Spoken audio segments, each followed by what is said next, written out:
Ya lanjut. Di mana Yesus mengaku dirinya firman. Karena menurut Yesus firman itu adalah ucapan perkataan atau kata perintah dari Tuhannya. Abang jangan matikan mute saya. Kita kalau bicara Tapi itu matikan mute-mu. Ini abang matikan mute saya. Kita harus bicara habis. Nanti abang bantah saya buat narasi ini Ya habis. Abang bantah. silakan. Di mana Yesus mengatakan dirinya adalah firman. Iya, bentar dulu abang. Saya jelasin dulu tentang konsep Ya, iman, tentang firman ya. Pengertian di dalam firman iman Kristen dulu supaya kita jangan salah paham di sini. Iya, iya. Nah, firman yang dipahami oleh orang Kristen itu ada dua, abang. Yang tadi abang sampaikan itu juga tidak salah, benar. Tetapi itu pengertian dalam firman yang dalam bahasa Ibrani ya dibilang kita panggil namanya rema. Bukan Ibrani, tidak ada Ibrani, logos. Abang di dalam perjanjian lama itu ditulis pakai bahasa Ibrani firman di dalam yang ditulis di dalam perjanjian lama. Di perjanjian lama firman jadi manusia, kagak ada. Abang jangan bantah dulu lah. Tadi abang bicara kita diam kok. Nanti abang Iya, bantah. tapi jangan menyesatkan juga, Pak. Bukan abang. Kalau misalkan kalau di dalam yang silakan kita lah. pahami tentang Yesus Kristus itu kita panggil logos, ya. Logos itu berbeda dengan dafar atau yang tadi. Misal contoh kayak di iman Islam sendiri ada kalam nafsi sama kalam lafat. Itu nafsi berbeda dengan lafat, ya. Lafsi, ya itu berbeda. Kalam lafat itu kalam nafsi itu adalah kalam yang terdapat pada kepala dan tidak bersuara. Bagaimana Anda memahami kalam nafsi sama kalam lafat? Kalau Anda hanya bagaimana Anda ini kita berbicara firman lari ke kalam saya nafsi. Saya sejajarkan supaya abang ngerti. Saya sejajarkan ya, supaya abang ngerti. silakan Anda pahamkan berdasarkan Bible Anda. Firman itu apa? Menurut Kristen. Nanti saya jabarkan firman itu menurut Yesus. Kalian itu takut sama saya. Bos, kamu takut sama saya. Silakan di mana Yesus mengaku firman. Kamu takut ya kita masih akulah firman. Baru berbicara kamu tutup. Kamu malu. Dari kamu tadi Anda berbicara, saya meminta data-datanya. Di mana Yesus mengaku firman. Kamu takut sama saya. Kamu tidak tahu bahasa Ibrani-nya. Siapa yang takut? Tunjukkan datanya. Di mana Yesus mengaku firman. Itu doang. Makanya tadi saya sudah bilang Di mana Nabi? Coba. Ketika Tuhan menciptakan, tentu Dia berfirman. Kuceluk. Abang tunjukkan dalam Al-Quran ada Muhammad Nabi menganti Nabi enggak? Abang tunjukkan ada Al-Quran di mana? Nah, itu supaya abang ngerti. Yesus Di mana mengaku Nabi firman. mengaku di dalam Al-Quran? Saya pakai logikanya abang. Saya pakai logikanya abang. Kok ditanya Di mana malah di dalam nanya? Al-Quran Muhammad mengaku akulah Nabi? Iya nanti ke situ. Sekarang Anda tunjukkan datanya di mana Yesus mengaku firman. Ini logikanya apa nih? Abang pakai ada yang di dalam Al-Quran Muhammad mengaku Nabi. Astagfirullahaladzim. Abang jawab. Kenapa? Assalamualaikum Bang Suma. Assalamualaikum. Waalaikumsalam warahmatullahi wabarakatuh. Assalamualaikum warahmatullahi wabarakatuh, Bang Zuma. Waalaikumsalam warahmatullahi wabarakatuh, sahabat-sahabat semuanya. Ya, jadi silakan dilanjut. Bang Zuma. Ya, gimana Bang? Ya, jadi gini Bang Zuma. Ada dua pasien kita ini Bang Zuma. Pasiennya akut sekali. Kayaknya perlu perlu diperbaikin ini Bang Zuma otaknya ini kayaknya terpelintir geser ke kiri gitu jatuh ke bawah apa gimana nggak tahu juga saya. Baik, boleh ya sedikit ya teman-teman. Al-Quran kemudian diwahyukan oleh Allah menceritakan keadaan umat terdahulu. Al-Quran mengatakan, A'udzubillahi minasyaitonirrajim, iyad'una min dunihi illa inatha wa iyad'una illa syaitanan marida. Yang mereka sembah selain daripada Allah itu hanyalah setan yang durhaka atau setan yang dikutuk. Nah, muncul pertanyaan kemudian, siapa yang dikutuk di atas tiang yang disembah oleh Kristen? Karena kalau Al-Quran mengatakan itu adalah setan, dan setan itu terdiri dari dua kelompok, ada dari golongan jin, ada dari golongan manusia. kelihatannya yang digantung di atas pohon ini adalah setan dari golongan manusia. Nah, mungkin kita bisa mendapatkan ilmu dari teman-teman Kristen yang hadir di sini untuk kita minta penjelasan siapakah sosok yang mati terkutuk di atas pohon yang kemudian mereka sembah ini. Karena Al-Quran mengatakan wa iyad'una illa syaitanam marida. Yang mereka sembah itu hanyalah setan yang terkutuk. Apakah ada ketersinggungan kemudian antara Al-Quranul Karim dengan orang Kristen yang menyembah sosok yang terkutuk tersebut? Nah, yang pertama yang kutanyakan adalah siapa makhluk atau sosok yang terkutuk ini? Mungkin ada teman Kristen yang bisa menjelaskan dulu. Enggak usah terlalu ke firman-firman, karena Kristen tidak bisa membedakan antara mulut dan perkataan. Silakan, mungkin ada Kristen yang mau menjelaskan. Silakan. Oke, brother, terima kasih sekali Anda hadir di Komal ini. Saya bersyukur dan bertemu lagi kepada Bro Zuma. Oke, sesuai narasi dari Zuma yang memulai tadi tentang iblis ya. Nanti saya jawab pertanyaanmu terakhir ya tentang siapa yang terkutuk itu ya. Oke, saya menanggapi dulu awal narasi Anda yang mengatakan yang terkutuk itu adalah iblis. Itu adalah framing Anda. Nah, jadi itu adalah tidak ada dasar Anda mengatakan. Tetapi kalau saya menjelaskan kepada Anda siapa itu iblis di dalam Alkitab kami adalah iblis itu adalah sesuatu yang haus akan penyembahan. Nah, dan iblis itu adalah tempatnya di goa-goa, yang dimana dia dibuang di goa-goa berdasarkan kitab Petrus. Nah, itu adalah tempat iblis. Nah, jadi iblis itu bukanlah Yesus yang terkutuk. Nah, itu ya saya menjawab narasi Anda yang awalnya tadi. Nah, masuk kepada pertanyaan Bro Zuma sekarang. Bro Zuma menanyakan siapa yang terkutuk. Nah, jadi kalau Bro Zuma mengaku udah belajar Alkitab, mestinya paham tentang siapa orang terkutuk itu di atas kayu salib. Namun Anda tidak memahami dan tidak membaca secara keseluruhan, maka Anda tidak mendapat pengertian siapa. Nah, sekarang saya menjawab. Berdasarkan kitab suci kami, siapakah orang yang terkutuk? Ya, Paulus mengatakan terkutuklah orang yang mati di atas kayu salib.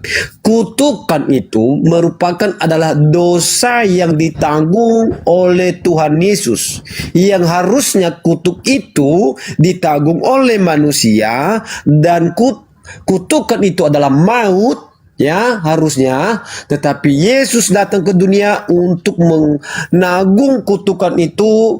Supaya apa? Supaya umat ciptaannya yang dikasihinya diselamatkan. Berdasarkan Yohanes 3:16, karena begitu besar kasih Allah akan dunia sehingga ia mengaruniakan anaknya yang tunggal, supaya setiap orang yang percaya kepadanya tidak binasa, melainkan beroleh hidup yang kekal. Gitu bro, jawab dari saya. Silakan. Jadi Anda mengatakan bahwa yang terkutuk itu Yesus? Yes. Bagus. Jadi teman-teman sekalian, kita sudah dengarkan dari saudara kita Kristen, ternyata yang terkutuk di atas tiang salib ini adalah sembahan mereka yang bernama Yesus. Oke, ini adalah satu kemajuan dari teman-teman Kristen. Nah, ketika dikatakan bahwasanya yang terkutuk itu adalah Yesus, artinya Anda memproklamirkan bahwa sembahan Anda itu adalah sosok terkutuk, betul? Iya. Oke, berarti sembahan Anda itu adalah sosok yang terkutuk ya? Oke, bentar dulu.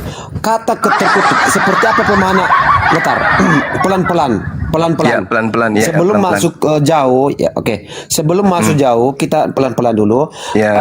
Saya mau pengen tahu seperti apa pengertian Anda tentang terkutuk ini, seperti apa? Terkutuk itu seibarat iblis Contoh di dalam Kejadian 3, sabar Bang, sabar. Katanya pelan-pelan ya kan ya? Oke.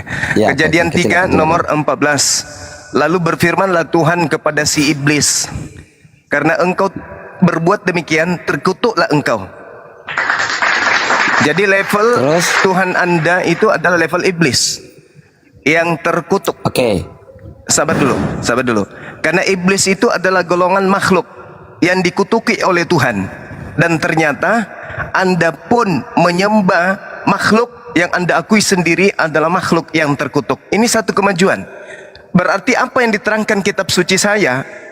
Wa iyad'una illa syaitanan marida. Mereka orang-orang kafir tiada lain hanyalah menyembah iblis yang terkutuk. Ini adalah satu kemajuan dan ini adalah kemenangan iman Islam. Karena apa yang diterangkan oleh Al-Quran dan apa yang disembunyikan oleh gereja, bahwa jemaat-jemaat itu dibimbing untuk menyembah sosok atau makhluk yang terkutuk, hari ini kita bisa buktikan.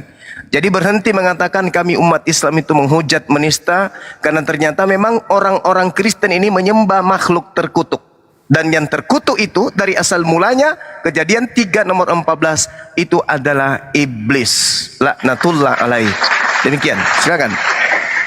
Oke, brother. Oke, saya rasa narasi Anda itu belum sepenuhnya. Kenapa saya mengatakan mengambil iblis itu dikutuk berdasarkan Kejadian 3 di sana. Tetapi Anda melupakan di mana Adam dan Hawa juga dikutuk di sana. Kutuk artinya adalah sebuah hukuman yang diterima oleh manusia maupun iblis. Nah, itulah yang dimaksud hukum kutuk, bro.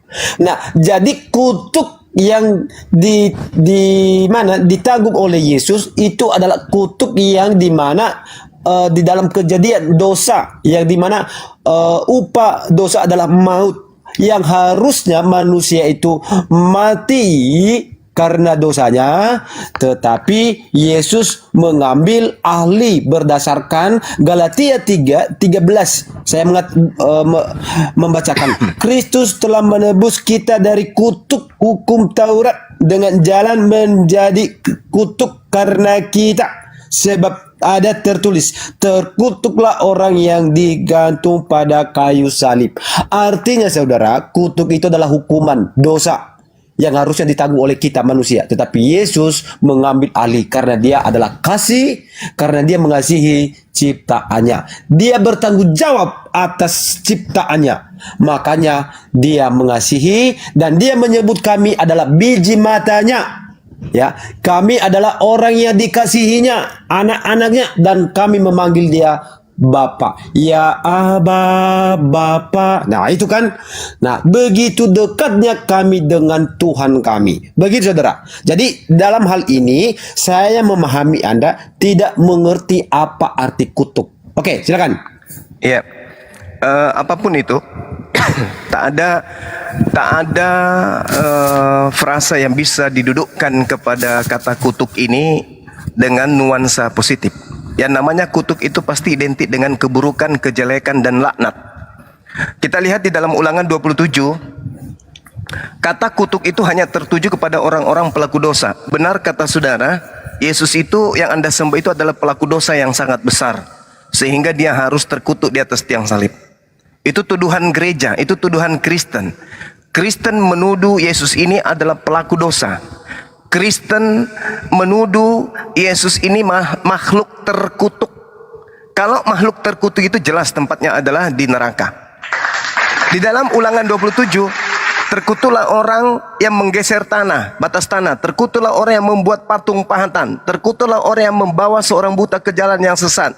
Terkutuklah orang yang tidur dengan istri bapaknya. Terkutuklah orang yang tidur dengan saudara perempuannya. Terkutuklah orang yang tidur dengan mertuanya. Terkutuklah orang yang menerima suap. Terkutuklah orang yang tidak memperhatikan perkataan hukum Taurat.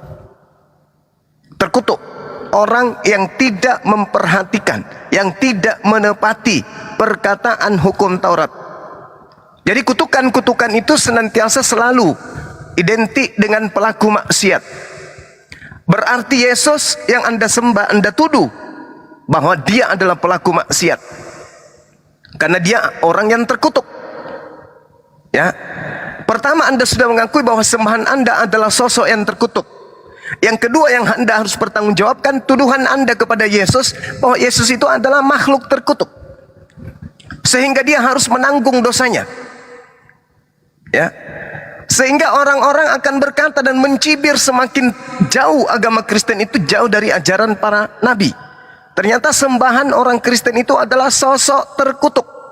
Sedangkan yang dikutuk ini adalah pelaku dosa. Dan tadi saya sudah menunjukkan Kejadian 3 nomor 14. Yang dikutuk itu adalah iblis. Berarti betul lah ketika Yesus mengatakan dalam Yohanes 6 nomor 70.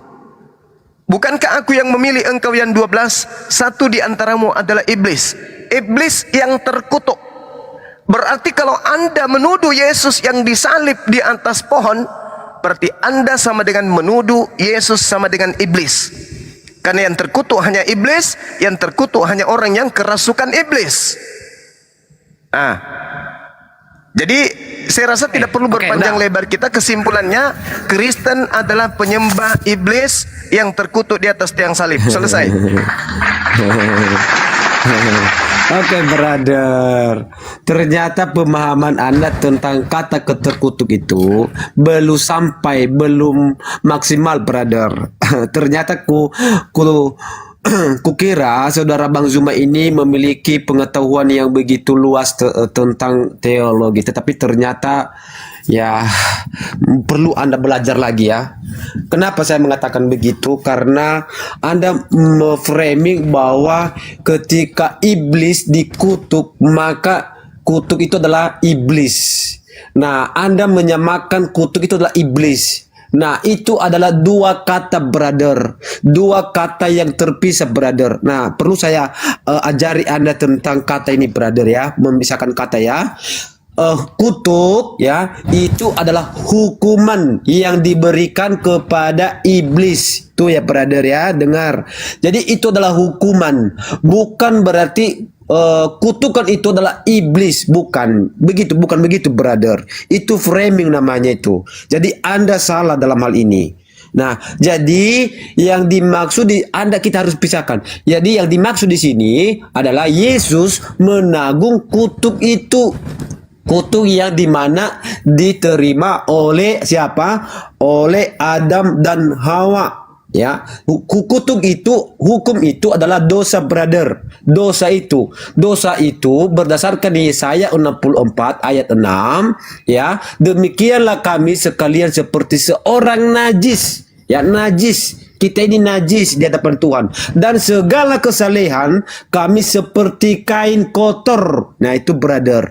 Kain kotor. Kami sekalian menjadi layu seperti daun. Dan kami lenyap oleh kejahatan. Kami seperti daun dilenyapkan oleh angin. Artinya apa, brother? Kami ini seperti kain kotor di hadapan Tuhan. Walaupun kami berbuat baik, tetapi tidak ada satupun kesalehan di mata Tuhan. Artinya apa, brother? Tuhan tidak bisa disogok oleh kebaikan. Tuhan tidak bisa disogok oleh apapun. Hanya karena Tuhan independen. Jadi artinya, brother, keselamatan itu datang dari Tuhan. Makanya di dalam iman Kristen, hadiah yang terbesar yang dianugerahkan oleh Tuhan adalah keselamatan. Anugerah itu sudah diberikan, ya. Jadi janganlah kita menggunakan dengan salah. Kita tetap melakukan dan mengerjakan keselamatan itu di dalam Kristus dengan takut akan Tuhan, brother. Nah, jadi begitu, brother. Jadi tolong belajar lagi lah ya tentang teologi supaya jangan muncul framing-framing yang begitu liar, brother. Itu saja. Silakan. Oke, baik, saya belajar ya, saya belajar. Setelah saya belajar, saya menemukan kesimpulan kutuk dalam bahasa Yunani itu adalah katarah. Dalam bahasa Ibrani disebut arar. Itu kutuk. Kutuk itu katara, kutuk itu adalah arar. Lalu kemudian Anda mengatakan kutuk itu adalah dosa, kutuk itu adalah najis, kutuk itu adalah kotor. Ya, kan di awal saya sudah katakan itu. Tak ada satu kata yang bisa kemudian disinonimkan dengan kata kutuk ini. kutuk itu identik dengan kejahatan, keburukan, iblis. Kutuk itu iblis. Dengan jalan menjadi kutuk, dengan jalan menjadi kotor, dengan jalan menjadi najis, dengan jalan menjadi dosa, dengan jalan menjadi iblis. Saya kan menarasikan Al-Quran, wa iyada'una illa syaitanan marida. Yang Kristen sembah itu tidak lain adalah setan yang terkutuk. Itu kata kitab suci saya. Dan Anda mengatakan iya, Yesus yang terkutuk. Sembahan Anda itu terkutuk. Terkutuk berasal dari kata kutuk. Kutuk dalam bahasa Ibrani arar, dalam bahasa Yunani katara, yang sama-sama cakupan muatannya adalah dosa, najis, kotor, iblis. Itu. Nah, Yesus menjadi iblis di atas tiang salib. Dengan jalan menjadi iblis. Lagi-lagi di dalam kitabnya orang Yahudi, Ulangan 27 nomor 26. Terkutuklah orang yang tidak menepati perkataan hukum Taurat ini dengan perbuatan. Yesus kemudian membatalkan semua hukum Taurat dengan dia mati di atas tiang salib. Maka Yesus sama dengan makhluk terkutuk. Berarti yang kamu sembah adalah manusia terkutuk. Itu poinnya. Lalu Anda mau pembelaan apa lagi? Sembahan Anda yang Anda sembah adalah makhluk terkutuk, makhluk kotor, makhluk najis, makhluk dosa, iblis. Lalu keselamatan apa dengan menyembah iblis? Keselamatan apa? Penyembah-penyembah iblis mau selamat? Gimana ceritanya? Nyembah iblis kok selamat? Ayo. Wa iyada'una illa syaitanan marida. Tidak percuma kitab suci saya menerangkan kepada orang-orang yang berakal. Ini Bible Anda yang mengatakan Kristus Yesus telah menebus Kristen dari kutuk hukum Taurat dengan jalan menjadi iblis. Masih kurang? Oke, udah. Oke. Oke, Tolong kita, gini. Tolong Anda terangkan ke teman-teman saya, anak-anak saya yang ada di sini, kutuk itu punya nilai positif.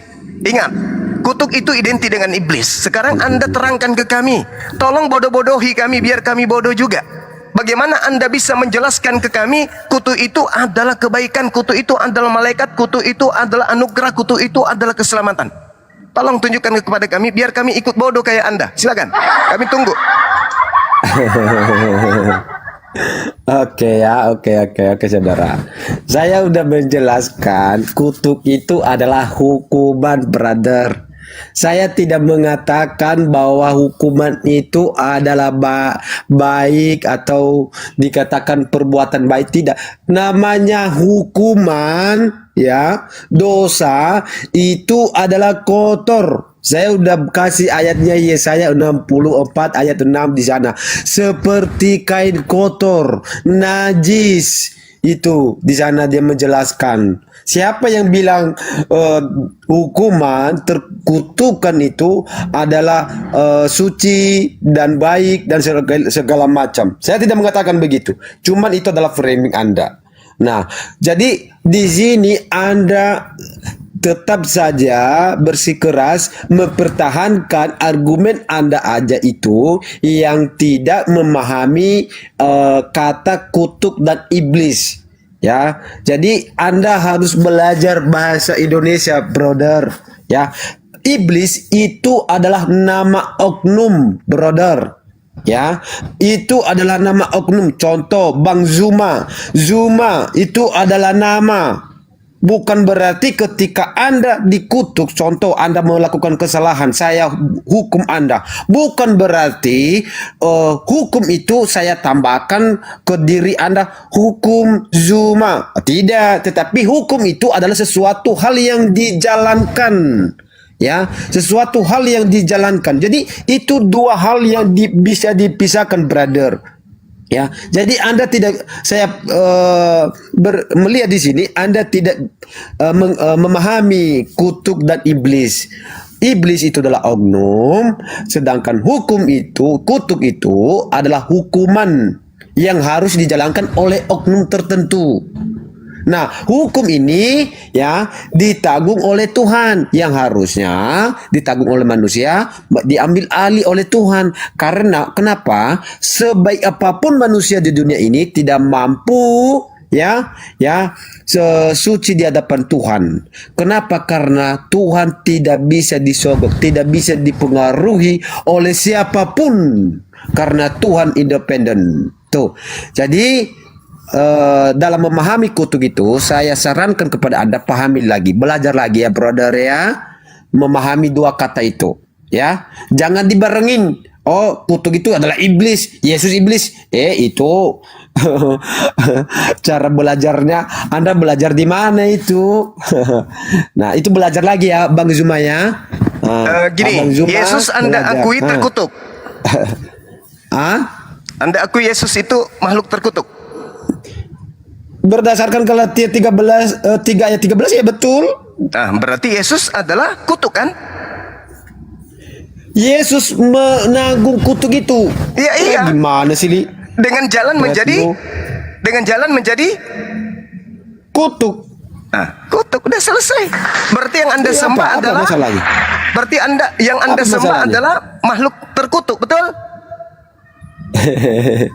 Nah, makanya brother belajar lagi.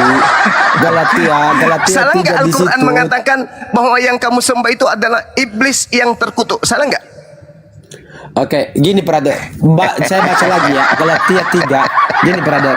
Galatia 3 ayat 13. Pahami kata-katanya brother. Ya.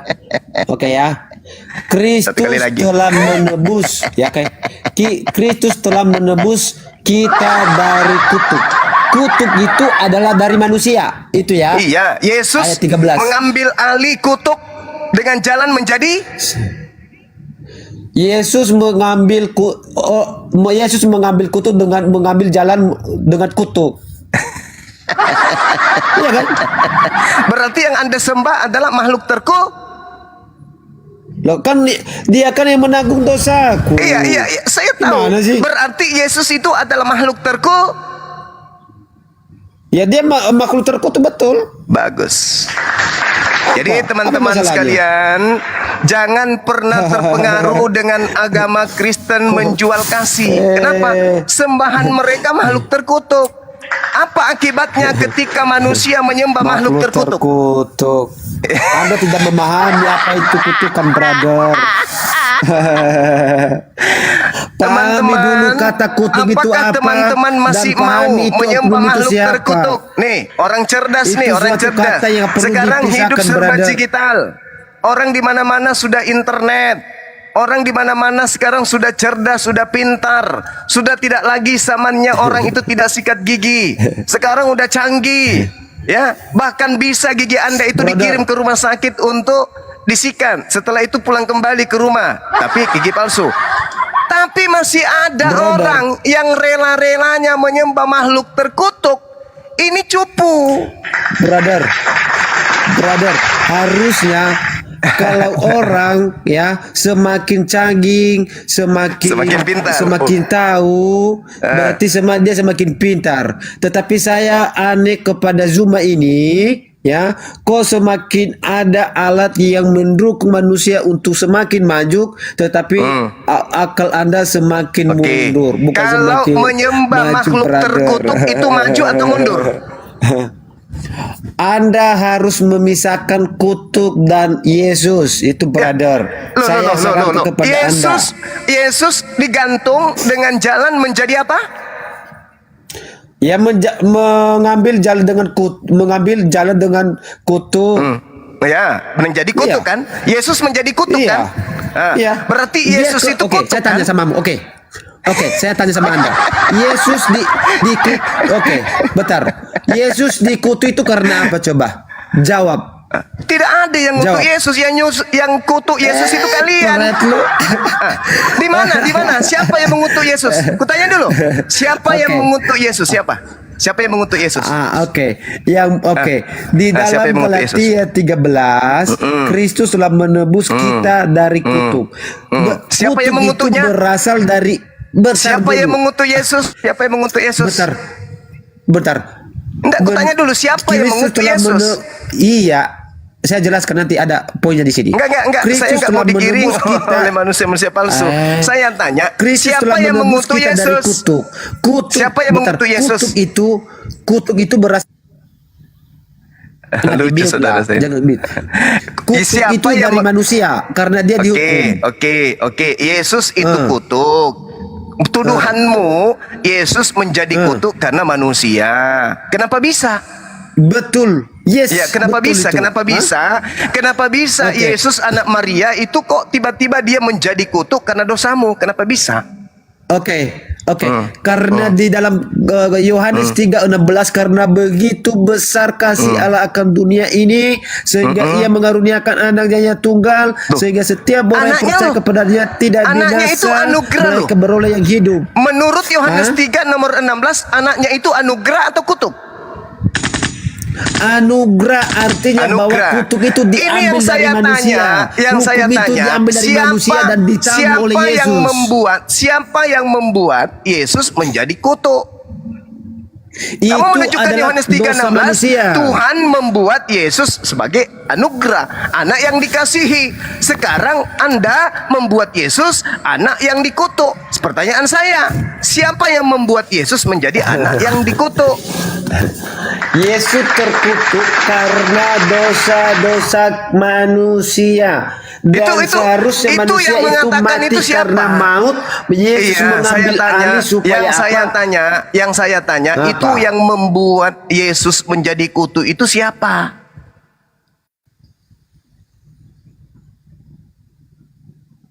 Siapa yang membuat anaknya Tuhan itu terkutuk? Sedangkan Tuhan mengatakan, anakku yang kukasihi, anakku yang kuberikan Dosa anugerah, manusia. anakku yang kumuliakan. Dosa manusia. Dosa manusia. Iya. Maksudnya, Yang membuat Yesus terkutuk. maksudnya dosa-dosa Anda. Yes. Dosa Anda misalnya nih mencuri ayam, memperkosa orang, itu yang tanggung Yesus. Yes. Berarti Yesus bakal ke neraka dong ya? Oke. Begini brother. Ya. Berarti Yesus Ku kasih akan tahu menanggung samamu. dosa Anda kemana? Tunggu. Dosa yang Anda tanggungkan ke Yesus, Yesus akan menanggungnya kemana? Kemana? Brother, coba baca Galatia 1 Petrus, oke ya? Dengar baik. Enggak, yang saya 1 tanya, Petrus. harusnya Anda masuk ke neraka, betul? Betar. Harusnya terjadi di Anda sini, yang 1 masuk ke Petrus neraka, 19. betul? Tunggu. Harusnya karena dosa-dosa Anda lah yang ke neraka, betul? Dengar dulu. Tunggu saudaraku, sungguh. Harusnya dosa-dosa Anda mengantarkan Anda ke neraka, betul? Betul dong? Betul dong, karena dosa itu upahnya maut. Harusnya dosa-dosa Anda yang ke neraka. Menanggung itu, betul? Ayo dong. Jawab. Aku jangan di betul. mute lah. Jangan di mute. Iya, makanya kalau saya bicara, Bang, Anda diam. Anda bicara, saya diam. Oke? Diam. Dosa-dosa Anda mencuri, memperkosa, itu harusnya Anda yang membawanya ke neraka, betul? Betul. Tetapi ditanggungkan oleh Yesus. Yesus yang menanggung itu, betul? Iya, kutuk, betul. Berarti siapa yang ke neraka? Siapa yang ke neraka menanggung dosa Anda? Ya kan di Tuhan Yesus kan udah menanggung di atas kayu salib, bro. Udah selesai di atasan. Saya tanya sama Anda sekali lagi, siapa yang menanggung dosa Anda ke neraka? Oke, 1 Petrus 3 ayat 19 ya. Di dalam roh itu juga ia pergi memberitakan Injil kepada roh yang di dalam penjara, bro. Siapa yang Tuh ya. menanggung dosa Anda di neraka? Kutanya dulu dong. Ya Tuhan Yesus. Berarti dong. Yesus ke Apa neraka, masalahnya? betul? Tuhan Yesus tidak perlu ke neraka. Dia udah selesai. Dosa-dosa Anda dibawa. Udah selesai. Dosa-dosa Anda, dosa-dosa Anda menumpu di pundaknya itu harus dibawa kemana? Baca, Zuma, baca baik-baik kitab suci. Dia mengatakan Tuhan Yesus di atas kayu salib sudah selesai. Iya, sudah selesai. Dosa-dosa kalian itu apalagi? sudah ada sama dia, udah ditanggung sama Yesus. Ya udah Makanya dia ditanggung, ya terkutuk. betul. Yesus terkutuk tidak? Iya, karena dosa kita. Orang Dosa terkutuk manusia. itu, orang terkutuk itu di mana perginya? Dia udah mengatakan, dia udah menyelesaikan di atas kayu salib. Orang terkutuk Dia itu kemana mengatakan perginya? udah selesai. Orang Oke. terkutuk itu kemana Tidak. perginya? Ke surga atau ke neraka? Oke, saya menjawab di dalam 1 Petrus 3 di mana kemanakah Tuhan Yesus selama 3 hari di dalam kuburan? Itu tak ada terjawab. hubungannya. Kalau yang masuk ke kubur itu brother. penggenapan, saudara. Saudara, kalau brother. 1 Petrus 3 itu penggenapan Yesaya 14 nomor 15 ke alam Anda tidak terima kubur, ke dalil alam saya? orang mati akan kuturunkan engkau. Siapa engkau itu? Lucifer, iblis. Anda kok nggak terima dalil saya sih? Saya terima. Itu malah menguatkan. Saya bacakan ya. Menguatkan. Coba gini, Bung. Anda mengatakan Yesus ke alam kubur kan? Yes. Oke, sekarang baca Yesaya. Lucifer itu kemana perginya? Ketika iblis ingin menyamai Tuhan, ternyata Tuhan membanting iblis itu masuk ke alam maut. Coba baca Yesaya 14. Ayo. Belajar. Itu tempatnya yang kekal. Itu tempat iblis yang kekal. Nah, ini pertanyaannya apa sekarang, kata Tuhan? Dengar. apakah Sebaliknya, dengarkan. Yesaya 14 terhadap iblis. Sebaliknya ke dalam dunia orang mati engkau diturunkan ke tempat yang paling dalam di ruang kubur. Engkau akan dilepaskan. Ini siapa ini? Lucifer. Lucifer itu apa? Iblis yang kau sembah di tiang salib itu. Apa tadi? Kau akuikan? Itu iblis. Berarti apa yang saya katakan yang kau sembah itu makhluk terkutuk, itu iblis. Makanya Al-Quran mengatakan wa iya deuna illa syaitanam marida. Yang Kristen sembah itu tidak lain hanyalah iblis yang terkutuk. Nah, Anda menguatkan 1 Petrus 3 dia turun ke alam maut melakukan penginjilan. Tidak, itu menggenapi nubuatan Yesus di dalam Matius 12 38 40 dan juga 43 45. Nah, itu. Pahami itu. Zuma, Anda apa sih yang Anda makan kok sampai segini pintarnya? Masya Allah. Jadi itu Pintar dalil, tapi Bung. kelihatan bodoh betul. Saya Ini bisa dalil, bilang sama Bung. Anda. Ini dalil. Saya tidak menghujat, saya tidak menista.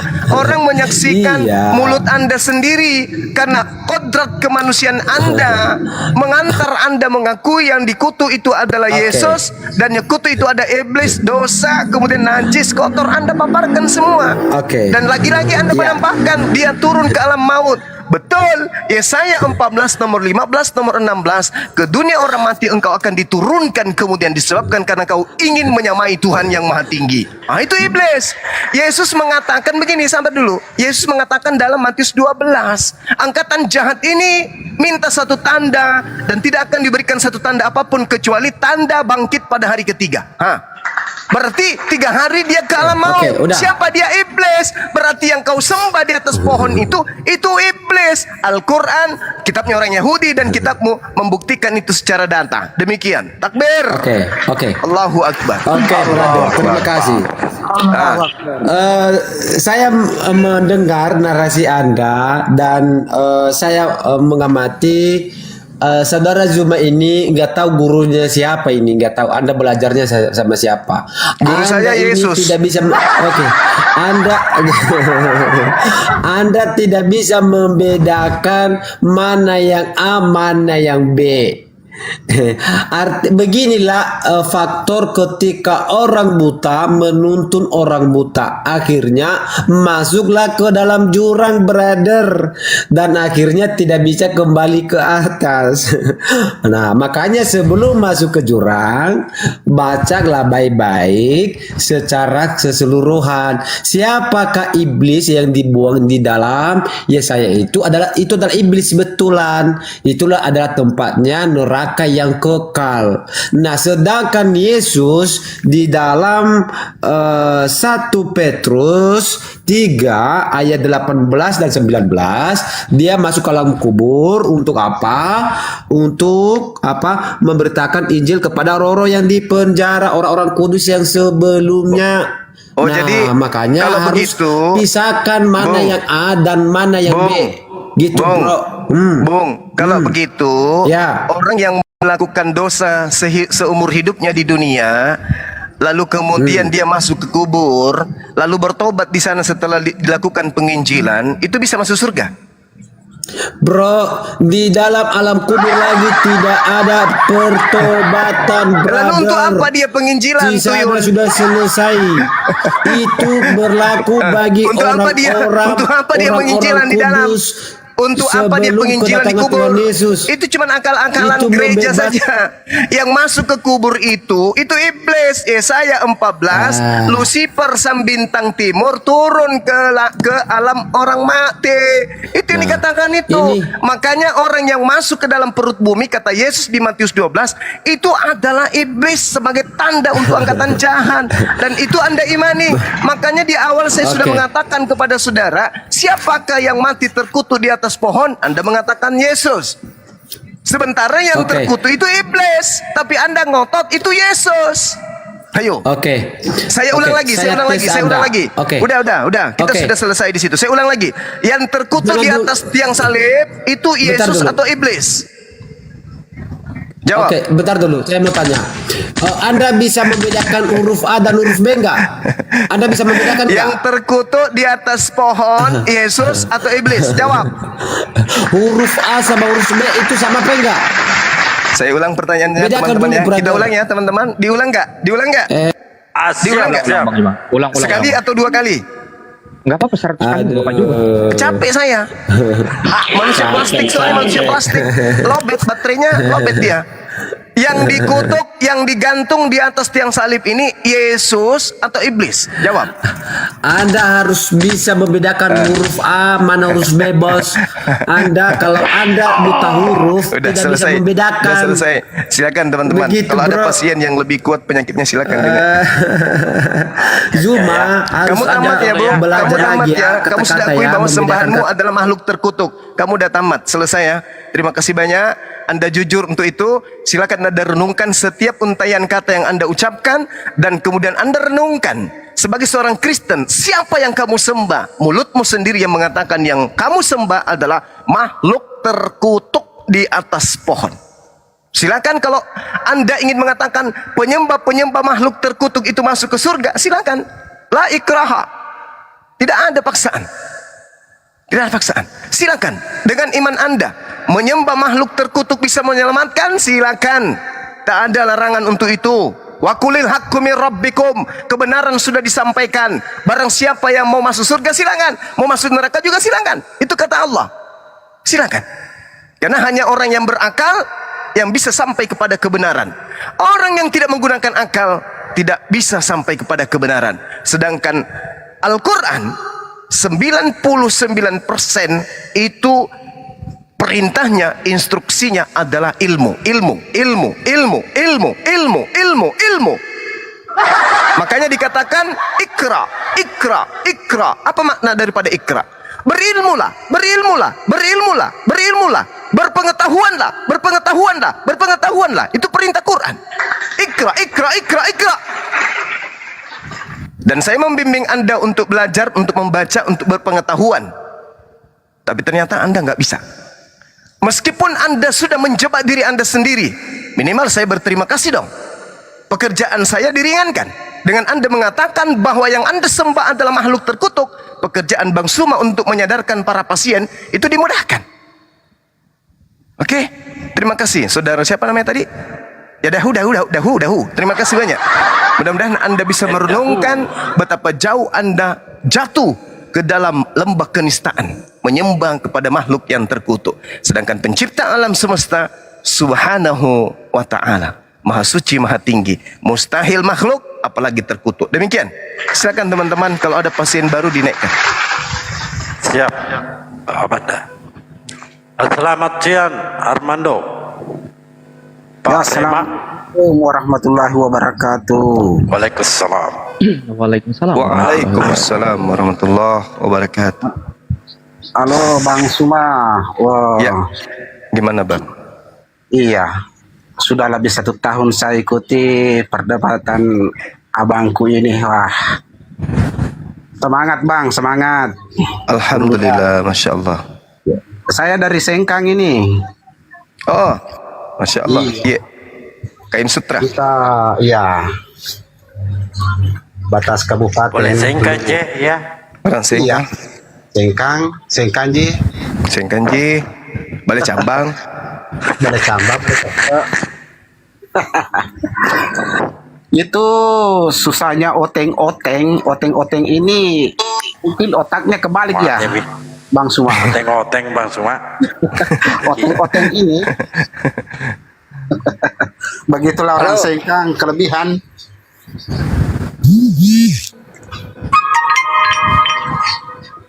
Halo.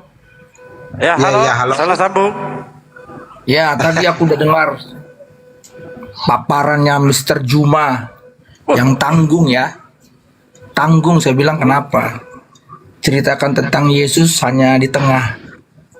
Nggak bicara tentang Yesus secara selesai. Jadi kalau bicara Yesus Bro Juma, kamu harus ceritakan secara progresif. Artinya menyeluruh, jangan setengah-setengah. Kalau setengah memang menyesatkan cerita Yesus. Tapi kalau sampai akhir pasti menyelamatkan. Nah, kalau cuma bilang tadi dia sebagai terkutuk, betul, gak ada yang menyangkal itu karena Alkitab mencatat. Dia turun ke neraka, betul, dia 3 hari di alam maut. Tapi ingat yang dikatakan Bro tadi yang 1 Petrus, dia bukan memberitakan Injil di alam maut, tapi memberitahukan kepada siapa? Orang-orang yang dahulu mati bahwa keselamatan itu sudah ada. Nih orangnya kira-kira gitu. Tetapi setelah itu Bapa di sorga membangkitkan dia, mengeluarkan dia dari sana. 3 hari dia di sana, lalu dihidupkan kembali, dikasih tubuh yang baru. Lalu 40 hari kemudian dia naik ke sorga. Dan sebelum naik ke sorga dia berkata, kepadaku telah diberikan segala kuasa di sorga dan di bumi. Nah, tidak ada jalan lain untuk keselamatan selain Yesus. Itu kata siapa itu, Bang? Yesus mengatakannya. Di mana Yesus mengatakan itu? Di mana Yesus mengatakan? Matius 28 ayat 18. Itu diucapkan setelah dia naik ke langit atau setelah dia sebelum naik, pas di awan-awan dia berkata sebelum terhilang naik ke surga, dia berkata, kepadaku telah diberikan segala kuasa di surga dan di bumi. Ingat bro. Oke, baik. Boleh Anda tunjukkan kuasa Yesus di bumi hari ini?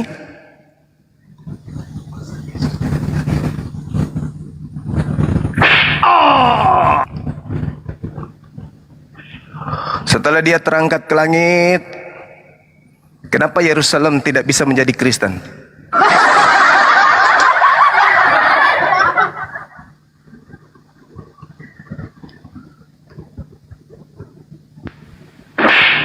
Kok pinsang Paman? Jawab.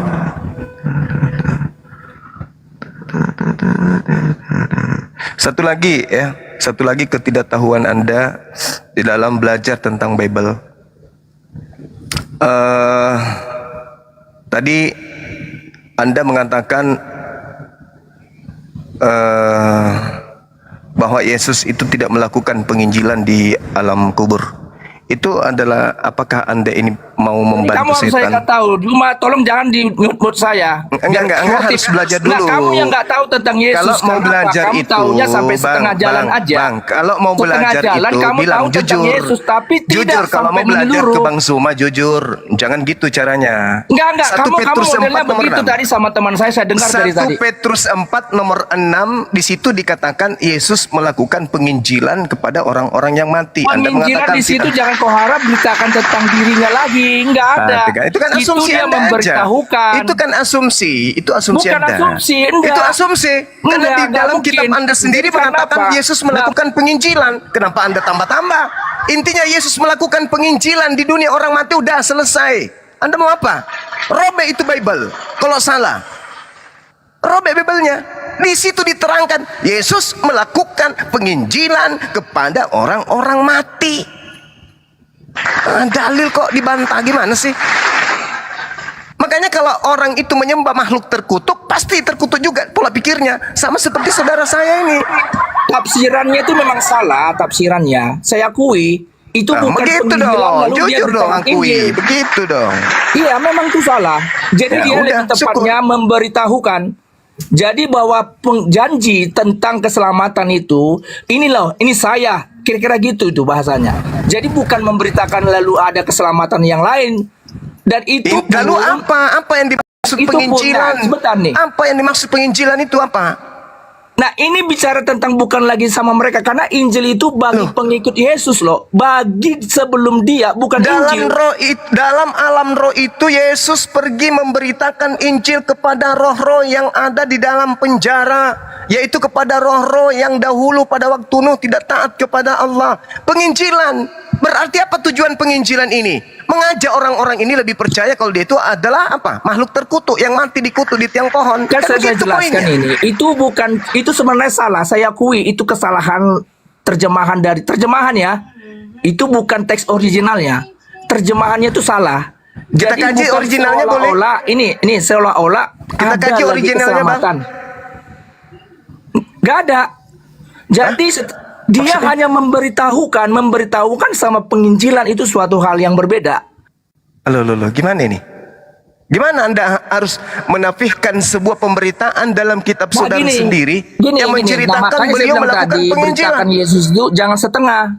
Kalau kau ceritakan setengah, betul. Saya akui kamu benar setengah. Tapi tidak ending sampai ceritanya akhir. Oke, Anda kan Yesus mendengarkan itu pada tadi. hari yang ketiga dibangkitkan. Ingat itu tanda untuk siapa, Bang? Menurut Yesus bangkit hari ketiga itu tanda untuk siapa? Bukan tanda, itu penggenapan. Hanya apa? Yesus mengatakan, sabar, tahan ketidaktahuan Anda, tahan. Jangan hanya bermodalkan nyerocos dan kepercayaan saja. Saya hargai kepercayaan Anda. Kepercayaan Anda kalau mau Anda lakukan di gereja aja. Kita uji di sini, Bang. Kita uji di sini. Iya, kita uji. Yesus mengatakan di dalam Matius 12 nomor 38. Angkatan jahat ini minta tanda. Angkatan tidak setia ini minta tanda. Apa tanda yang diberikan kepada mereka? Ayo, bangkit pada hari ketiga, Bung. Itu tanda untuk angkatan jahat. Berlaku enggak tanda ini untuk angkatan baik? Angkatan benar, berlaku enggak? Enggak, kamu salah. Bukan ke sana maksudnya. Enggak. Gimana sih? Gimana? Anda mengatakan saya salah. Itu ucapan Yesus. Angkatan jahat ini dan angkatan tidak setia ini minta satu tanda dan tidak akan diberikan satu tanda apapun kecuali tanda Yunus. Sebab Yunus 3 hari 3 malam di perut ikan. Begitu ya, juga anak manusia 3 hari 3 malam di perut bumi. Berarti ada kebangkitan, betul? Ada kebangkitan. Itu tanda untuk siapa? Tanda bahwa kita itu apa yang disampaikan. Kok kita pula? Kamu aja kawan, kamu aja. Enggak gini bro. Gini ya. Itu tanda untuk angkatan jahat. Bukan. Biarkan saya jelaskan dulu. Yunus itu tanda. Kisah Yunus itu tanda tentang penggenapan akan Yesus. Bukan kebangkitan Yesus itu tanda. Kamu harus pahami benar tuh loh. Kisah Yunusnya itu yang tanda. Gimana ceritanya, Bung? Coba Anda baca data selanjutnya, Bung. Baca data selanjutnya, Bung. Lihat, baca seterusnya. Baca terus ke bawah sampai nomor 45. Coba Anda baca. Makanya belajar itu penting. Jangan cuma doktrin dogma. Supaya bisa pintar. Balik kita baca loh. Ya silakan Anda baca. Itu angkatan siapa tuh? Untuk sampai Matius 12 nomor 45 itu untuk siapa? Gini Bahkan Yesus mengatakan apa? Demikian juga akan berlaku atas angkatan jahat ini.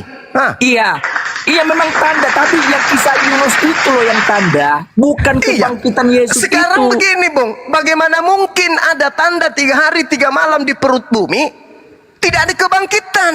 Iya. Berarti dia mati terus dong. Waduh, kau nih nggak tahu baru makan apa tadi kau nih. Sekarang kalau 3 hari 3 malam, dengar, 3 hari 3 malam di perut bumi, setelahnya bangkit atau tidak? Ya bangkit lah. Bangkit. Itu angkatan itu tanda untuk siapa? Bukan itu tanda Yunusnya itu loh. Dengar dulu nih. Karena kamu nih terus ngomong jadi nggak bisa dengar kau dengan baik. Coba dengar dulu Kalau baik ya, hanya dengar ya. mengatakan 3 hari 3 malam di perut bumi ya sudah selesai. Untuk Enggak, apa? bukan itu. Untuk Kamu apa yang salah dikatakan itu? memahami. Maksudnya angkatan Yunus jahat itu di ini, dalam perut angkatan ikan jahat besar. ini diberikan tanda untuk supaya mereka itu beriman percaya kepada kebangkitan. Itu untuk siapa? Untuk angkatan jahat. Berarti yang percaya kepada kebangkitan adalah angkatan jahat. Itu poinnya. Murid-murid Yesus percaya nggak kebangkitan? Mereka pada sebelum itu dilihat nggak percaya memang ketika itu Yesus dia. belum bangkit. Nah memang faktanya begitu. Sekarang angkatan jahat percaya nggak kebangkitan? Kalau gimana? Angkatan jahat percaya nggak kebangkitan? Siapa angkatan yang jahat? Ya, baca makanya 43, Nah makanya tanda orang 45. jahat itu yang konteks di situ loh. Siapa yang di situ? Orang-orang Farisi, orang-orang Ya orang Saduki. Farisi. Baca 43 dan 45 supaya Anda Oke, cerdas. kita buka. Ayo kita buka. Silakan. Di mana Silakan. ayatnya? Silakan. Tanda Yunus ya. Ya. Jadi yang dimaksud itu Yunus itunya tanda bukan kebangkitannya. Kita tengok dulu. Ya santai aja bro, santai aja. Justru karena saya santai makanya saya lucu. Iya ya. Ya, silakan. Silakan. Oke. Tetapi jawabnya kepada mereka ya itu dalam Matius 12 ayat nomor 39 ya. Tetapi jawabnya kepada mereka, angkatan yang jahat dan tidak setia ini, nah harus kau pahami itu dulu Juma. Iya, Ini itulah yang maksudnya Paulus, siapa? pendiri Tengok agamamu. di belakang di atasnya. Baca dulu juga di atas siapa itu? Iya. Sudah? Iya, saya kan sudah bilang tadi. Oke. Baca dari 38. Kenapa Anda loncat? Jangan 38. Nanti kamu pikir siapa yang ini itu siapa? Di ayat sebelumnya harus kamu tahu juga ya apa yang Ya, dimaksudnya. silakan Anda robek Oke. mulut Anda baca 1 Matius 12 itu. Silakan. Oke, Ku dengarkan dengan kita potong setia. ya, Silakan. 9. Kenapa Anda loncati 38 Tetapi- Bang?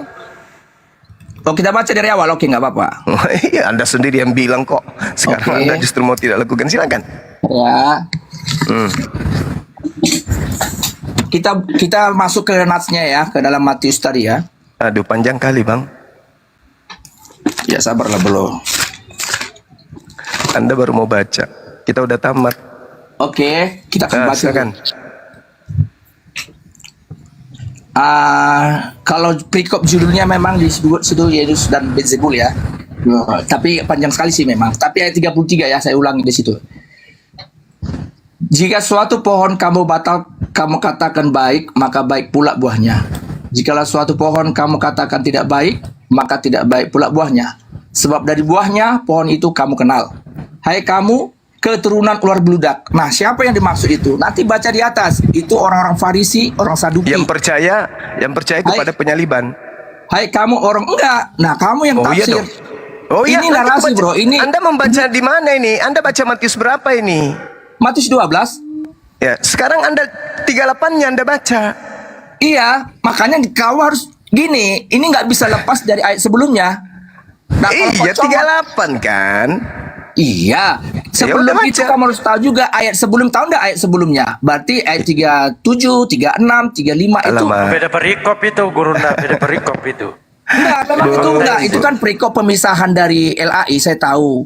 Cuma ini cerita ini kan tidak dipisah-pisah sebenarnya kan nggak seperti ini dipisah-pisah. Jadi satu cerita semua ini cuma supaya gampang dimengerti dikasihlah perikop-perikop. Tapi bukan terlepas ceritanya ini satu sama yang lain. Iya, Memang silakan tidak Anda mau baca dari data mana saja silakan. Saya siap Oke. dengar. Silakan. Ayat 38 tadi ya. Ayat Masya Allah. 34. Hai kamu keturunan ular beludak. Bagaimanakah kamu dapat mengucapkan hal-hal yang baik sedangkan kamu sendiri jahat? Karena yang diucapkan mulut meluap dari hati. Orang yang baik mengeluarkan hal-hal yang baik dari perbendarahannya yang baik. Dan orang yang jahat mengeluarkan hal-hal yang jahat dari perbendaharaan yang jahat. Tetapi aku berkata kepadamu, setiap kata sia-sia yang diucapkan orang harus dipertanggungjawabkannya pada hari penghakiman. Karena menurut ucapanmu engkau akan dihukum. Dibenarkan maksudnya. Dan menurut ucapanmu engkau akan dihukum. Pada waktu itu berkatalah beberapa ahli Taurat dan orang-orang Farisi. Nah ini ingat nih ya. Ayat 38-nya tadi. Pada waktu itu berkatalah beberapa ahli Taurat orang Farisi kepada Yesus. Guru, kami ingin melihat suatu tanda daripadamu. Tetapi jawabnya kepada mereka, angkatan yang jahat dan tidak setia ini menuntut tanda-tanda, tetapi kepada mereka tidak akan diberikan tanda dalam tanda selain tanda dari Yunus. Nah, berarti yang dimaksud orang jahat itu siapa? Orang Farisi dan orang Saduki yang bertanya. Lalu Tuhan lanjutkan perkataannya apa? Sebab seperti Yunus. Nah, itu tandanya. Sebab seperti Yunus tinggal di dalam perut ikan 3 hari 3 malam, demikian juga anak manusia akan tinggal di dalam rahim bumi hingga hari 3 malam. Nah, ayat selanjutnya kalau kita baca dikatakan ayat 42, pada waktu penghakiman ratu dari selatan itu akan bangkit bersama angkatan ini dan ia akan menghukum juga. Sebab ratu itu datang dengan dari ujung bumi mendengar hikmat Salomo, sesungguhnya yang ada di sini lebih dari Salomo. Ayat 41 ke atas, pada waktu penghakiman orang-orang Niniwe akan bangkit bersama angkatan ini menghukum juga, sebab orang-orang Niniwe ini bertobat setelah mendengar pemberitaan Yunus, dan sesungguhnya yang ada di sini lebih daripada Yunus. Jadi Yunus itu tanda untuk mereka membuktikan ada, kalau kita mau ke suatu tempat, tandanya apa? Oh, ini ada pohon, tapi tujuannya ke rumah. Berarti bukan rumah itu tanda, tapi pohon itunya tanda. Nah, kisah Yunus itulah tanda bahwa apa yang akan terjadi pada Yesus itu bukan kebangkitan Yesus itu tanda. Kebangkitan Yesus itu penggenapan apa yang diucapkan Yesus sendiri. Jadi Yunus itulah tandanya bahwa apa yang kukatakan betul, bahkan seperti Yunus. Nah, seperti itulah aku. Tapi untuk kalian itulah tandanya. Kalau nggak percaya kau, berarti sudah nggak percaya lagi yang lain. Jadi bro, saya lihat tadi bagaimana bro menjelaskan Yesus itu benar tapi setengah. Saya tidak mengatakan yang kau sampaikan itu salah. Enggak, setengah. Beda ya. Jadi gini, harus progresif bro. Ini pesan saya samamu. Kalau menyampaikan, kalau kau berani bicara tentang Yesus, harus kau berani menyampaikannya secara progresif, menyeluruh. Oke, baik. Kalau enggak, kamu menyesatkan. Jangankan kamu, Oke, baik, pendeta-pendeta baik, sekalipun baik. akan Baik, Bung, baik. Nggak usah kau berkhotbah di sini. Levelmu masih di bawah. Ya, bukan orang kayak kamu itu yang mau ngajarin saya, Bung. Maaf ya. Sekarang kalau Anda berbicara mengenai progresif, Yesus mengatakan nih, oke, di dalam Yohanes 16, Lukas 21 nomor 8, Matius 23. Waspadalah terhadap nabi-nabi palsu yang datang kepadamu, menyamar seperti domba, tapi sesungguhnya dia adalah serigala yang buas. Saya kembalikan ludah ke mulutmu. Secara progresif, siapa nabi palsu yang datang kepada murid Yesus? Jawab, pegangan yang kuat. Silakan. Secara progresif ya, jangan kau loncat-loncat. Beta ajarin kamu kerangka berpikir yang baik. Silakan. Siapa nabi palsu yang datang kepada murid-murid Yesus? Angkatan pertama, yang mengajarkan kebangkitan dan itu adalah Tuhan. Kamu jujur, secara progresif, kalau Anda ingin mengajak saya berpikir secara logika, Anda betul, Anda nggak salah orang. Silakan. Secara progresif setelah Yesus menasihati muridnya, siapa yang datang kepada murid Yesus yang mengaku sebagai utusan Yesus? Jawab. Jangan loncat seperti kutu.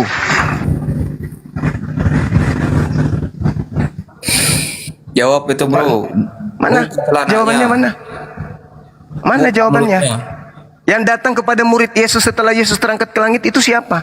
Ngaku-ngaku aku ketemu dengan gurumu di padang gurun. Itu siapa itu? Anda ingin mengkaji secara progresif kan? Oke, silakan. Oke, kita ikuti. Maumu kita ikuti. Oke. Nah, kalau kau berangkat dari situ, siapa nabi palsu? Nabi yang palsu itu tidak mengajarkan Yesus sebagai juru selamat. Tidak melakukan perintah Yesus. Ini kamu kenapa loncat? Bukan yang datang loncat. kepada murid Yesus itu siapa? Itu dulu. Yang datang Secara siapa yang progresif datang katanya. Jangan kau ajarkan Yesus secara tidak progresif. Sekarang secara progresif Yesus mengatakan waspadalah, akan datang kepadamu nabi palsu, ngaku domba, tapi dia serigala. Bro, Siapa? itu datang itu jangan kau anggap. Diam dulu. Anda ku ajarin. Nggak bisa saya Anda diam. diam, Gimana? Anda diam. Tak ajarin dulu, tak ajarin. Kamu yang Nabi- Anda mengajak kita berbicara secara kontemporer. Oke? Sekarang Yesus berkata, waspadalah akan datang kepadamu. Mu di sini siapa? Jawab.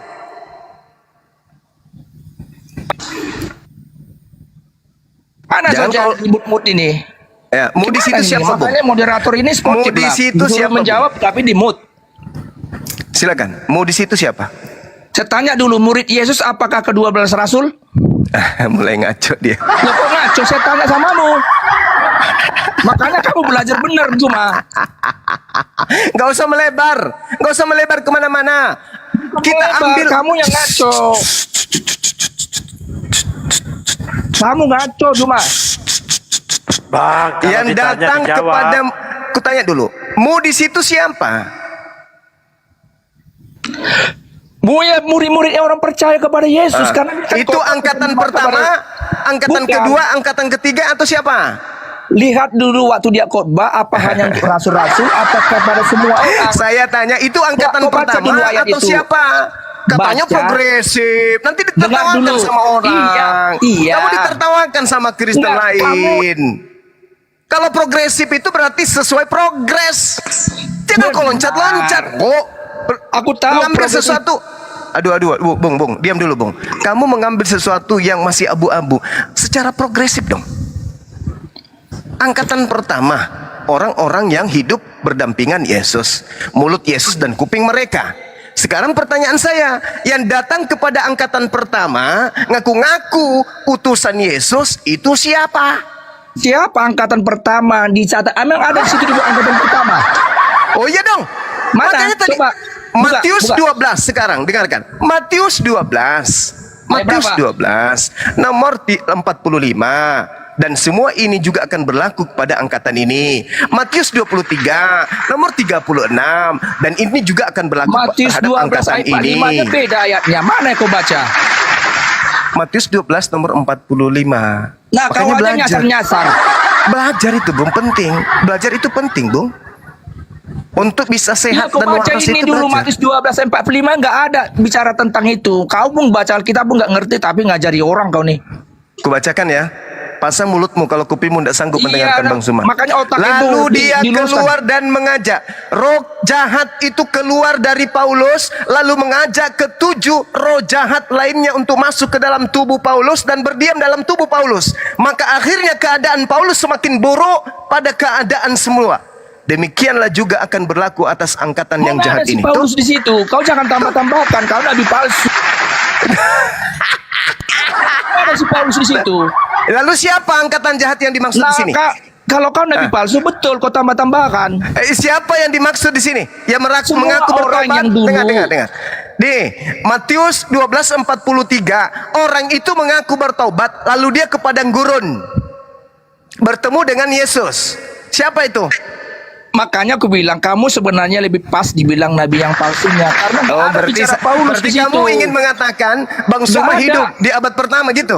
Matius 12 itu belum ada. Malah ketawa dia. Bikin malu Berarti kau kamu cuma. ingin mengatakan, Bung, kau ingin mengatakan Bang Suma itu hidup di abad pertama gitu? Enggak, kau tuh bikin malu karena itu nggak ada bicara Paulus. Iyalah, pasti kamu malu lah aku buat. Bukan kamu yang malu, kamu membicarakan hal yang nggak ada di situ. Loh, lalu yang menipu. mengajarkan kebangkitan ini siapa? Bukan, gak usah lari kau tuh. Di ayat yang kau bilang tadi mana ada Paulus bicara Paulus di situ. Coba kamu baca Matius 12:43 sampai 45. Berani nggak? Udah saya baca ini. Dah kau bilang tadi, kau ucapkan tadi. Udah baca, nggak ada baca, Paulus baca, di situ. baca. Saya Baca, ya. baca. Biar kau dengar Oke, baik-baik ya. Pasang telingamu. Yes.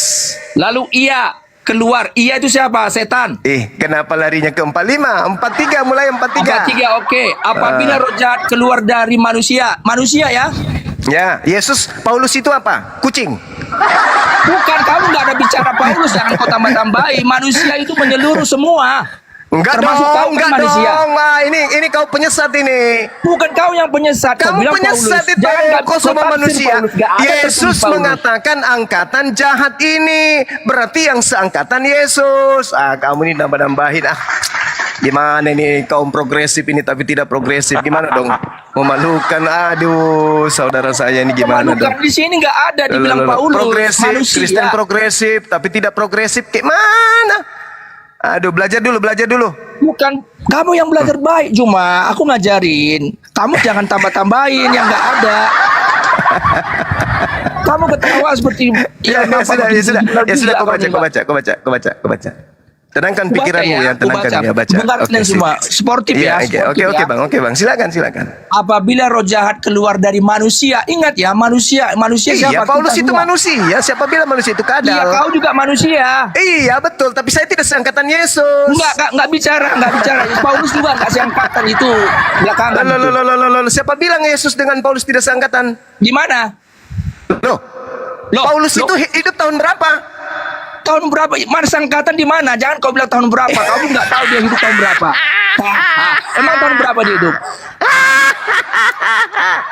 Allahu Akbar. Udah. Jangan kamu yang permalukan dirimu terlalu jauh, juga. saudaraku. Jadi Silakan kalau Anda baca, kau silakan Anda palsu, baca. memang benar. Ya, silakan. Jadi ini manusianya katanya berarti semua Iya, manusia. Paulus memang manusia. Siapa bilang dia padale? Iya, Bacalah. semua kita manusia. Makanya Oh, bicara jangan kita. personal. Itu kau nipu Bukan. berarti. Dalil ini kamu membahas jogal tentang kali, Bang. orang yang sesaman Yesus. Jangan kita dong. Jangan kita. Bagus gitu. Baca. Baca, Bang.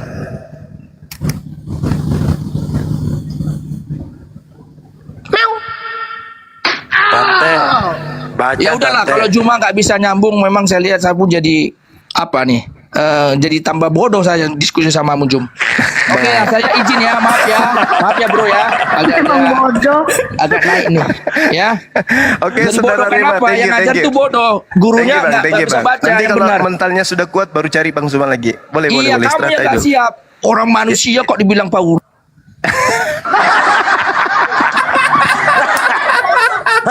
Dia bilang Paulus bukan manusia. Kau pikir Paulus itu alien?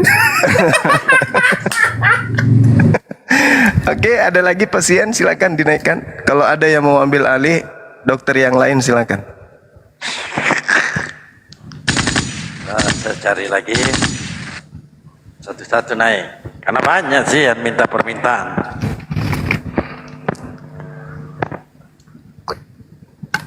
Pasien selanjutnya. Mumpung gratis nih. Ambu, selamat siang Ambu. Ambu.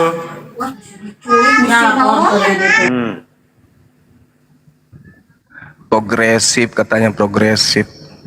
Ah, ini dia.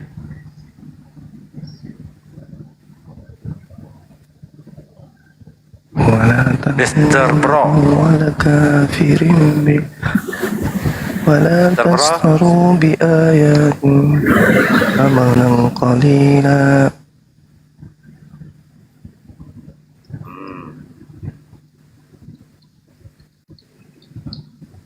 Apalagi nih.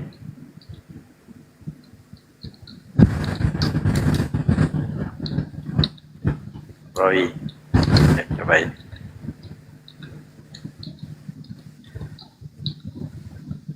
Anak-anak tidak.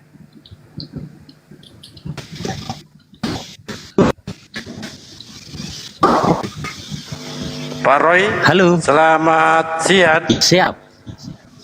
Memang siang, Kristen? siap, Pak. Kristen ya? Jelas, ikut Kristus. Kristen ya? Kristen aja ya? Ya, jelas. Oke. Iya, Silakan jelas. angkatan jahat. Kristen. Silakan Bang. Saya terserah mau ucap apa. Saya nggak gini loh, mau bertanya nih sama Bang Juman nih. Iya Bang. Bang Juma. Iya. Saya iya, lagi Bang. pengangguran loh Bang Juma. Ada lowongan jadi satpam nggak Bang? Sapam. Serius loh Bang, lagi pengangguran aku Bang. Iya tahu. Sapam ada nggak ya? Nanti coba ku tanya stafku ya. Kalau Bang, ada kantor buka. serius loh Bang, lagi apa ini Bang? Lagi menganggur udah. Mas saya Udah 6 bulan atau berapa lah ya sejak pulang dari Jakarta lah Bang, Iya, menganggur makanya aku bilang jadi kalau satpam pun nggak apa-apa Bang, yang penting ada kerjaan. Kalau di kantor saya nanti ada yang butuh, ya nanti saya hubungi Anda, atau di proyek saya ada butuh siapa nanti saya hubungi ya. Kalau saya ingat gitu. Alhamdulillah, Bang. Ya. Pak Roy pengangguran ya? Pak Roy pengangguran ya? Oke. Iya, Bang. Makasih Saya ada juga. kerjaan nih Pak, saya ada kerjaan. Upahnya nanti 3 juta lah per Apa bulan itu, ya. Bang? Kau sikat aspal itu 3 sampai juta. putih Pak. Kau sikat aspal sampai putih. Oh iya, iya. Oh, Bang. Iya, Bang, nggak sih. Allahu Akbar, Masya Allah.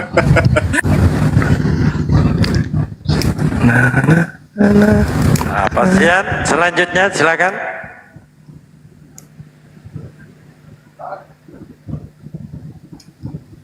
Hanya.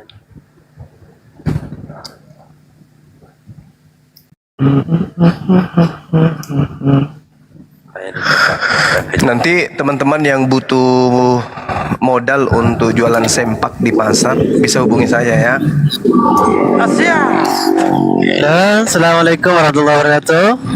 Waalaikumsalam. Lah ini sejalur Bang Ai. Yes, Bang. Noise Pak Bintang. Saya serius loh Bang, bukan bercanda loh. Kalau teman-teman butuh modal untuk jualan sempak, saya kasih modal loh. Tapi syaratnya KTP-nya harus Kristen gitu loh. Waduh, saya sudah semangat. Loh, bandal bukan enggak butuh.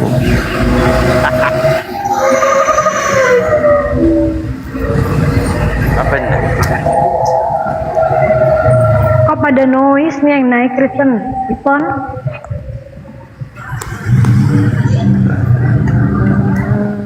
Pak Ipon. Selamatkan dirimu Pak Ipon.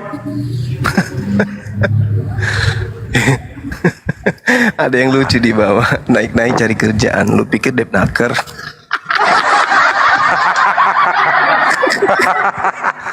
Aduh, parah. Teman-teman kalau butuh kerja di luar negeri ya, Jepang, Arab, hubungi saya ya. Insya Allah kita berangkatkan ke sana.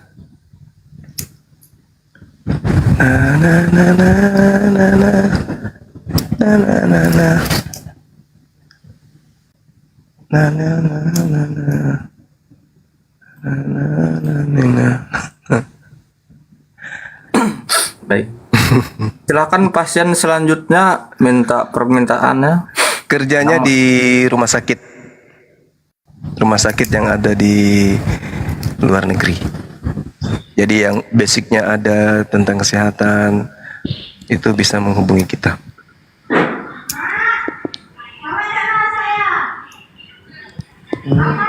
Ya, selamat siang Tanggang. Ya, selamat siang. Baik, agamanya Kristen ya? Ya, Kristen. Kristen aja. Silakan Gurunda. Allahu Akbar. Jadi Kristen itu kan menyembah makhluk yang terkutuk di atas salib. Betul, Bang? Enggak. Oh, jadi sudah pensiun. Yesusnya udah pensiun, enggak Tuhan lagi. Enggak. Hah? Gimana ini? Katanya Yesus terkutuk di atas pohon dan itu Anda sembah. Itu kan menurut congormu aja. Lalu yang di dalam Galatia 3:13 itu siapa, Bang? Memang apa katanya Galatia 13? Oh, belajar dulu baru ngomong. Makanya aku nanya kau cuma. Di situ dikatakan Yesus terkutuk karena Kristen. Gitu loh. Baca dulu Bang. Bisa baca apa nggak bisa baca maksud aku? Katanya kamu bacanya. Udah. Iya, bacalah di situ. Mana ada ditulis itu Kristen? Loh, lalu siapa yang ditebus Yesus di pohon? Kalau bukan Kristen? Kami Kucing. umatnya. Ya itulah Kristen lah itu. Kau tahu udah arti Kristen itu? Ya tahulah. Apa artinya? Krisis moneter. Udah kau minum obat musuh ini? Kenapa kau ketawa? Pertanyaan saya, betulkah yang kau sembah itu makhluk terkutuk? Aku bilang kan enggak. Lalu yang terkutuk di pohon itu siapa? Nenekmu. Oh, jadi kau nyembah nyek saya mulai sekarang, mulai. Iya. Oh, Nah, Bang. penyembah nenek-nenek ternyata.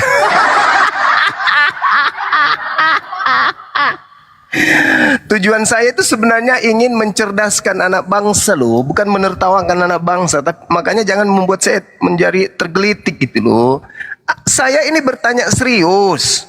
Al-Quran mengatakan wa iyad'una illa syaitanan marida. Yang mereka sembah tidak lain hanyalah iblis yang terkutuk. Itu kitab saya mengatakan. Nah sekarang membuktikan sebagai saudara saya penasaran, betulkah yang kau sembah itu makhluk terkutuk? Maka muncul pertanyaan, betulkah Yesus yang dikutuk di atas tiang salib yang kau sembah itu? Jawab Budi, silakan.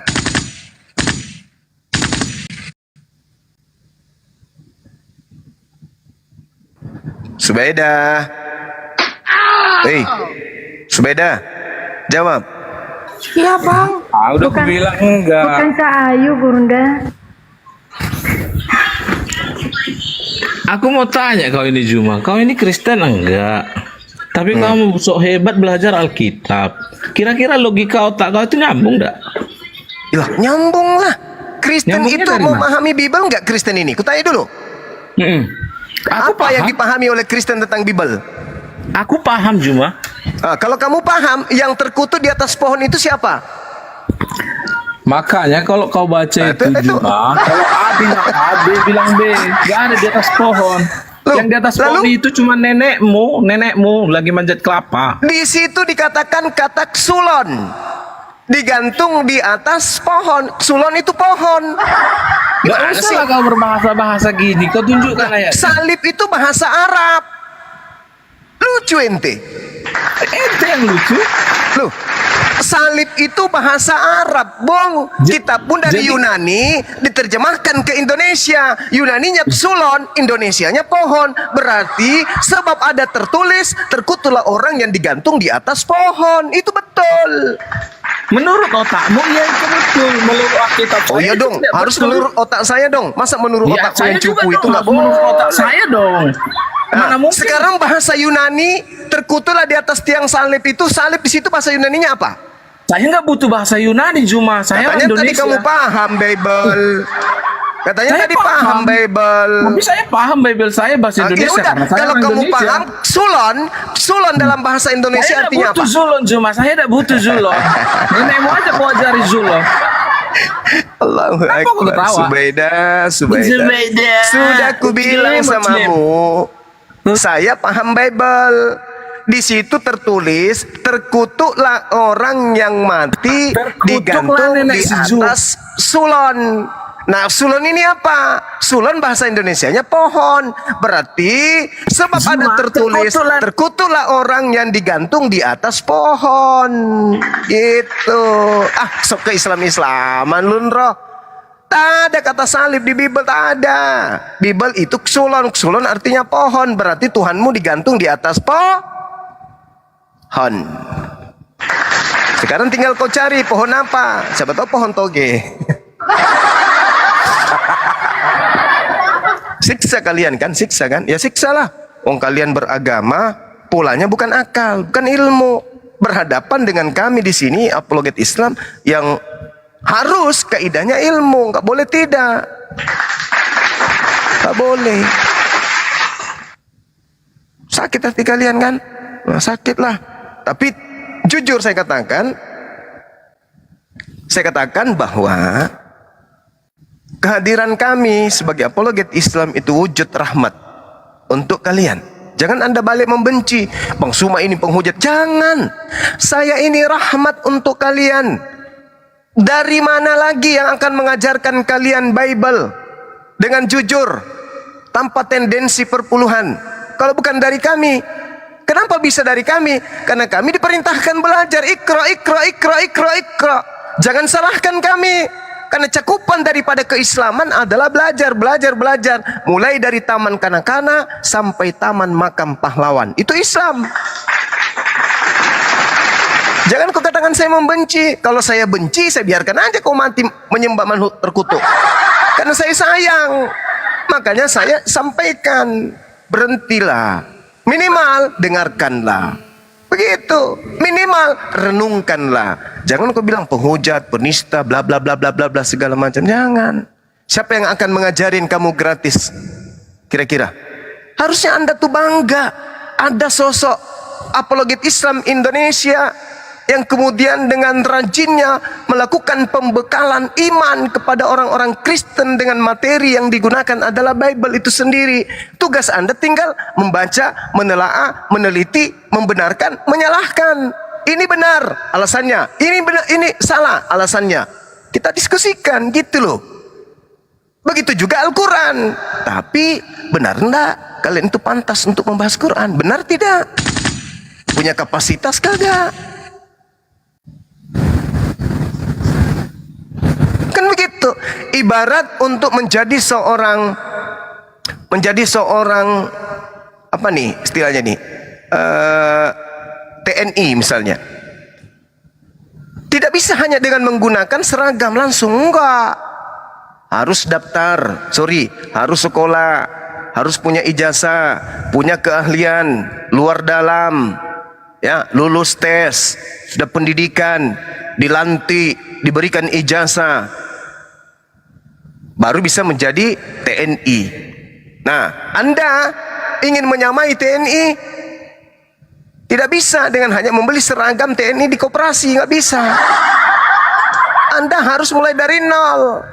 Dengan kata lain, seibarat Al-Quran itu TNI, untuk memahami Al-Quran Anda harus dari nol. Jangan Anda beli seragam di Gramedia, habis itu Anda pakai, oh ini loh Al-Quran itu gak bisa, kayak si kiamat, tak boleh. Lalu bagaimana dengan Bang Suma? Bang Suma juga harus sekolah dong. Sekolah apa? STT dong. Allahu Akbar, Masya Allah. Setelah STT, apalagi disiplin ilmunya apa yang harus saya kuasai untuk bisa menghafal Bible? Cuman satu kan? Apa itu? Roh halus. Nah, kamu harus punya roh halus. Yang kalian nebeng-nebeng di Al-Quran Roh Kudus. Enak kali mulut ngomong harus punya Roh Kudus. Padahal di situ Holy Ghost. Apa artinya itu? Apa itu artinya? Ada yang tahu? Hantu suci atau hantu murni. Iya kan? Itu aja syaratnya kan? Lalu ketika orang-orang ini menjelaskan begini, apa endingnya? Pungut. Kan gitu endingnya, pungut.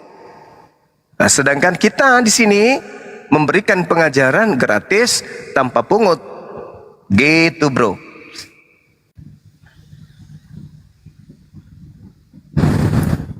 Oke, dilanjut teman-teman sekalian. Nanti kalau ada pasien lagi baru saya ngomong. Silakan. Oh, siap Gurunda. Paham?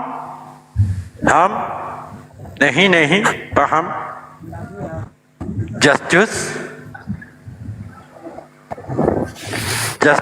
selamat sore. Assalamualaikum Bang Juma. Oh, waalaikumsalam. Waalaikumsalam warahmatullahi wabarakatuh. Bang Juma, saya asalnya dari Ambon, tapi saya belajar Bible. Saya sangat senang dengar apa yang dikatakan oleh Bang Juma, dan itu yang tadi yang Bang Juma ucapkan yang silon ya, itu. Nah, itu makanya saya lagi mencari, ternyata itu. Makasih Bang Juma, biar saya berdebat lagi ntar sama Oteng. Iya. Iya. Semangat. Kibarkan semangatmu, saudara. Saya mau lawan Agatha Bang Juma. Alamak, itu nggak perlu belajar kalau itu.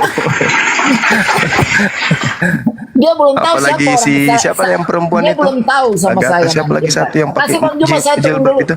Ya bang. Siapa namanya? Hah? Mikana.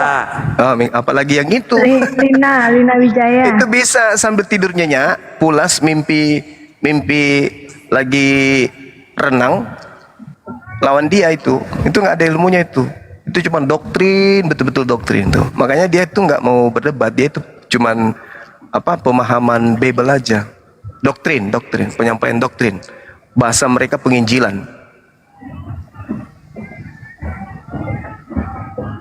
Kalau saya sih mengatakan itu pembibelan.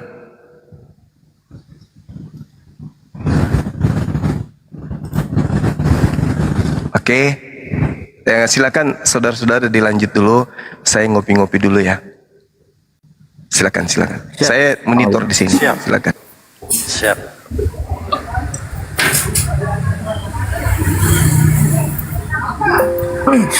Selamat sore Pak, Bapak Reaction Logic. Ya, selamat siang Bang. Ya, selamat siang menjelang sore ya. Bapak ini agamanya Kristen apa Muslim ini Pak? Apa Islam? Aku Muslim Bang. Ya silakan, apa yang mau disampaikan? Apa mau menyapa Bang Zuma juga? Sebentar Bang, saya kan kebetulan lagi di tempat kerja. Saya bisa di atas dulu Bang ya, sebentar saya ngomong ya. Ini saya lagi ada pelanggan ini di tempat kerja saya.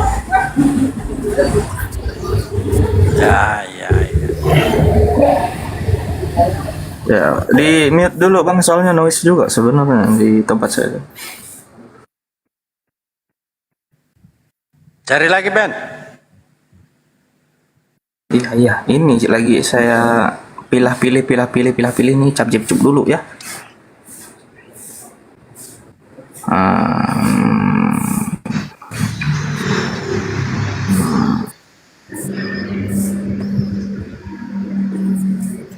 Lanjut Ben. Mana yang ini? Om Dongki. Assalamualaikum. Waalaikumsalam. Waalaikumsalam warahmatullahi wabarakatuh. Iya. Mau ini aja, sharing-sharing, ya mungkin sedikit masukan lah gitu loh. Jadi kan udah lama nih dengerin Bang Zuma untuk penyampaian dan pengarahan menambah ilmu, baik yang muslim maupun non muslim. Cuma saya itu mengharapkan tuh gini, coba bisa nggak ya diberi kayak gambaran, jadi bahasanya Gambaran gimana tuyul. ya, gimana? Gambaran tuyul. Bukan, maksudnya itu dikasih gambaran begini loh yang baik, begini loh yang ini, jangan terlalu terpaku yang istilahnya yang non muslim, istilahnya biar tidak terpaku dengan egoismenya dia gitu loh. Jadi Kita tidak bisa Pak memaksakan mereka. Poinnya, intinya kita sudah menyampaikan sesuai yang tertulis, kan begitu. Biarkan yang di bawah yang menilai. Begitu Pak. Ya itu, makanya itu. Jadi soalnya gini, ada tiktokers itu sampai bangganya dia itu, oh saya sudah mengalahkan Bang Zuma, wow gini tetebengnya, dia nggak bisa apa-apa begini. Iya, cita-cita boleh Pak. Semua orang bisa bercita-cita. Tetapi apakah cita-cita itu tercapai, kan kagak juga. Bener, begitu loh. Aku tuh berharap tuh, maksudnya kepengen itu kayak TikTok berdua arah lah, ada bahasanya, ada TikToknya lah. Dengar dulu Bang, sudah ada ini si dua natur ini. Dua natur lagi. Jadi kapan ini si Zuma berani dengan saya nih? Sekarang aja. Mau debat apa? Mau debat apa kau? Gimana? Mana lawanmu di sini? Guru mulai langsung. Kalau kalian bukan level saya lah. Tidak berani. Terus gimana? Kapan ini? Sekarang. Sekarang lah. Mana orangnya? Untung ada orang. Saya. Hadir dong, hadir. Aku di sini. Gimana kita berdua gimana? Iya, ayo silakan Anda tentukan tema yang Anda paling suka. Kalau kita berdua bagusan di channelmu atau gimana? Ayo. Ya di sini. Atau di channel saya. Di sini yang lain diam. Gimana kalau yang lain turun semua? Ngapain harus turun? Ente siapa rupanya? Di sini mereka ngapain kalau kita berdua? Oh, ini komalnya mereka. Buat pesora. Kamu kan? dan saya adalah tamu di sini, oke? Iya, Mereka maksudku Dalbo. oke. Gini Dalbo. Ya sudah, Dalbo, kau kan sudah. host. Ayo. Kau kan host Temanya Dalbo. silakan. Kamu bahas Gimana apa? kalau kau jadi moderator? Yang paling kamu saya kuasai, sama Juma silakan. berdua gimana? Iya, sudahlah. Kau jangan usah banyak cerita. Materi yang paling kamu kuasai sampainya kau menyembah makhluk Kita itu terkutuk. Silakan. materi kita cuma satu materi kita. Nggak ada yang lebih daripada itu. Materi kita biar tidak debat kusir. Bagaimana saya akan buktikan kepada kamu bahwa Quran tidak lain adalah sebuah jiplakan dari Bible yang keliru. Itu dua arah. Baik. Satu arah aja. Al-Quran aja kita bahas. Dua arah itu. Enggak satu arah aja. Kita bahas Al-Quran aja. Ngapain bahas Biblemu? Kau kan ahli Al-Quran. Kita Saya tidak akan membahas Biblemu kalau sama Edis. Nggak mungkin. Edis kan orang paling takut dibahas tentang Bible. Loh. Kau seranglah Bibleku. Sudah kusuruh kau serang Bibleku. Masa tidak mampu? Enggak. Saya enggak. Langsung nyerah dia. Tidak mampu dia, saudara. Saya enggak tahu. Kalau Edis itu ternyata berani dibahas Bible. Enggak usah. Kau kan sering bilang bahwasanya Lukas itu kitab wartawan. Enggak usah.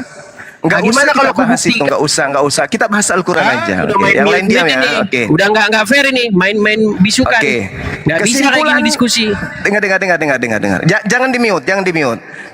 Dengarkan, tema kita adalah Edis menuduh. Tema kita adalah bahwasanya Quran menjiplak kitab wartawan Lukas. Gimana? Oke, baik. Iya. Oke, sekarang ya. Nah, saya mulai. Yang lain turun dulu lah. Ngapain di sini yang lain kalau kita berdua? Jangan di-mute. Jangan ada yang memute. Gini aja, kalau kau ke channel Ini saya nanti di framing. Kalau kita tukang mute, biarkan aja dia ngomong. channel saya gimana? Berani nggak? Siapa yang main mute ini? Nggak Saya ada turun yang kalau dia di mute. Bisa di mute terus berkali-kali saya di Dia di mute, mute. Saya berkali-kali turun saya kalau dia dibisukan. di Kenapa? mute. Saya turun. Dengarkan semua.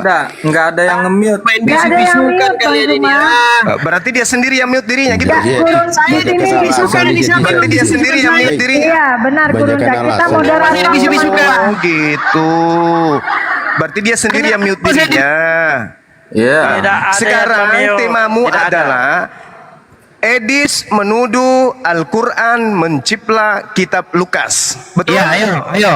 Gimana? Yang lain turun dong. Oke. Sekarang kamu bernarasi, buktikan kepada kami umat Islam. Iya, ada yang lain upaya- turun. Kenapa yang di sini nanti jadi pesorak mereka? Gimana Dalbo? Dengarkan. Kita biar serius Dalbo. Kau Saya kasih waktu 5 Kau menit. moderator. Sekarang gimana? Yang lain turun Gimana karena ini? nggak ada Gimana gunanya ini, mereka di sini. Temanya cuma satu arah loh, cuma Al-Quran loh dibahas. Oke? Jul, sekarang ku beri kamu kau narasikan peluang sebesar-besarnya untuk membuktikan bahwa Bible itu salah. Ayo. Enggak. Al-Quran aja. Coba Nggak kamu berani, narasikan. nggak berani dia membuktikan karena dia tidak akan Coba mampu. kamu narasikan Karena dia sekarang tidak 5 akan menit sanggup lamanya ke untuk depan. menunjukkan di mana kesalahan dari Injil Lukas. Bahwa Rasulullah Muhammad sallallahu alaihi wasallam melakukan penjiplakan terhadap kitab Lukas. Nah, itu di sini aja kau udah nggak sekolah. Di sini saja kau sudah tidak sekolah. Siapa yang bilang sebentar? Siapa yang bilang bahwasanya Muhammad menjiplak? Melihat Rasulullah menjiplak? Pada kapan itu terjadi? Di mana kejadiannya? Sekarang gimana? Diatur waktunya gimana? Apa materi-materi yang diambil Al-Quran dari Lukas? Harus Anda buktikan. Anda menuduh kan? Anda menuduh bahwa Al-Quran itu menciplak kitab Lukas. Siapa yang menciplak? Kapan? Orangnya sebutkan. Silakan. Saya tunggu. Penulis Quran itulah gimana? Siapa? Penulis Quran tidak diketahui. Iya, siapa yang mencipta Penulis kitab Lukas Quran itu tidak siapa? diketahui, gimana sih kamu? Siapa? Loh, tidak diketahui tapi kamu menuduh. Penulis Quran tidak diketahui. Teman-teman, dia menuduh tapi dia nggak tahu. Penulis Quran itu memang tidak diketahui, gimana? Dia menuduh Al-Quran menciplak Siapa kitab penulis Lukas. Quran menurut Quran? Siapa pelakunya? Enggak, Siapa pelakunya penulis yang menciplak Quran itu? menurut Quran itu siapa? Penulis Quran menurut Quran siapa? Yang melakukan Kau jawab dulu, itu kau jawab siapa? dulu. Siapa Itu kapan penulis Quran terjadi? menurut Quran? Silakan, Siapa kita penulis tunggu ya, Quran menurut teman-teman. Quran? Siapa penulis Al-Quran menurut Al-Quran siapa? Said salah satunya. Mana ayat berapa? Surat berapa? Surat berapa ayat berapa? Said salah satu surat penulisnya. berapa ayat berapa yang menunjukkan atau yang mengatakan Said menciplak Lukas. Sudah main bisukan. Ayo, kita Sudah tunggu main bisukan, sudah main bisukan. Di Udah, mana sekarang gini, tunjukkan kepada saya bahwasanya Zaid adalah penulis Quran. Tunjukkan kepada saya bahwasanya Zaid adalah penulis Quran. Di Quran surat berapa ayat berapa? Husu Al-Quran min arba'ah. Itu Mana ayat berapa? Surat berapa ayat berapa? Terima Al-Quran dari keempat Surat berapa sahabatku. ayat berapa? Salah satunya adalah Surat Said. berapa ayat berapa? Sekarang surat berapa ayat berapa? Kamu Surat menuduh berapa? Al-Quran menjiplak kitab Lukas. Surat berapa Buktikan ayat tuduhanmu berapa? itu. Surat berapa ayat berapa? Tuduhanmu. Surat berapa ayat berapa yang mengatakan bahwa Zaid adalah penulis Quran? Surat berapa? Buktikan tuduhanmu. Kau nggak jawab. Untuk apa? Kenapa kau nanya kepada saya siapa yang menjiplak sedangkan penulis Quran itu tidak dikenal? Ya kan menuduh. Kalau saya menuduh kan jelas nih, misalnya Paulus menciplak ulangan. Saya buktikan. Di mana tertulis? Apa Di dalam hubungannya dengan Galatia Quranmu? 3, Apa hubungannya nomor dengan 13. Quranmu? Ya kan? Yang saya tanyakan sama kamu adalah di mana di dalam Bible, di mana di dalam Quran bahwasanya Zaid itu penulis Quran. Saya buktikan. Contoh. Iya, di dalam Quran di mana Bible Zaid itu penulis ulangan. Saya buktikan. Di mana itu tertulis? Oke, saya permisi kalau main bisu-bisukan. Nomor 13. Saya permisi. Nah, sekarang Main bisu-bisukan. kamu menuduh Al-Quran menjiplak Lukas.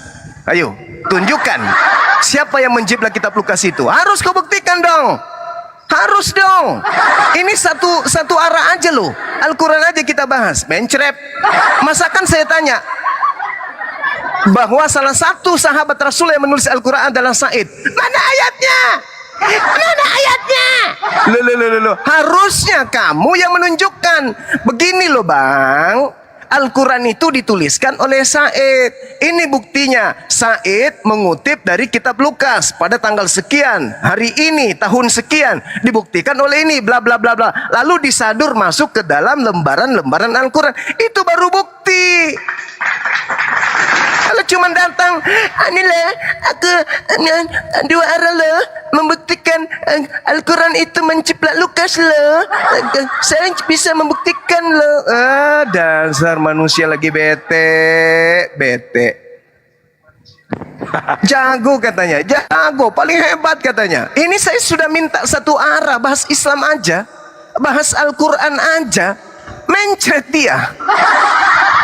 Saya nggak butuh bahas Bible di hadapan kamu, karena Bible itu bagimu surat kabar sendiri kan. Kau berbicara mengenai Lukas menulis firman Tuhan itu mustahil. Nanti kau muntah darah. Bahas Al-Quran aja sesuai dengan tuduhanmu. Al-Quran menjiplak kitab Lukas. Nah kan gitu. Harus kau berikan data-data dong. Pada hari ini tanggal sekian Said tulis Al-Quran bernama ini, menuliskan di dalam surah ayat ini, mengambil dari Lukas, kitab Lukas. Nah kita minta bukti. Siapa di antara sahabat Rasulullah yang pernah membaca kitab Lukas?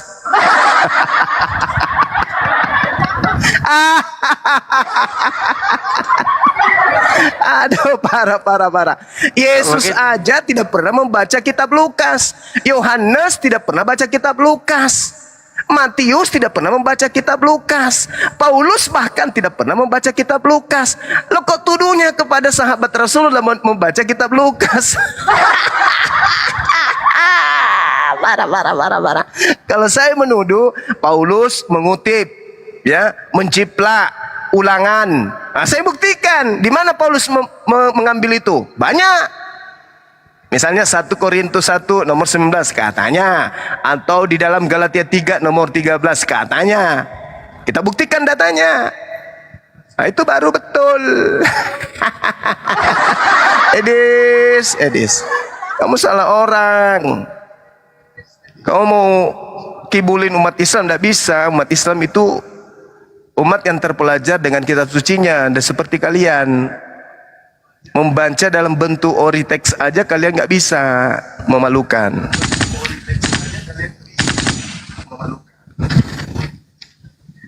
Oke, silakan teman. Saya lanjutkan, saya masih renang ini, silakan. Lanjut. Siap, Guru Ronda. Cuman anehnya begini. Dia mengatakan di mute, padahal tidak ada yang mute loh. Kami mengikuti arahan Bang Suma. Jangan di mute. Tidak ada yang mute. Tapi dia mute sendiri supaya ada alasan lari. Dibilangnya di kick lo, padahal nggak ada di kick, dia yang turun sendiri. Ih, licik kali lah itu orang. Kudis. Coba kita ini Keder. Badar, selamat sore.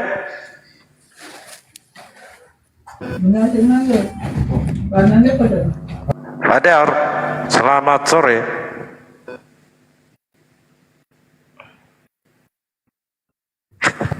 Itu Bang Der, tolong dibuka moodnya Bang Der. Halo. Halo Bang Der. Apakah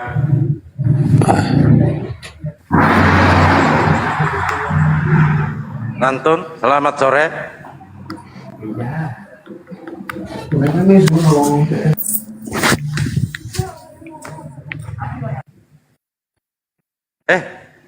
Kok persamaannya?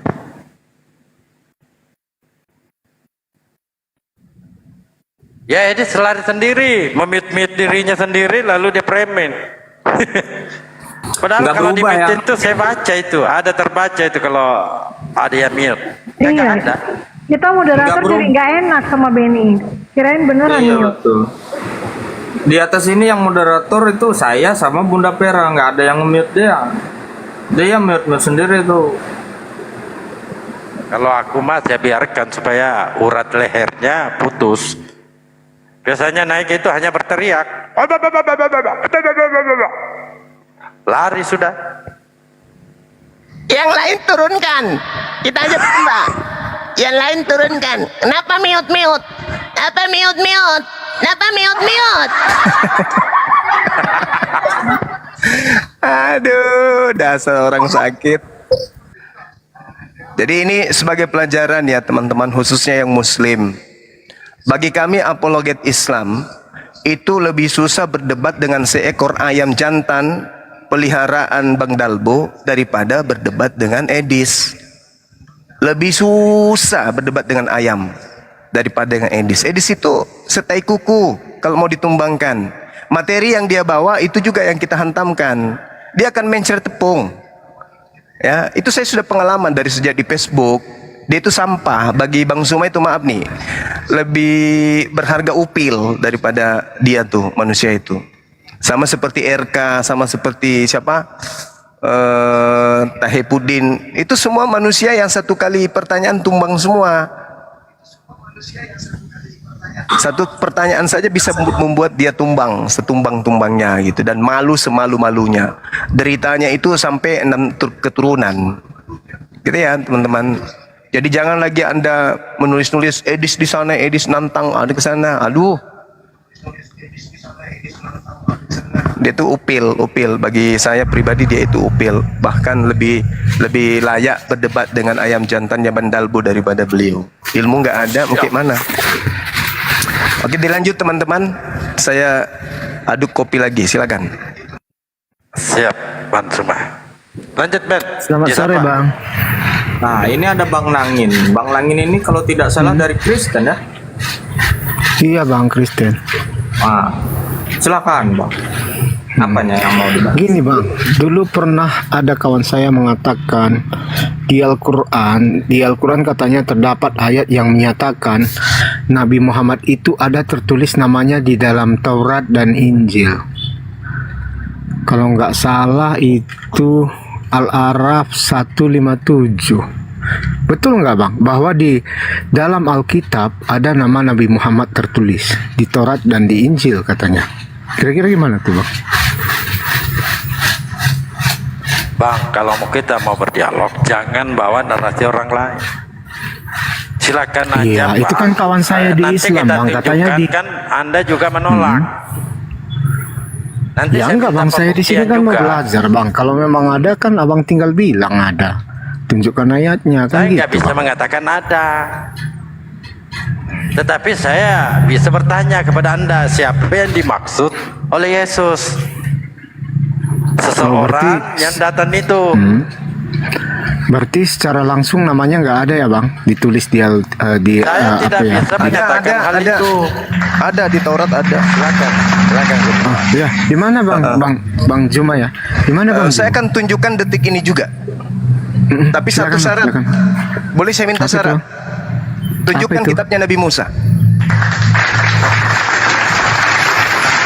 Karena Kitab Al-Quran Nabi saya Musa. mengatakan, kitab Al-Quran mengatakan nama Nabi Muhammad itu tertulis di kitabnya Nabi Musa dan di kitabnya Nabi Isa. Sekarang saya minta tunjukkan kitabnya Nabi Musa dan tunjukkan kitabnya Nabi Isa. Baru saya tunjukkan kepada saudara.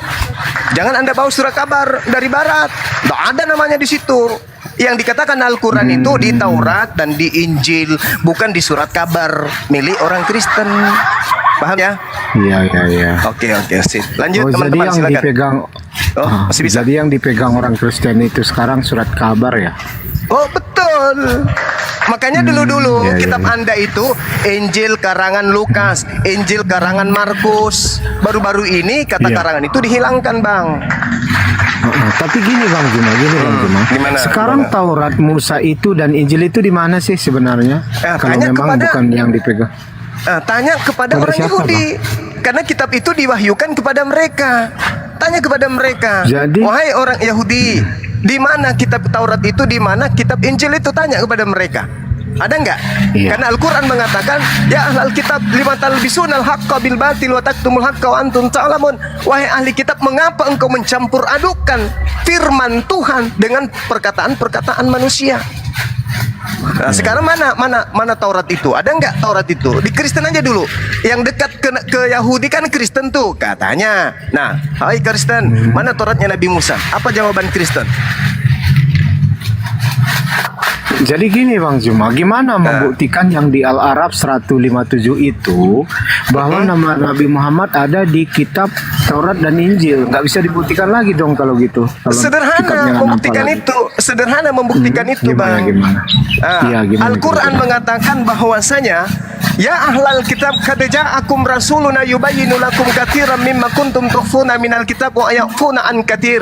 Wahai ahli kitab, sungguh Rasul kami Nabi Muhammad telah datang kepadamu, menjelaskan kepadamu dari banyak hal dari isi kitab yang kamu sembunyikan. Itu kata Al-Quran.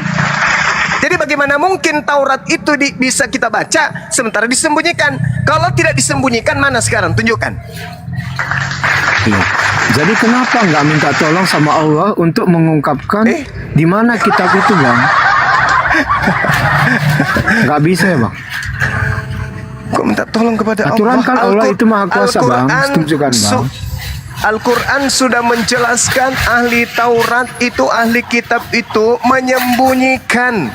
Dan kitab itu pun tak ada gunanya lagi buat sekarang. Untuk apa Taurat itu? Untuk apa? Untuk apa Taurat itu untuk di luar Yahudi? Taurat itu hanya untuk Yahudi. Untuk apa? Ya, jadi kenapa Al-Quran menyuruh beriman kepada Taurat Kami dan beriman Injil Bang? kepada Taurat. Kami Iya. beriman kepada Jadi Taurat. bagaimana mengimani sesuatu yang nggak nampak Bang Juma? Lah, kami beriman kepada Allah. Allah tidak nampak. Iya, Kami kan beriman Allah kepada Nabi menyuruh Isa. Anda beriman. Nabi Isa tak nampak. Beriman kepada Iya. Nabi Musa. Nabi Musa tak nampak. Allah kan menyuruh Anda beriman kepada Taurat dan Injil, betul nggak Bang Iya, Juma? betul sekali. Ya, Subhanallah. jadi pintar. bagaimana Anda beriman kepada Taurat dan Injil sementara kedua kitab itu tidak nampak lagi? Ini kita disuruh beriman kepada Taurat, kitab yang diwahyukan oleh Allah kepada Nabi Musa, dan kita disuruh beriman bahwa Taurat itu sudah disembunyikan, sudah dibuat kemudian bercampur aduk dengan perkataan, dengan karangan-karangan manusia. Itu kami beriman dengan keadaan itu.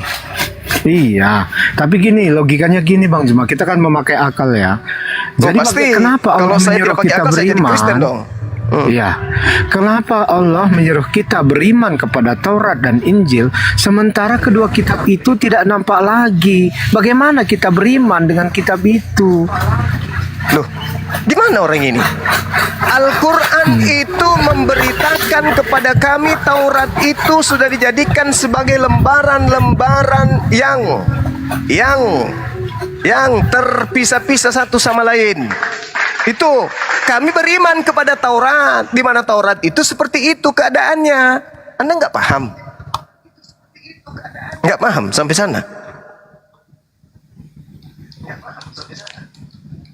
Lagi pula kalau masih ada Taurat, untuk apa? Taurat itu bukan untuk seluruh manusia. Taurat itu hanya untuk Bani Israel saja.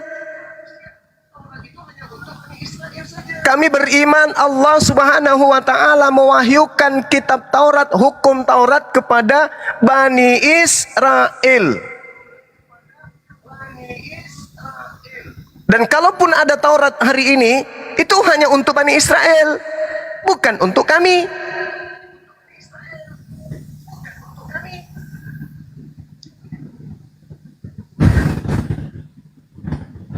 Gimana dong?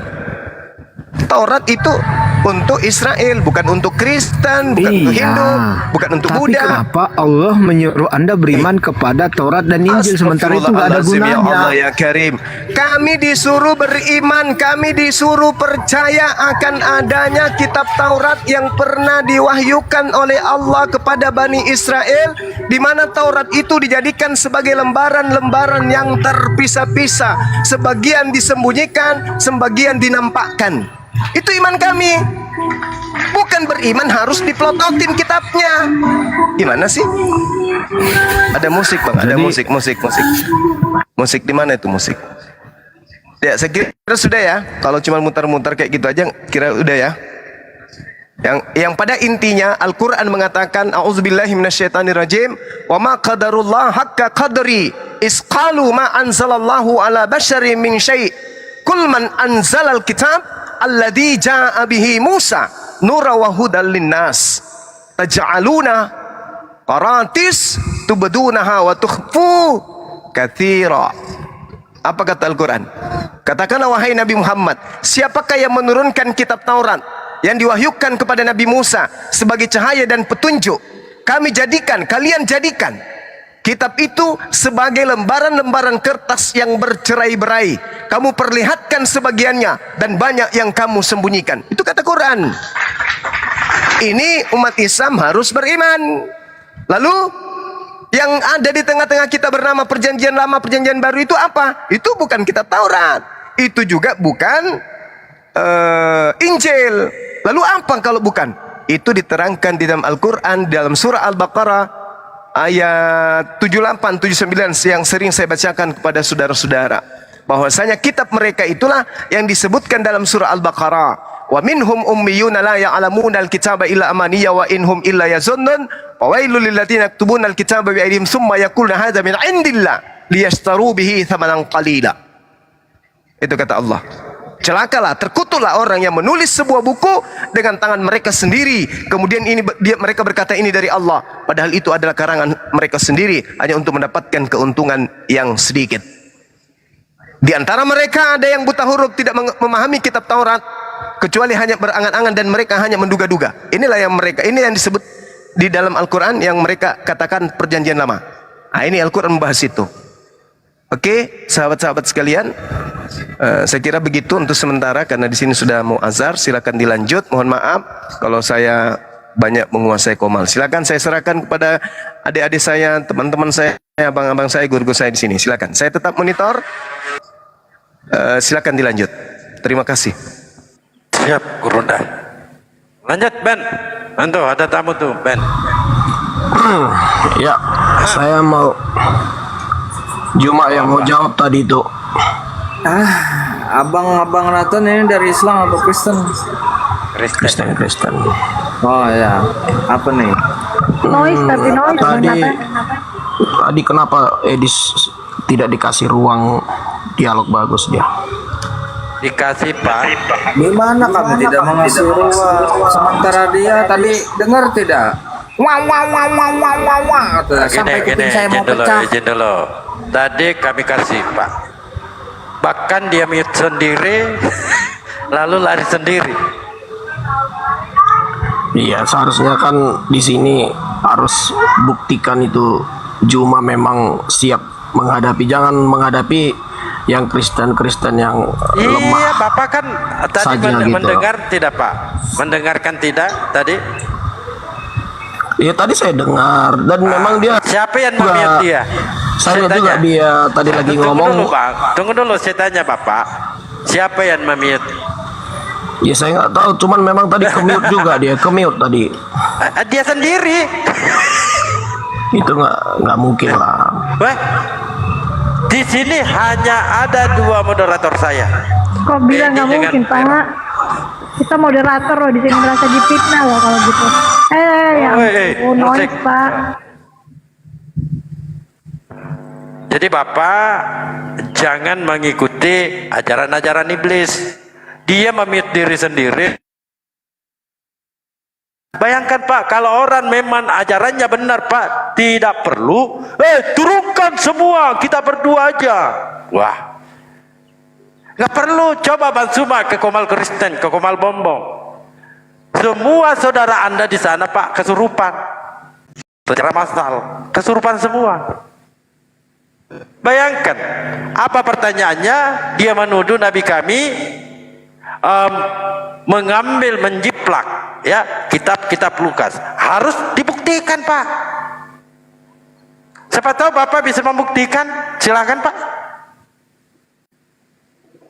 Nah, ini tadi kita minta pertanggungjawaban ya kepada Edis, di mana para sahabat-sahabat Nabi selaku penulis Al-Quran mengambil ya, menjiplak kitab-kitab Lukas. Penyelidikan Lukas di mana? Mungkin Bapak bisa jawab, silakan, Pak. Nah, itu. Jadi Kristen itu, Pak, ketika diminta pertanggungjawaban, apa jurusnya, Pak? Oke, jurusnya kesurupan. Ya udah gini aja, saya jawab aja yang tadi tentang bahasa Ibrani, bahasa Yunani tentang Kristus terkutuk orang yang digantung pada pohon tadi ya. Silakan. Ya, saya jawab ya. Galatia 3:13 itu adalah suatu narasi yang ditulis oleh Paulus sebagai ilustrasi atau seperti kebiasaan atau satu pada masa itu ada namanya seperti pepatah atau seperti peristiwa atau satu kejadian. Setiap orang yang digantung baik dimanapun, baik di pohon, itu orangnya terkutuk. Itu bukan mengindikasikan tempat di mana Yesus digantung. Jadi tolong dipahami. Memang bukan berbicara tempat, Pak. Bukan berbicara posisi Yesus disalib. Dia hanya menarasikan, Paulus menarasikan kepada jemaat Galatia, orang-orang yang tergantung. Kalau saya versi Bibel, saya bisa jelasin. Cuma kayak tadi kalau ada di sini Edis, makanya sebelum Anda terangkan, didengarkan baik-baik. Tunggu dulu. Bang Suma, dengarkan. Anda ini premin kemana-mana. Narasi Bang Suma, insya Allah saya mampu juga bertanggung jawab.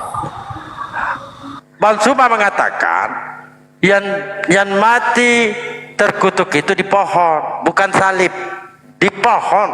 Yang bilang disalib. Karena kenapa? Saya setuju di pohon. Saya setuju di pohon. Saya setuju di pohon. Iya, di pohon. Ya, kalau setuju apa yang keliru, apalagi yang Anda makanya perhatikan, saya jelasin ya.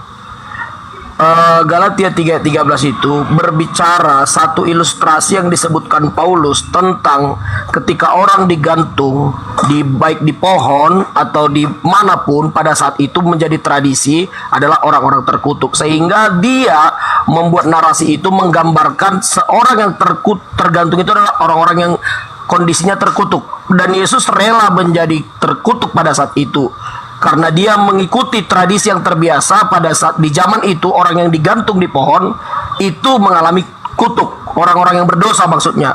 Itu maksud ayat itu. Jadi tidak ada masalah. Memang versi Indonesia itu disebut disalib, tapi versi yang sebenarnya itu masalah perbedaan terjemahan saja.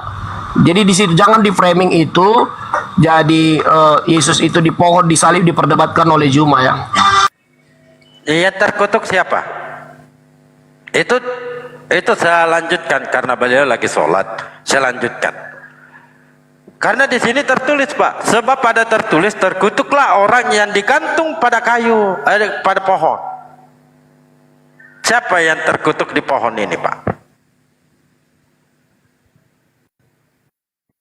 Cuplis? Saya kan udah terangkan. Itu adalah satu, perhatikan saya baca ayat ini lengkap ya. Saya baca ayat ini lengkap dari ayat yang ke-11. Dan bahwa tidak ada orang yang dibenarkan di hadapan Allah karena melakukan hukum Taurat adalah jelas karena orang benar akan hidup oleh iman. Jadi dia ini sedang menjelaskan, membuat satu ilustrasi dan menghubungkannya dengan kebiasaan yang terjadi di bangsa Israel ketika orang berdosa itu hukumannya hukum gantung. Hukum gantung baik di pohon, baik dimanapun. Dia hanya ngejelasin, bukan mengindikasikan tempat di mana Yesus disalib. Sampai di sini paham? Tidak ada yang berbicara tempat, Pak. Yang kita bahas pertama bukan salib ya. Ternyata pohon di situ. Itu pertama. Kita tidak berbicara tempat. Mestinya Juma aja yang jawab. Tunggu dulu. Juma aja yang jawab, Pak. Tunggu dulu, beliau tidak ada, beliau lagi sholat. Saya muridnya. Kalau Anda mampu menaklukkan saya, boleh Anda melangkah ke Bansuma. Ya, di sini yang kita bahas tadi, yang pertama, siapa yang mati terkutuk di pohon? Coba Bapak jawab. Karena ada tertulis, sebab ada tertulis terkutuklah orang yang digantung pada pohon. Siapa? Oi, siapa? Itu tadi makanya Juma aja teman saya, coba biar dia, soalnya dia yang menaikkan ini ke framing. Anda nggak paham? Anda nggak boleh ngejelasin. Iya, makanya saya tanya, saya bacakan. Sebab ada tertulis terkutuklah orang yang digantung pada pohon. Siapakah yang terkutuk? Berarti perhatikan ya, saya ulang sekali lagi. Mungkin Anda kemampuan Anda nggak sanggup ya. Perhatikan, saya ulang sekali lagi ya. Galatia 3 ayat 1 sampai di ke-13 ini ya adalah narasi yang disampaikan oleh Paulus menggambarkan bagaimana hukum Taurat itu, ketika kita tidak lakukan itu menjadi kutuk. Pada ayat 10 dikatakan di sini, karena semua orang yang hidup dalam pekerjaan hukum Taurat berada di bawah kutuk. Sebab ada tertulis, terkutuklah orang yang tidak setia melakukan segala hukum tertulis di hukum Taurat. Jadi dia sedang menjelaskan, ketika engkau mengatakan hidup di bawah hukum Taurat dan kau tidak melakukan, saat kau melanggar satu saja hukum Taurat, kau gagal. Itu maksudnya. Nah, kemudian di ayat 13 dikatakan, dia sedang menggambarkan bagaimana orang-orang yang berdosa, orang-orang yang tidak taat hukum Taurat digantung. Digantung ini dibuat dia di sini seperti biasa pada umumnya tradisinya di pohon. Dan ini bukan mengindikasikan kalau Yesus digantung di pohon. Ada nggak memahami? Mungkin kepada Dalbo. Di sini soalnya Kristennya cuma satu, pasti pro dia semua kan. Saya sudah ngejelasin, Anda belum paham. Iya, pertanyaan saya, siapa yang terkutuk yang digantung pada pohon itu? Siapa? Makanya gini bro, kalau urusan dialog soal ini simpel, Pak, siapa? Atau begini ya, saya pakai bahasa Bible aja, terjemahan Indonesia. Sebab ada tertulis, terkutuklah orang yang digantung pada kayu salib. Siapa yang disalib? Kay Grapta, Epicataratos, Bajo, Crema Menos, Episulo. Jawab. Nehi habaka. Nehi. Orang ini yang mau melawan Bansuma. Saya tanya, sebab ada tertulis terkutuklah orang yang digantung pada kayu salib. Siapa? Dalbo, mau saya jelasin sekali lagi ya bro ya. Perhatikan ayat itu kan. Saya minta dijawab. Oh, saya mau jawab ya. Saya mau jawab. Saya minta dijawab, Cik Ayu. Perhatikan, sebab ada tertulis ya. Sebab ada tertulis berarti kata-kata ini ada tertulis ya. Kata-kata ini ada tertulis. Terkutuklah orang yang digantung, kalau terjemahan Indonesia kayu salib. Terjemahan Yunaninya pada pohon. Oke, deal? Di mana terjemahan Yunaninya pada pohon? Kagak ada begitu, Pak. Loh, kenapa kagak ada? Kan cuma naikkan tadi bahasa aslinya, terjemahan aslinya. Ini apa bahasa aslinya, Pak, di situ? Ya, bahasa aslinya pohon. Sulon. Gimana ini Bapak ini? Yunaninya itu Yunaninya sulon. Maksudku terjemahannya kalau diterjemahkan terjemahannya pohon. Ya saya katakan kan pohon. Oke. Ya, perhatikan, sudah, saya ulang. Tenang dulu, perhatikan. Jadi dikatakan Kristus telah menebus kita dari kutuk hukum Taurat dengan jalan menjadi kutuk karena kita, sebab ada tertulis. Ya, perhatikan, bukan Yesus yang digantung ya. Ada tertulis. Udah? Berarti Yesus tidak disalib. Perhatikan dulu. Maksudnya dia menjelaskan. Kau ini Ben, perhatikan dulu lah Ben. Ya, lanjut. Sebab ada tertulis. Ada satu kejadian, berarti kan ada tertulis di hukum Taurat. Di mana ayatnya? Di Ulangan 21 ayat 23. Maka janganlah mayat dibiarkan semalam-malam, pada tiang itu haruslah engkau menguburkan dia pada hari itu, sebab seseorang yang digantung terkutuk oleh Allah, janganlah engkau menajiskan tanah. Dan ini sudah terjadi kepada orang Israel, sudah biasa. Makanya dikatakan ada tertulis, orang yang digantung di pohon itu biasanya orang terkutuk. Dan Yesus melakukan itu. Dia sedang menjelaskan, membuat satu narasi dan membuat ilustrasi dan mengutip yang di Perjanjian Lama. Jadi ini bukan mengindikasikan, menjelaskan bahwasanya Yesus digantung di pohon. Sampai sini paham? Jadi Yesus maksud Anda, Yesus tidak disalib, begitu? Yesus disalib, tapi bukan di pohon. Kenapa Anda tidak mau menjawab tadi? Loh, gimana ngejelasinnya? Sebab ada tertulis, terkutuklah orang yang digantung pada kayu salib. Siapa yang disalib? Gak usah pakai pohon. Siapa manusia ini yang terkutuk di tiang kayu salib?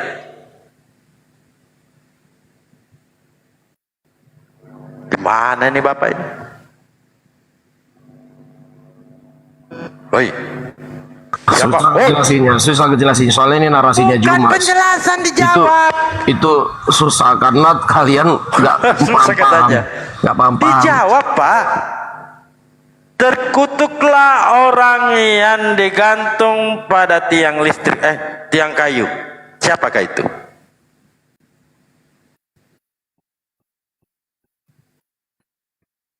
Dijawab Pak Nathan. Bapak belum lulus, belum tidak diizinkan berdialog dengan Bansuma kalau begini. Saya ini hanya pion Pak, tetapi mampu menaklukkan pendeta-pendeta Pak. Apalagi Bapak ini kelas jemaat. Bagaimana mau melawan guru saya? Saya aja ini pion. Kudanya ini Benny. Perdana Menterinya Mbak Bera. Ini pertanyaan simpel. Sebab pada tertulis, terkutuklah orang yang digantung pada kayu salib. Siapakah yang disalib? Sekarang yang dibahas originalnya atau gimana? Gimana Bapak ini? Tadi dibahas originalnya, dia tolak. Sekarang terjemahannya, kagak mau jawab, malah muter-muter. Nah inilah Kristen, ditanya satu dibawa kita putar-putar sehingga kami tertidur. lalu tidak ada jawaban. Originalnya kan tadi udah saya akui itu di pohon. Masalahnya apa? Pohon. Saya bertanya siapa yang terkutuk di pohon itu.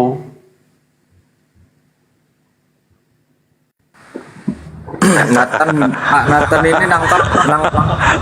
Pak Nathan ini nangkap tidak pertanyaan hostnya. Buang aja itu, tergantung di pohon, di tiang salib, apa di kayu, di tiang listrik, apa itu. Yang ditanya siapa yang tergantung itu.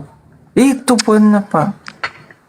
Mau di tiang jemuran dia. Kalau itu ya udah pasti Yesus lah topiknya. Ya mana mungkin yang lain. Sekarang kan tadi tuh perhatikan topik kita tadi antara enggak cuma tadi ngototnya di pohon dan tiang itu, di situ perbedaan tafsir terjemahan. Seakan-akan dia mau framing kitab kita sepertinya terjemahan ini gini-gini segala macam gitu, ditipu kita Kristen. Di situ topiknya. Kalau soal yang digantung atau disalibkan udah tunggu dulu. Saya ada originalnya kok. Saya ada originalnya. Jadi silakan Bapak tampilkan dan saya juga tampilkan, Pak. Nggak usah. Sekarang gini, yang jelas. Itu. Mari kita tampilkan. Saya juga buka original teksnya. Waduh, kok Anda juga buka. Ya udah buka. Silakan Anda buka. Ayolah Paman. Tapi Anda yang mau buka dulu. Hah? Saya? Baik.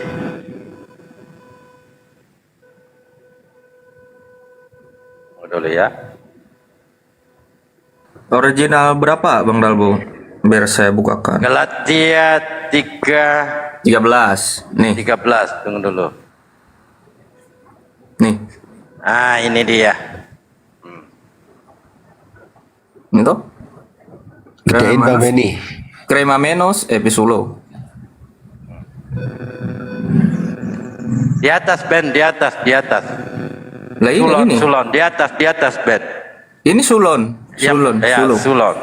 Cremamenos Episulo. Tergantung di kayu, tergantung di pohon. Apa masalahnya sih?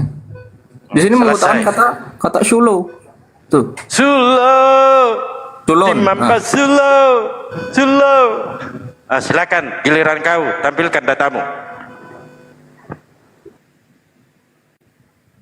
Oi. Jangan dikira datamu. Apa beda datamu dengan data aku sebenarnya? Saya udah akui tadi di awal itu pohon. Oh, kalau sudah akui saya selesai. Ya, kembali lagi di awal yang kita dialogkan. Ya, saya sambungkan saja ya dari Bansuma. Sebab pada tertulis, terkutuklah orang yang digantung pada kayu salib. Siapakah yang terkutuk ini mati di tiang kayu salib? Yang di kayu salib udah jelas Tuhan Yesus lah, Yesus Kristus. Masalahnya bukan di situ, masalah di bahasa saja tadi. Gimana Bapak ini ya sudah kelar. Ya, Anda menjawab Yesus terkutuk di tiang salib, begitu kan? Iya benar, Yesus digantung disalibkan, iya betul. Terkutuklah orang yang digantung pada kayu salib. Nah, orang-orang yang terkutuk ini tempatnya di mana?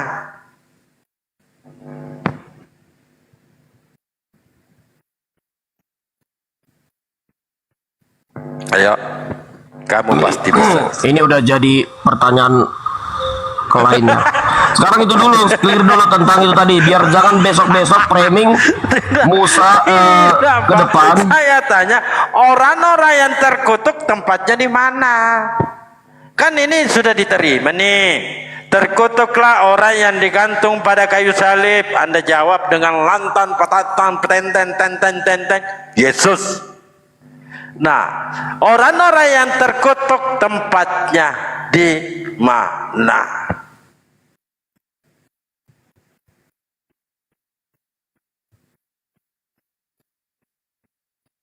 Itu tadi dulu, clear dulu tentang itu tadi. Bahwasannya di pohon dengan di salib itu perbedaan terjemahan LI. Udah kelar. Sudah, katanya sudah. Kenapa sih Pak? Ngapain nih Oteng ini suka banget muter-muter. Aduh. Besok-besok nanti Juma framing lagi Ini kan sekarang saya sudah ada Kristen. Dengar, Saya aja muridnya, kamu itu mencret. kalau naik nanti besok-besok orang Kristen yang nggak memahami perbedaan terjemahan Anda yang paham, silakan narasikan. Yunani dengan LI itu bisa membingungkan bagi dia kenapa beda. Anda sedangkan di Talmud, Pak, dikatakan pohon. Di situ. Ya, tinggalkanlah itu. Pertanyaannya, orang-orang yang terkutuk itu tempatnya di mana? Ini kayak lagu Ayu Ting Ting ini, di mana-mana. Alamat palsu. Di mana, Pak? Ayo Nathan dijawab. Di mana ayah? C Ayu. Di mana C Ayu? Ya, Kristen lain Tuyul. banyak mau Di naik. mana nih, Tuyul?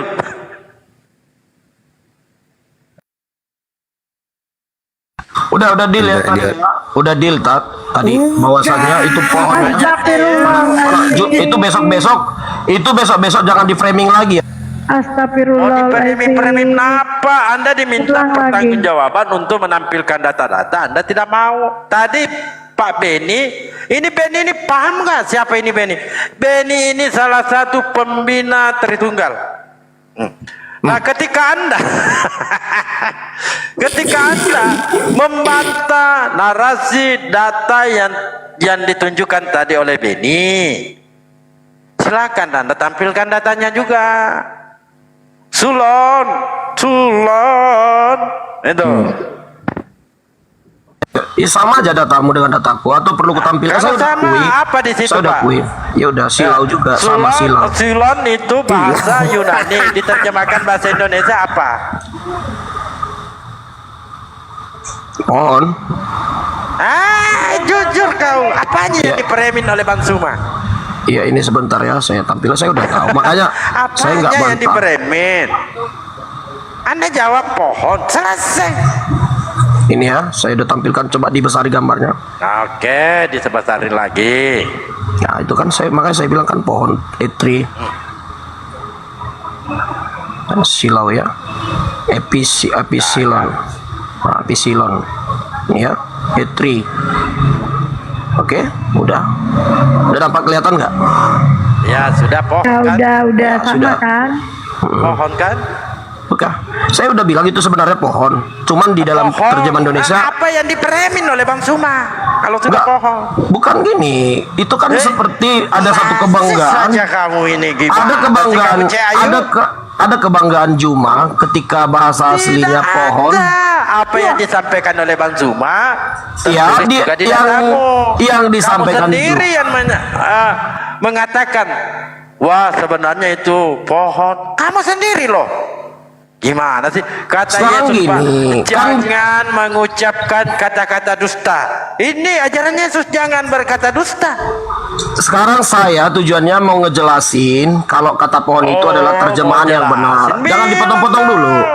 Jadi potong-potong dulu. Besok-besok kalau di framing itu definisinya biar kita pahami kenapa yang sebenarnya adalah pohon. Iya, yang framing itu siapa, Nathan? Kamu tuh ulang-ulang ngabisin waktu loh. Dari tadi juga kan sudah sepakat, ya udah. Tadi yang framing siapa? Kan Juma di mana-mana selalu Ini katakan. Perdana Menteri ngomong di sini. Iya, dari tadi. Yang framing siapa? Gurunda nggak ada framing. Bener pohon kan? Itu Pohon kan artinya? di setiap Zoom selalu Saya dia tanya sebutkan. sama kamu, sama nggak artinya dengan apa yang dibilang Gurunda? Sama nggak? Iya pohon, tapi Ya bukan udah, sekarang masalahnya apa? bukan berarti masalahnya bukan berarti Yesus digantung di pohon, bukan. Termuter. Emang Yesus bukan digantung di pohon. Ya terserah kamu lah. Baik. Makanya saya Kita sedang ikutin aja. jelasin. Iya, Saya sedang ikutin kau. Tak ikutin kau lah. Katanya kan terbukti di mood ya kan? Iya. Disalibkan. Jadi kalau kalian mau dialog yang sehat itu masuk Kristen jangan rame-rame yang Muslimnya seperti ini. Jadi biar fair, Juma dengan dua orang Kristen 2 lawan 2. Naikkan dulu Pak Pera. Iya, Bukan ngatur. Kalau berani seperti itu jangan main keroyokan seperti ini. Jangan main keroyokan gitu loh. Tidak ada yang keroyok, yang lain diam dulu lah. Ya, tidak ada. Kita head to head dengan Dalbo. Jelas Kita ya, lanjutkan. bahwasannya Yesus Penyaliban. bukan, dengar jelas ya, di sini saya katakan ya, bahwasannya Yesus tidak digantung di atas pohon, tapi di kayu salib. Sampai di sini clear ya, saya sampaikan bahwasannya Juma yang selalu framing Yesus digantung di atas pohon, mohon berhenti ya bro ya Juma ya. Oh, iya, oke. Tadi Anda buka itu, sulon itu ketika diterjemahkan bahasa Indonesia apa? Anda sendiri loh yang buka. Itu digantung di pohon itu kan saya sudah jelasin. Itu hanya satu, itu satu loh. Nah, ini tadi. Ini kalau di roomnya Muslim ini rame-rame ya ketawa gitu kan. Saya kan udah jelasin tadi. Perhatikan. Saya jelasin. Silakan lanjut. Masa ketawa pun nggak boleh. Oke, saya ulang Juma ini dengar ya bro Juma, saya jelasin ayat ini besok-besok. Jangan katakan bahwasanya Yesus digantung di atas pohon. Lalu itu di mana? Di kayu salib, bukan di atas pohon. Kayu salib. Apa Iya. bahasa Yunani dari salib apa bang? Tunggu dulu. Saya mau jelasin Galatia 3:13. Galatia 13 ya. Enggak perlu. Tunggu. Saya yang harus menjelaskan ke Anda. Anda mengatakan Yesus tidak digantung di pohon. Lalu digantung di mana? Digantung di tiang kayu ya. Kayu ini pohon atau bukan?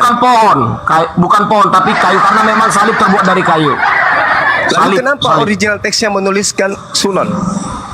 Sulon itu memang pohon, makanya perhatikan. Saya jelasin. Terus apa yang Anda permasalahkan? Udah saya kasih. Yesus digantung di pohon, Yesus digantung di kayu, sama kan? Bukan, beda. Yesus bukan digantung di pohon. Bedanya ya. pohon dengan kayu apa? Nah, makanya perhatikan, saya terangkan 1 menit aja ya. Galatia 3:13, jangan dipotong ya. Galatia 13. Tunggu dulu. Saya mau jelasin. Di sini Galatia 3 ayat 13 itu mulai dari ayat 1 dijelaskan pada ayat 10, pada ayat 10 dikatakan karena semua orang yang hidup dalam pekerja hukum Taurat berada di bawah kutuk. Sebab ada tertulis, terkutuklah orang yang tidak setia melakukan segala sesuatu yang tertulis dalam kitab hukum Taurat. Tunggu dulu. Muncul pertanyaan. Anda melebar, muncul pertanyaan. Kalau orang Kristen tidak melakukan hukum Taurat, terkutuk nggak orang Kristen? Makanya perhatikan dulu. Paulus sedang menjelaskan di sini di ayat Saya ini. tanya, Paulus, orang Kristen kalau tidak menjalankan hukum Taurat, apakah orang Kristen terkutuk? Semua orang yang mengaku hidup di bawah hukum Taurat, termasuk Kristen. Saya tidak tanya semua orang, saya tanya Karisteng, agama Romawi. Kalau kami tidak hidup di bawah hukum Taurat. Nah, lalu Yesus mati terkutuk bukan untuk Anda kan? Makanya, aduh. Yesus mati untuk menebus kutuk hukum Taurat. Nah, sekarang Anda hidup di bawah hukum Taurat gak? Tidak. Berarti kematian Yesus, berarti kematian Yesus ini untuk Anda atau untuk orang yang menganut hukum Taurat? Untuk orang yang tidak menganut hukum Taurat lah. Ya, di mana dalilnya? Sekarang jangan kemana-mana dulu Juma, biar satu topik dulu, Ya, ini kita nggak kemana-mana. Tunggu dulu. Sekarang gini, saya mau bantah saya mau bantah bahwasannya Yesus pada Galatia 3:13 bukan digantung di bawah pohon. Itu dulu mau saya bantah. Bukan di bawah pohon, di atas pohon. Di atas pohon. Pohon pula. Ya. Oke. Saya mau bantah. Jadi Yesus digantung di atas kayu. Oke. Tunggu kita dulu. Setuju. Anda setuju dulu. Selesai. Tunggu Perkara dulu. itu sudah selesai. Yesus digantung di atas kayu. Oke, udah selesai. Nah, bukan di atas kayu, bukan di atas pohon. Iya, tapi di atas kayu kan? Iya, kalau kayu setuju. Ya udah. Oke, udah deal. Sudah, Nggak usah lagi dipermasalahkan. Jadi, ya besok jangan lagi saya dengar Galatia 13 ya, nanti. suka-suka saya dong. Ini pendengar di situ semua ya. dikatakan sulon. Sulon itu artinya pohon. Makanya kata sulon di sini, Paulus sedang menjelaskan kepada jemaat Galatia bahwasanya ada tertulis, ada satu peristiwa di dalam Ulangan 21 ayat 23, setiap orang yang digantung terkutuk. Dia hanya ngejelasin, ini bukan mengindikasikan Yesus digantung di atas pohon. Lalu yang diindikasikan di sana siapa, Bang? Semua orang-orang pada masa itu ada namanya hukum gantung menurut hukum Taurat. Anda boleh baca di Ulangan 21-23. Dia sedang mengutip Ulangan pada ayat 13 ini. Berarti Yesus ini orang terkutuk kan? Bukan orang terkutuk, orang-orang yang digantung. Perhatikan. Gimana ceritanya? Orang-orang, contoh seperti ini. terkutuklah Apa orang sih yang maunya Anda ini kok perhatikan. dibantah semua dalilnya sendiri dibantah. Kenapa ini? Dengar. Anda sehat? Perhatikan, Anda sehat, terkutuklah orang yang masuk Nusa Kambangan. Setuju? Ya. Nah, Setuju? Yesus masuk Nusa Kambangan, berarti Tunggu Yesus dulu. masuk terkutuk nggak? Bisa saja seorang yang baik rela masuk ke Nusa Kambangan yang adalah kutuk. Rela. Paham? Allahu Akbar. Masya Allah. Begitu konsepnya. Apa sebabnya Yesus dikutuk? Yesus bukan dikutuk, dia yang masuk ke dalam kutuk karena kutuk itu sudah ada dalam diri manusia. Iya, saya tanya kepada Anda. Anda kan membawa ulangan 21. Pertanyaan muncul. Apa sebabnya Yesus dikutuk? Yesus bukan dikutuk, tapi dia yang masuk ke dalam kutuk. Dia yang masuk ke Nusa Kambangan sendiri. Karena salah Berarti Yesus memasukkan dirinya ke dalam kelompok orang-orang terkutuk, betul? Betul, begitu kondisinya. Begitu Berarti kondisinya. Salah apa? Salah hukum. Salah hukum, betul, salah hukum. Harusnya tidak. Berarti Yesus ini adalah korban salah hukum. Iya memang iya, betul. Makanya dia Siapa yang berkorban. salah? Siapa yang salah? Ahli hukum, ahli Taurat. Oke, berarti akibat kesalahan ahli hukum, ahli Taurat mengakibatkan jadi korban. Jadi Betul? korban. Salah kalau begitu. Orang-orang Yahudi ahli Taurat tidak salah karena Tuhan yang menginginkan. Tetap salah. Karena Yesus sedang atau Tuhan sedang menjerumuskan hukum Taurat itu ada kesalahan. Sedang menjelaskan di dalam hukum Taurat. Berarti Tuhan menggiring orang untuk berdosa gitu? Bukan, bahwasanya hukum Taurat, perhatikan ya, hukum Taurat digunakan hukum Taurat digunakan ahlinya, ahli hukum. Hukum Taurat digunakan ahli hukum dengan caranya sendiri, sesuka hatinya, dan Tuhan membuktikan itu ketika Yesus disalib. Berarti itu dosa kan? Dosa. Memang siapa dosa. yang menginginkan dosa itu terjadi? Ya kalau seperti itu ujung-ujungnya nanti bertanya lagi kenapa Adam jatuh ke dalam dosa. Memang harus kayak begitu. Siapa yang menginginkan penyaliban itu terjadi? Tuhan atau setan? Tuhan yang menginginkan itu. Mana dalilnya? Karena begitu besar kasih Allah yang mengutus anak yang tunggal. Artinya Tuhan mengutus anaknya. Enggak, ya dalilnya Tuhan mau agar anaknya itu menjadi tumbal, itu mana dalilnya? Ya dalilnya ketika Yesus diutus ke bumi, dia sudah siap mati karena di dunia ini penuh dengan kutuk.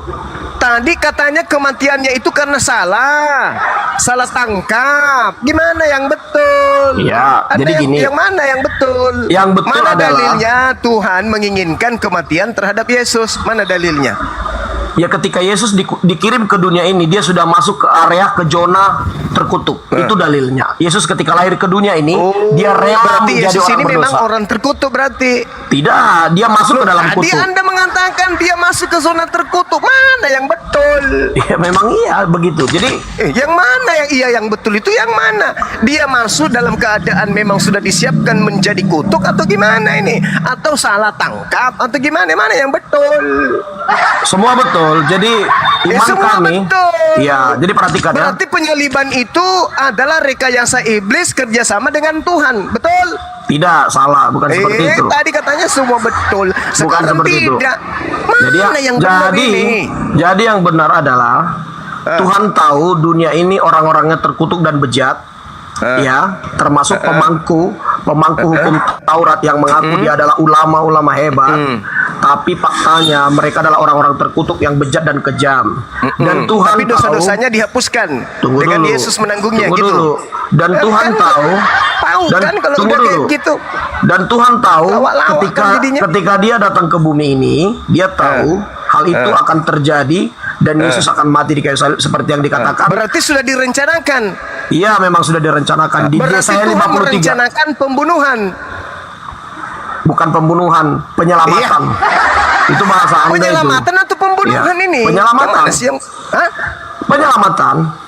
Maksudnya penyelamatan gimana? Sama seperti ketika Yesus jelas-jelas mati di atas pohon, kau katakan penyelamatan. Maksudnya apa? Jangan di framing lagi di atas pohon. Di atas kayu, di atas kayu. Di kayu salib ya. Ya. Apa pula salib? Emang lu apa? Nggak, jujur-jujur aja, nggak usah gengsi. Kenapa gengsi? Yesus itu datang ke dunia memang dirancang untuk mati nanggung dosa-dosa atau gimana? Iya, ya saya 53 ayatnya perjanjian lama. Oh gitu. Sudah dinubuatkan, berarti kejahatan iblis itu rekayasa Tuhan Anda, betul? Bukan kejahatan iblis. Iblis memang jahat, tapi manusia punya free will, punya kehendak bebas untuk jahat. Gimana ceritanya? Anda mengatakan sebelum Yesus ke bumi, dia sudah dirancang untuk mati dibunuh oleh orang. Nah sekarang untuk membunuh Yesus, iblis harus terlibat. Berarti ini rancangan Tuhan Anda bekerja sama dengan iblis untuk melakukan pembunuhan terhadap Yesus, betul?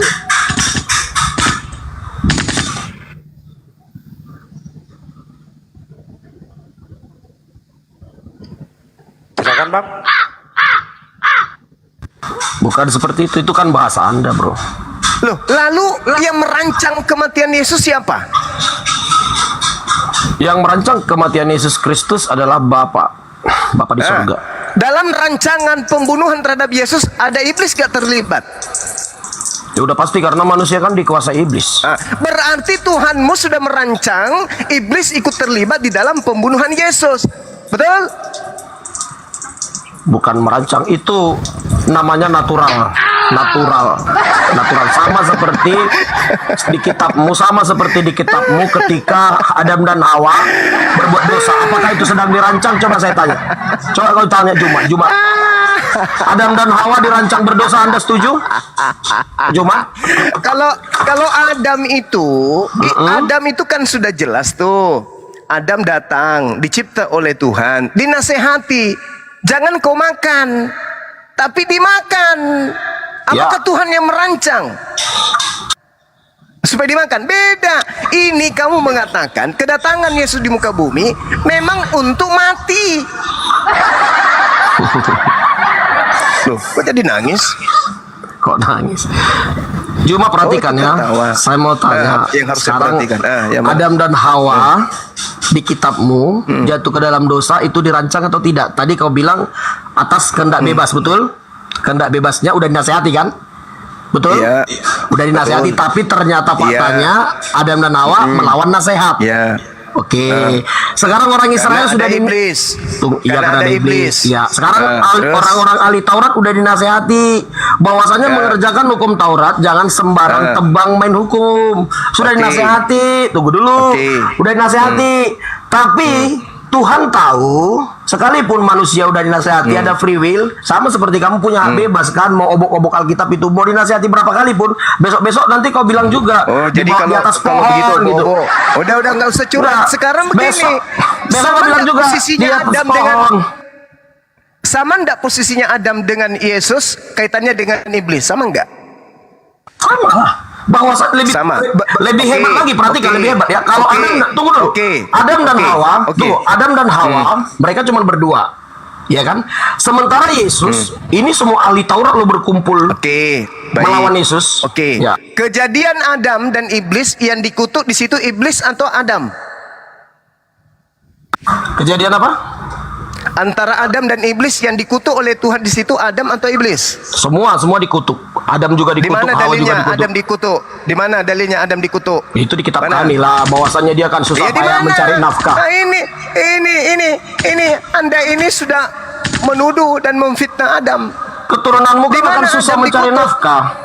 Itu kutuknya. Tanah yang dikutuk itu bukan Adam. Iya, tanah dikutuk kan imbasnya ke Adam. Lah itu beda. Loh, kok beda? Kalau Adam yang dikutuk dengan tanah yang dikutuk beda. Karena Adam dalilnya Adam dikutuk nggak ada. Dalilnya tanah dikutuk itu ada. Nah sekarang Anda menuduh Adam dikutuk. Berarti Anda memfitnah. Anda jangan memfitnah berarti. Tanah dikutuk imbasnya kepada Adam dan Hawa. Itu dia. Jadi ketika dia di sorga dengan kondisi dia di Firdaus. Ada nggak dalilnya Adam dikutuk itu dulu? Itu tadi ketika kamu akan bersusah payah mencari makan karena bumi sudah terkutuk. Saya minta ada nggak dalilnya Adam dikutuk? Terkutuklah Adam, ada nggak? Bukan terkutuklah Adam. Bukan Adam yang terkutuk. Ada nggak dalilnya terkutuklah iblis? Ada nggak dalilnya? Dalilnya ada konsekuensi karena berbuat dosa. Itu dalilnya. Ada nggak dalilnya terkutuklah iblis? Ada nggak? Kalau iblis tetap ada intinya Ada nggak konsekuensi. dalilnya terkutuklah Adam? Nggak ada. Nggak ada Ada. kan tertulis. Nggak Mana langsung, dalilnya secara terkutuk? langsung tidak, secara langsung tidak. Konsekuensi tetap ada, konsekuensi tetap ada. Sekarang ada nggak dalilnya terkutuklah Yesus? Itu juga tidak ada, itu tidak ada. Lah tadi Terkutuklah Galatia 3 Yesus. nomor 13 itu apa? Makanya Terkutuklah Paulus. itu selalu framingmu. Itu Paulus sedang menarasikan orang-orang yang tergantung itu terkutuk bro katanya. Menurut ceritanya. Narasinya itu nanti setelah dia mengatakan sebab ada tertulis. Kristus telah menebus Kristen dari kutuk Taurat dengan jalan menjadi apa? Dengan jalan menjadi kutuk, tapi bukan terkutuk. Itu berbeda. Berarti Yesus ini kutuk atau bukan? Bukan, dia masuk rela menjadi kutuk tapi bukan terkutuk. Kamu paham nggak? Seharusnya yang bukan bagianmu kamu makan, kira-kira seperti itu, bro. Nah iya, setelah kamu makan yang kenyang siapa? Yang kenyang saya sendiri lah. Nah itulah Sakit Yesus. saya sendiri. Ya Oh, jadi memang. gimana cerita Anda ini? Tapi bukan dari Yesus itu kutuk. Yesus itu kutuk bukan atau bukan? kutuk. Efek dampaknya, Bukan dampak itu konsekuensinya. begini. Yang kotor itu comberan, Anda tidak kotor. Tapi ketika Anda turun ke comberan, yang kotor siapa? Yang kotor dampaknya kita, tapi bukan berarti kita di situ Kenapa jadi orang yang layak dimasukin ke comberan. Yesus tidak terkutuk. Yesus tidak terkutuk. Tetapi dosa-dosa Kristen ditanggungkan ke Yesus. Maka Yesus jadi terkutuk, betul? Yesus tidak terkutuk, tapi mulai ngaco. Dengar. Tapi dia rela membayar hukuman. Mana dalilnya Yesus rela? Mana dalilnya Yesus rela? Filipi, sebentar saya buka. Mana silakan. Itu kata Paulus ya. Yang saya minta kata Yesus. Bedakan kata Yesus dan kata Paulus. Cerdas sedikit kenapa? Cari saya, tapi ilmu mandul. Kayak mana itu? Yang pada intinya Kristen Anda tidak mau, Anda tidak mau Filipi, berarti Anda mau Yesaya 53 perjanjian lama. Oh, kalau itu Yesaya 53 Anda pakai, kenapa orang Yahudi nggak pakai? Itu urusan dia nggak beriman untuk apa? Ngapain dipaksa? Nggak beriman gimana? Lo itu kitabnya orang Yahudi, kok Anda katakan nggak beriman? Kayak mana ceritanya? Ya guru saya juga orang Yahudi. Yesus kan guru saya.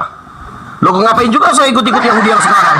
Kalau begitu Yesus membenarkan Yesaya 53 untuk dirinya, kenapa dia ngamuk-ngamuk? Pada saat ingin ditangkap.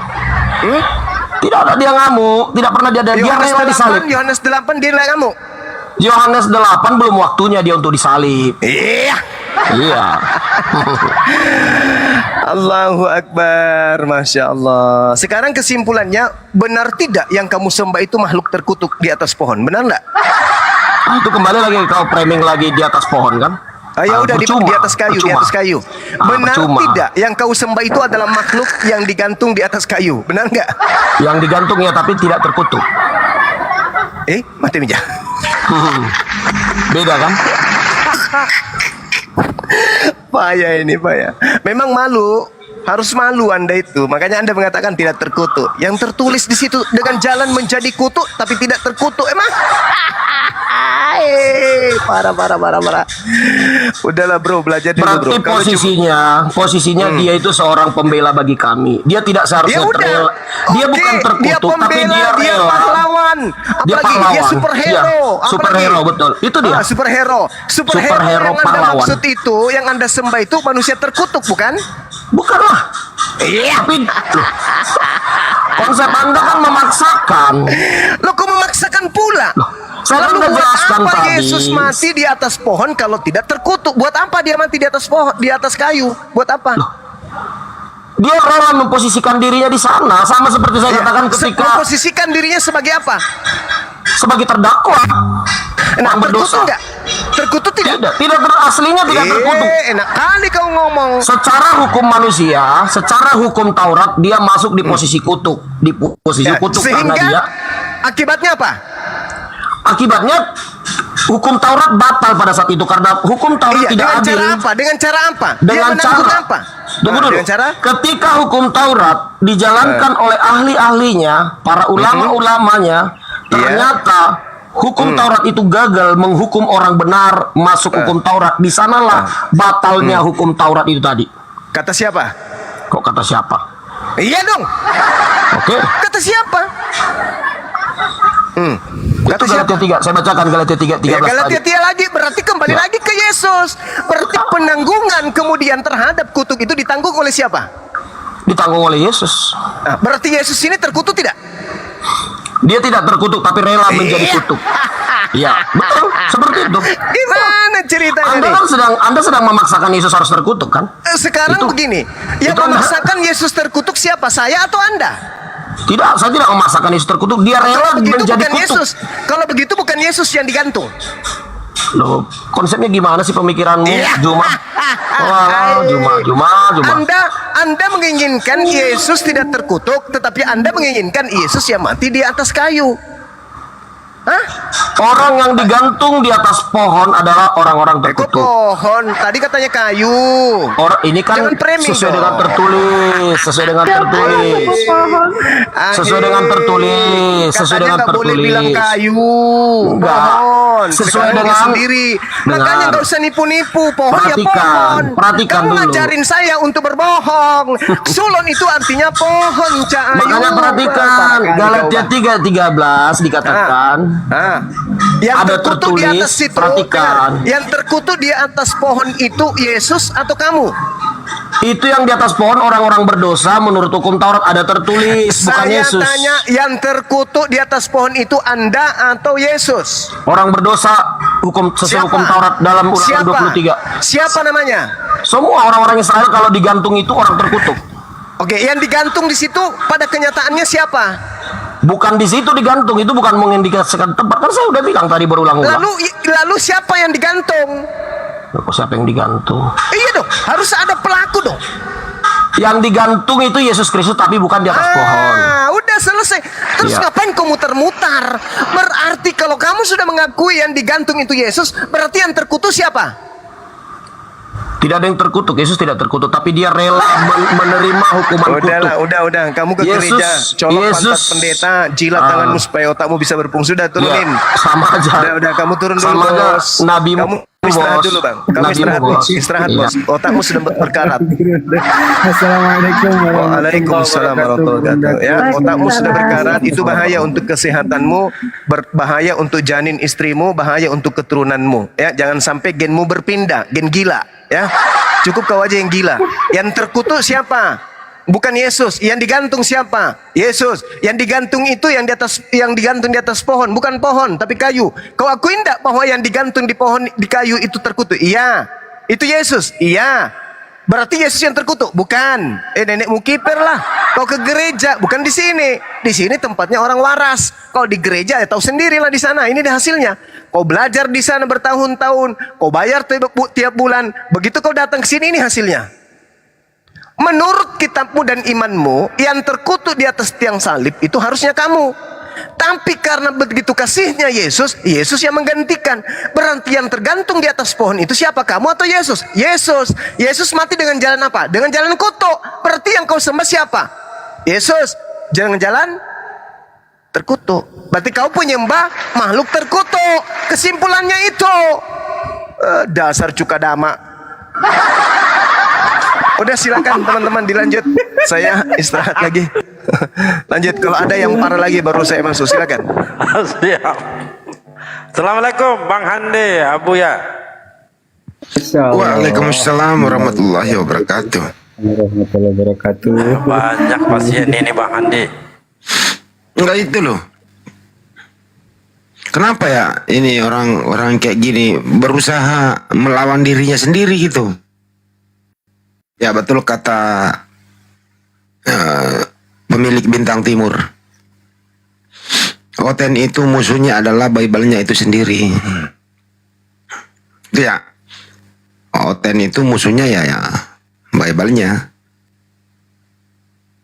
Dia tidak ingin Yesus terkutuk, tapi dia ingin Yesus yang digantung di pohon. Padahal tertulis orang yang digantung di pohon terkutuk. Memang apa ya kira-kira di dalam diri orang ini nih ya. Inilah bintang timur pengaruhnya sangat-sangat menyesatkan akal manusia gitu loh. Ini ada tamu dilanjut lagi, mudah-mudahan orang yang masuk ini tidak terkutuk nih. Tapi kayaknya ciri-cirinya sudah hampir ini juga udah nguap dia naik nih. Udah sampai ya. Selamat sore Icat, Pak Wira. Sore, kok saya udah naik ya? Ya, agamanya Kristen ya. Oke. Agamanya Kristen bukan? Kristen atau Islam? Saya Kristen. Oke, silakan. Kristen aja. Silakan Bang Andi atau siapa? Ya, Zul. Manggil siapa Pak Icat? Enggak, saya Ya, panggil saya si Zul. Paman. Kamu tahu nggak arti Zul? Zul. Apa artinya, Bang? Lah, itu namamu kok kamu nggak tahu.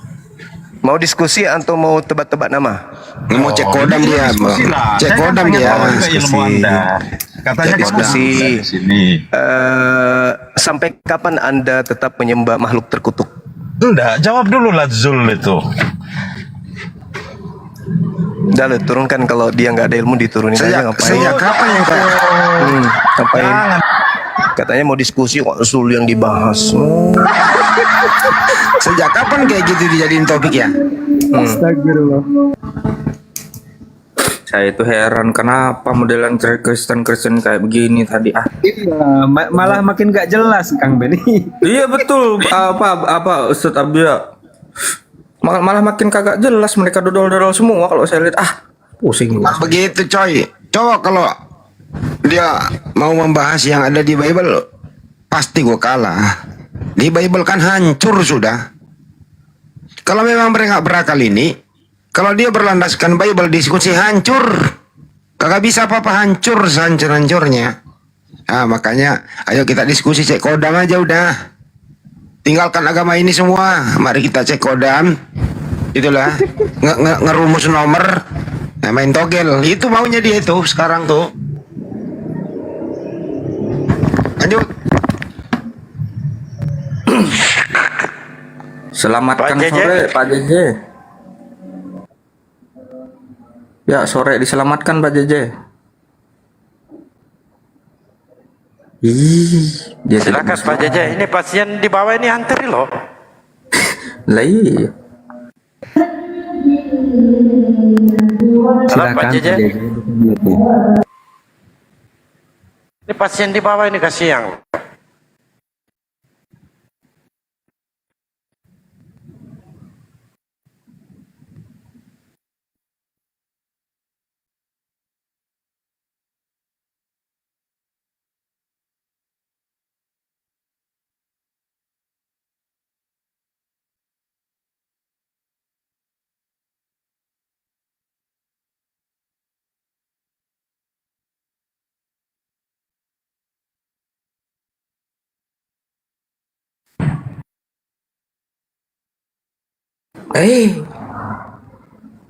Pada diam sih. Begini ya, kok naik semuanya pada diam ini gimana? Mereka ini sudah pada panik. Kenapa panik? Faktor yang menyebabkan panik pertama adalah satu nih, dengerin baik-baik. Diskusi pakai Bible harus piawai berbohong. Dua, harus piawai bersilat lidah. Tiga, harus muka tebel. Empat, harus putus urat malu. Tuh, diskusi pakai Bible tuh. Nah ini pasti juga capek dong berbohong tiap hari gitu. Capek dong melawan arus. Jadi mereka ini sudah kehilangan arah. Nah untuk mengimbanginya itu ya harus masuk pura-pura blow on, pura-pura sakit, pura-pura sarap, pura-pura gila gitu. Nah kayak tadi Jul, Apa arti jul? Nah itu kan nggak masuk akal untuk diskusi. Karena kalau pakai Bible langsung terkutuk, ya selesai sudah. Kayak si Nathan tadi itu. Yang bagian keduanya yang membuat mereka pada panik adalah kita ini kok setengah mati diskusi. Udah capek-capek S3, S7 gitu loh. Nerangin Bible kemana-mana. Malah kita antar oten yang ribut. Datang Wanes, Niban si Tritung. Datang Tritung, habisin Unitarian. Datang Unitarian, dihabisin oleh Advent. Dan lain-lain. Mereka belum akur-akur antar mereka. Kenapa mereka nggak ada pegangan, coy? Yang paling penting mereka putus asa adalah kapan ya kita diskusi terus ada muslim naik di atas untuk menerima Yesus, untuk dibaptis. Udah bertahun-tahun kok nggak ada yang naik-naik. Tapi di sebelah sono semalam 3 orang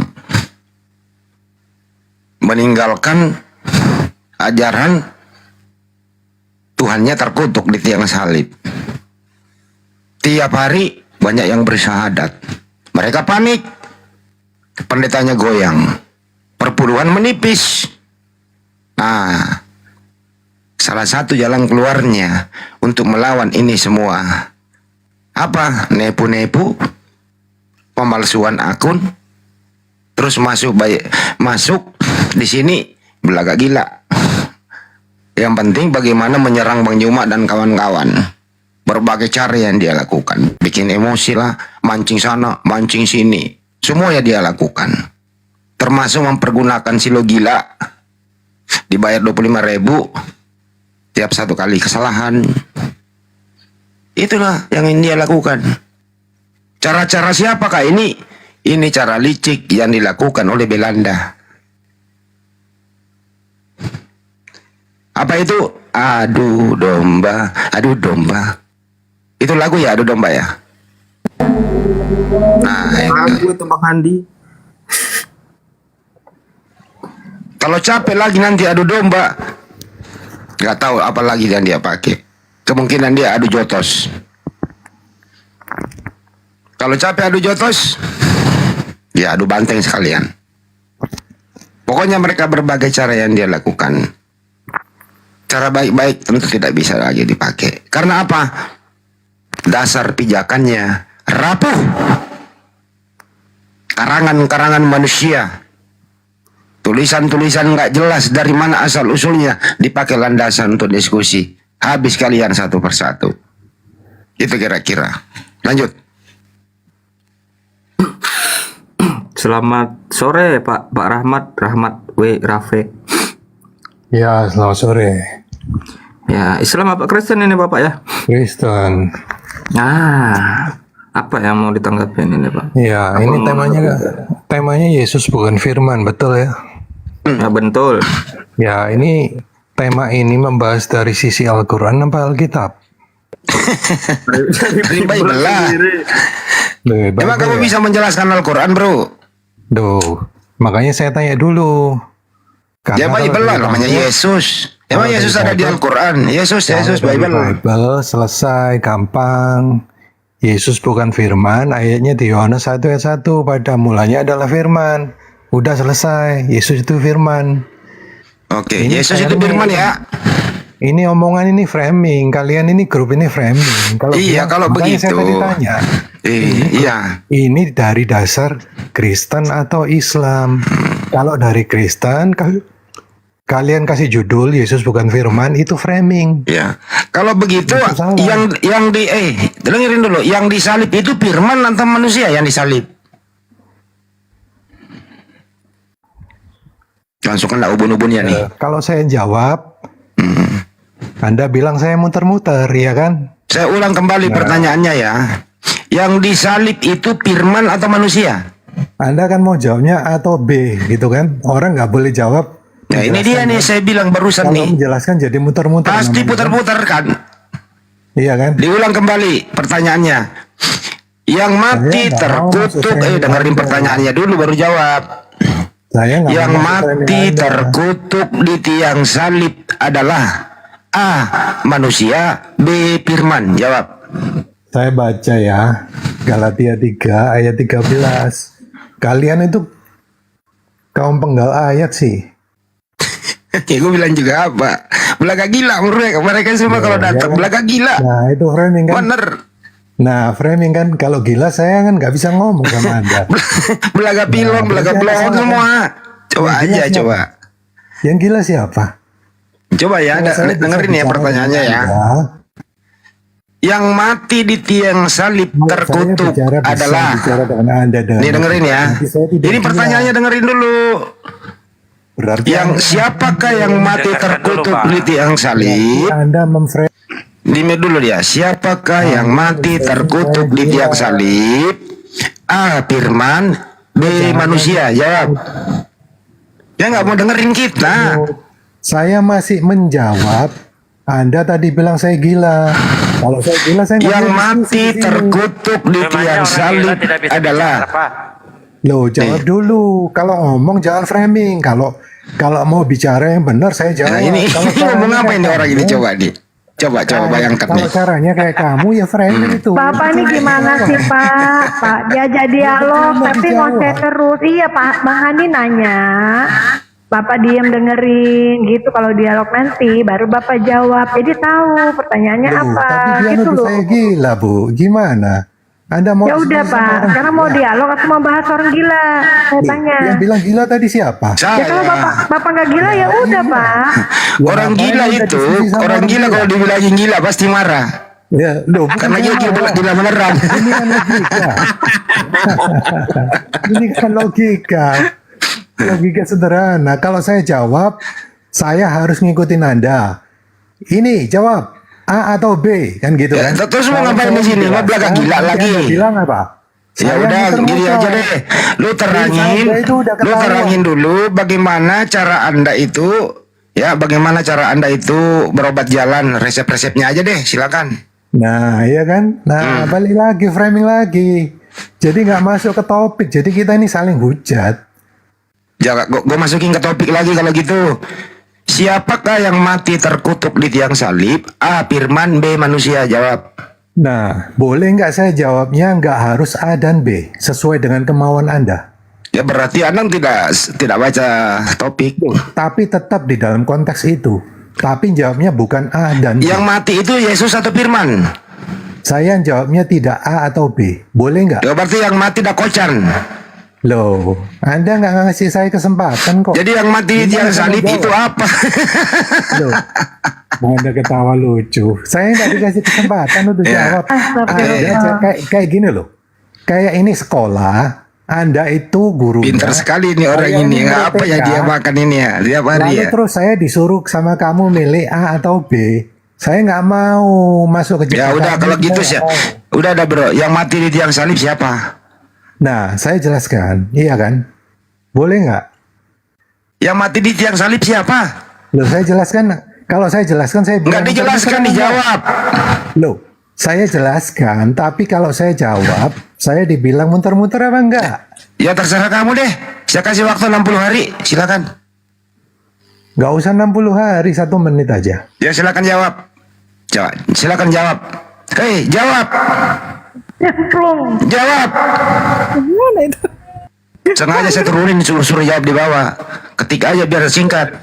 Kalau dia ngomong panjang. Coba ketik di bawah. Yang mati terkutuk di tiang salib adalah A. Firman, B. Manusia. Nah, kalau dia ketik kan nggak bisa panjang. Coba. B. A atau B? Diulang. Sebagaimana topik tadi Bang Joma sama Nathan, yang mati terkutuk di tiang salib adalah A. Firman, B. Manusia. Oh banyak yang bantu di bawah, manusia katanya. Ada yang jawab C, ODGJ katanya. Padahal nggak ada pilihan loh. Kan dia protes, Yesus bukan firman, dia marah. Gua kasih lah ke salib.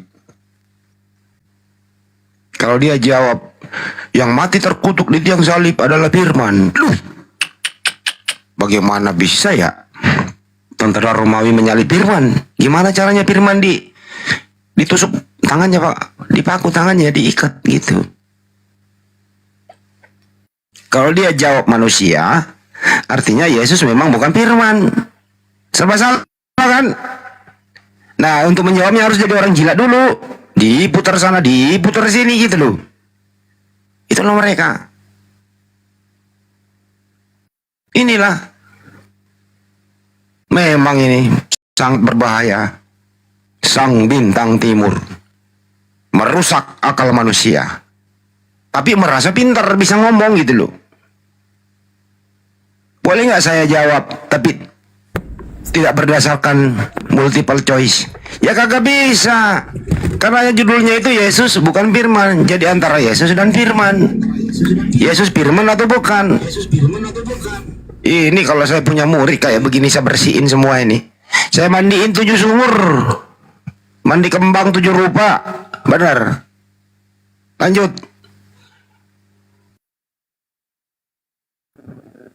Siap. Tante Murni, selamat sore.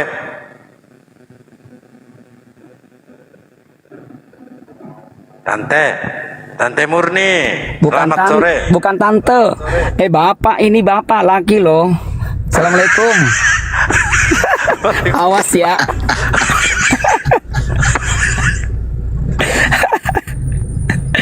Halo, assalamualaikum. Waalaikumsalam. Ini bukan bunglon ya, ini muslim, bukan muslimah, muslim, nggak berhijab saya nggak. Muslim dia Pak, Muslim.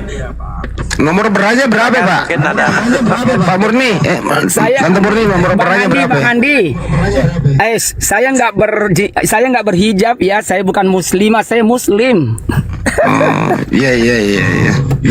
Enggak, tadi mau ini senang sekali Bang Handi itu tentang oten-oten yang nggak kebuka pikirannya. Ternyata hasil survei itu Bang Handi ya, emang kalau orang itu nggak disunat itu kepalanya tertutup. Jadi ternyata hubungan erat sekali antara cara berpikir dengan disunat. Kalau disunat itu kan dibuang kotorannya. Jadi dengan dibuang kotorannya kepala kita terbuka, bisa menerima, akal jernih itu berfungsi. Nah ternyata begitulah oten-oten, karena nggak disunat jadi nggak bisa, tertutup itu kepalanya. Ya itu aja sih sebenarnya ya. Saya senang menyimak ini Bang Handi dan teman-teman yang lain, luar biasa ya. Sukses selalu Bang. Yuk, assalamualaikum. Amin. Waalaikumsalam. Salam buat Om ya, Tante. Makasih Tante. Jangan Tante. Awas ya. Ntar kalau Tante nggak ditraktir lo makan coto di sini, ada coto dekat rumah saya nih. Oh berarti di Makassar ini, tetangganya Bang Suma. Bukan. Sudah di Jakarta ini, udah di Jakarta. Oh berarti Bang Handi ini. Enggak Bang Handi. Iya. Enggak Bang Handi. Cuma Bang Handi jauh, dia utara, saya selatan. Iya. Makasih ya Tante. Makasih ya Tante. Awas Bang Handi tadi sunat lagi kalau ngomong Tante.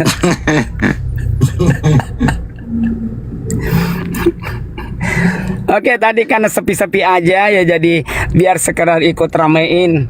Ya, seneng kalau rame ya. Ya semoga yuk pada naik yang oten-oten itu, biar bisa kita dengar gimana sih pendapatnya tentang Bible-nya sendiri. Tapi gue heran sama lu ya. Lu udah lama di Jakarta. Lu logat lu apa ya? Masih ada bugis-bugisnya gitu loh. Nggak bisa Bang Andi, itu mah udah kebanyakan makan ikan. Ya itu loh. Santai aja napa bro. Ya udah, mau di Jakarta mana? Oh, di Pulau Seribu. Itu kan utara. Ya udah, Tante Murni, makasih.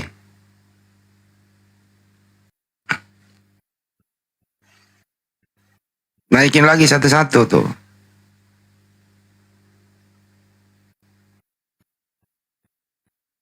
Siapakah yang mati di tiang salib? A. Yesus. B. Firman. Boleh nggak saya menjawab tidak ada dari salah satunya? Ya gimana ceritanya? Lanjut. Kopi dulu, kopi Selamat dulu. sore Om. Om Resai, selamat sore. Om.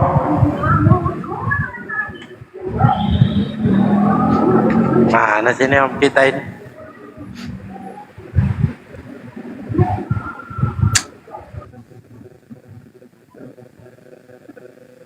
Padahal itu si Nathan itu udah lama loh diskusi.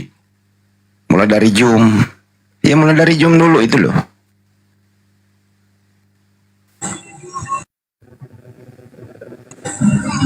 Assalamualaikum warahmatullahi wabarakatuh. Agak kareba ya mana? Waalaikumsalam warahmatullahi wabarakatuh. Madeceng. Alhamdulillah, silakan dilanjut.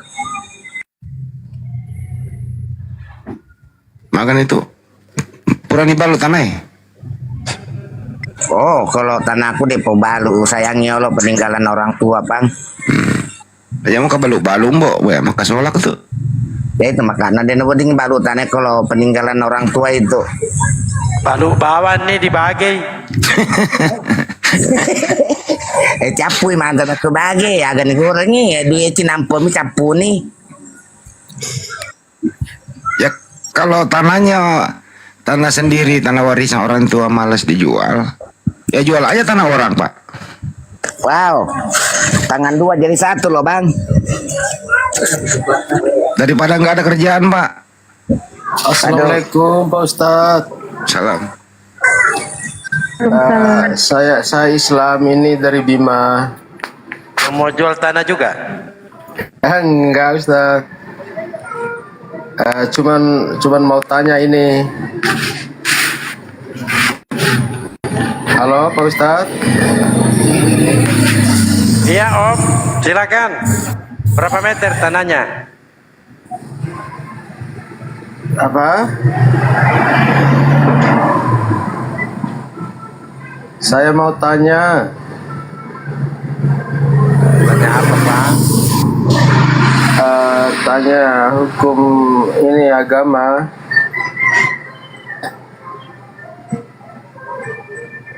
Ya siapa itu Om? Ya? Apa mau ditanyain Om? Mau tanya, kan menurut Islam itu misalkan ini bertengkar sama suami misalkan atau sama istri, kalau sudah ditalak satu kali itu atau dua kali itu apakah bisa diperbaiki lagi atau gimana Pak? Bisa Bang, kan masih bisa mediasi. Oh iya. Jangan juga bertengkar lah Bang. Main sih bertengkar. Enggak juga sih, saya cuma mau tanya aja. Suami itu nanti akan ditanyain.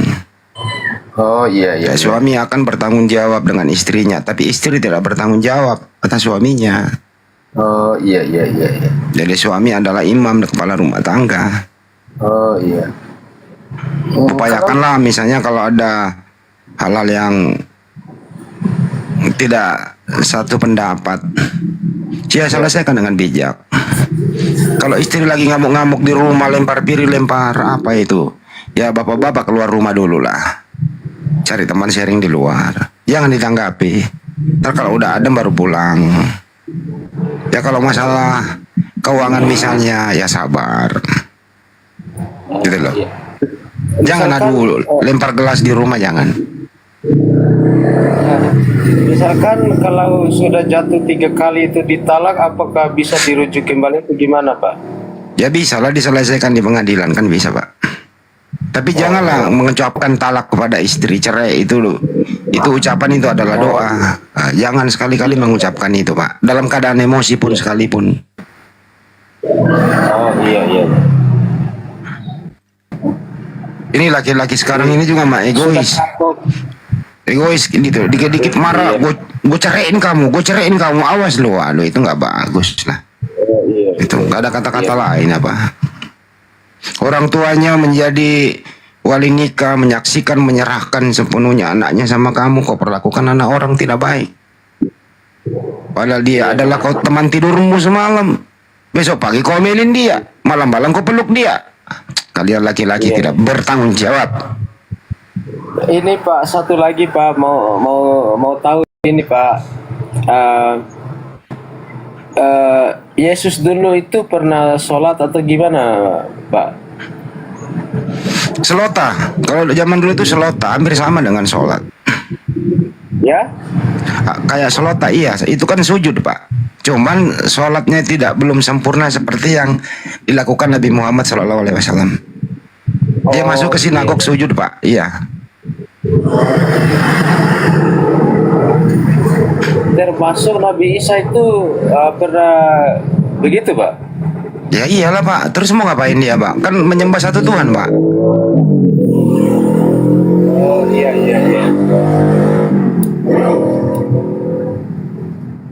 Syariatnya berbeda para nabi itu, Pak. Yang lengkap itu syariatnya Nabi Muhammad SAW. Kan Yesus hanya untuk Bani Israel, Pak. Oh iya Pak.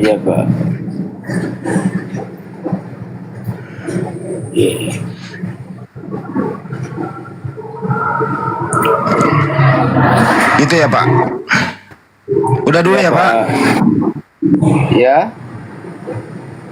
Gimana tanah? Udah belum di tanahnya udah diukur belum?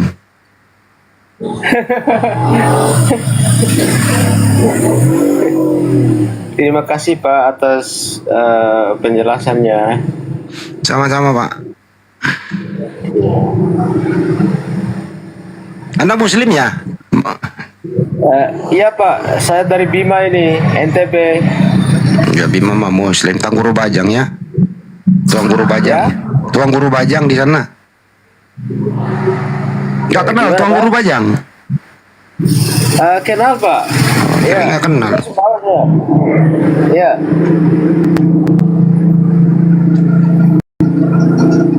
Oh, Bapak kenal Tuan Guru Bajang? Ya, sering lihat di TV lah, Pak. Oh iya. Iya saya kenal juga waktu dia calon apa kemarin itu dia keliling Bima Pak. Baik Pak. Iya. Kalau hari libur Pak, ya tolong bersihin Mandalika ya Pak. Iya.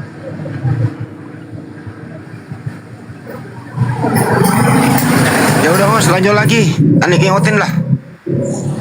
Ya, izin ya Pak Bima, Bunda turunkan ya karena kita perlu kursi untuk oten naik ya. Iya. Ya baik, makasih. Iya. Assalamualaikum. Waalaikumsalam warahmatullahi wabarakatuh.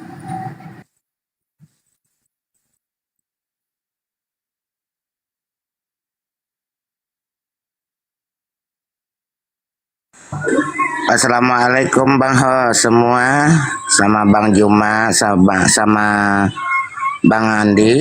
Kami mohon maaf mau turun, ada kerjaan sedikit. Dia nggak usah minta maaf Pak, orang nggak ada salah kok.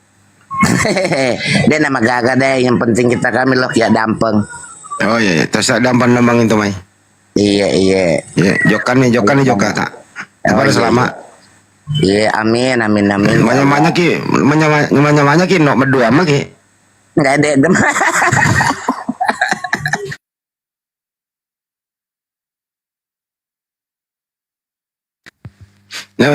Kaya si dalbo medulove itu ay. Seolah gitu tau. Matoano medulove. Apa artinya medulove daldo? Dalbo?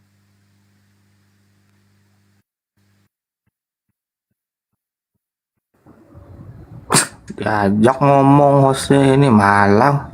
Kurang asam. Ada rostrum tuh di wawancara dia, bagus nih orangnya. Nanya-nanya dia. Ya. Silakan.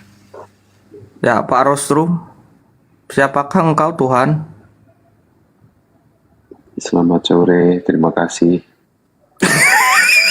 Pak Pak Rosrum ini, beliau itu enak ditanya. Beda dengan Kristen LAI. Beliau ini Kristen King James Version tapi model reform.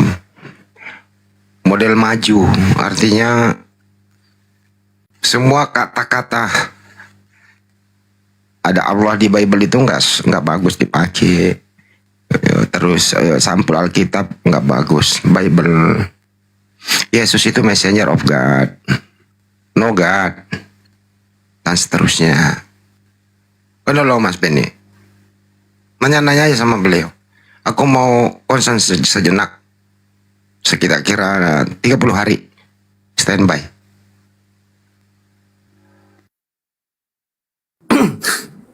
Baik. Apa ya yang mau saya tanya itu? Jadi menurut Pak Rosrum ini saya baru ketemu sama Pak Rosrum. Mungkin saya belum tahu ya. Pak Rosrum. Menurut Pak Rosrum itu Yesus ini siapa sih?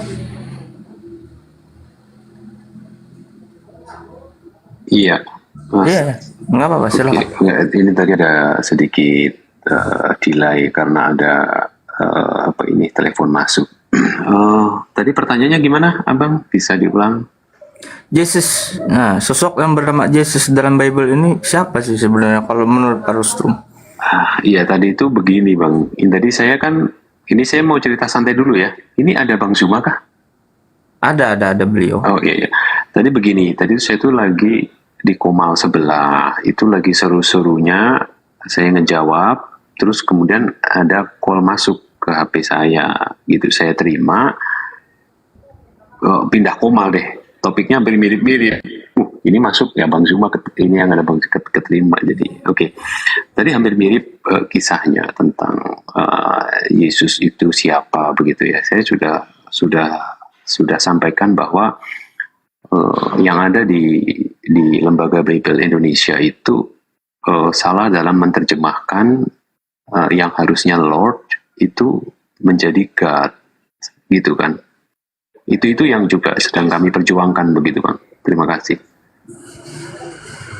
Jadi menurut Pak Rosrum ini sepakat kalau bahwasannya Yesus ini adalah messenger of God gitu, utusan Tuhan.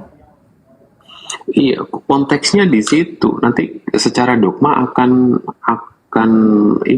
mempengaruhi seluruh dogma yang ada gitu. Karena memang selama ini kan hampir 200 tahun ini kan kita ada gerakan-gerakan baru yang di situ bahwa mengimani kitab terjemahan itu sebagai firman Tuhan. Nah itu Bang, itu saya sudah sampaikan di berbagai kesempatan ya. Itu. Berarti betul ini apa judul tema yang di bawah host ini, Yesus bukan firman. Oh ini iya, apalagi pakai logonya Bang Zuma ini.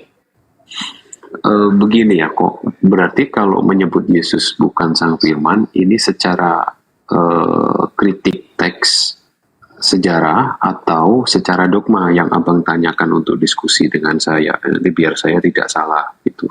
Secara teks saja, kalau dogma janganlah Pak.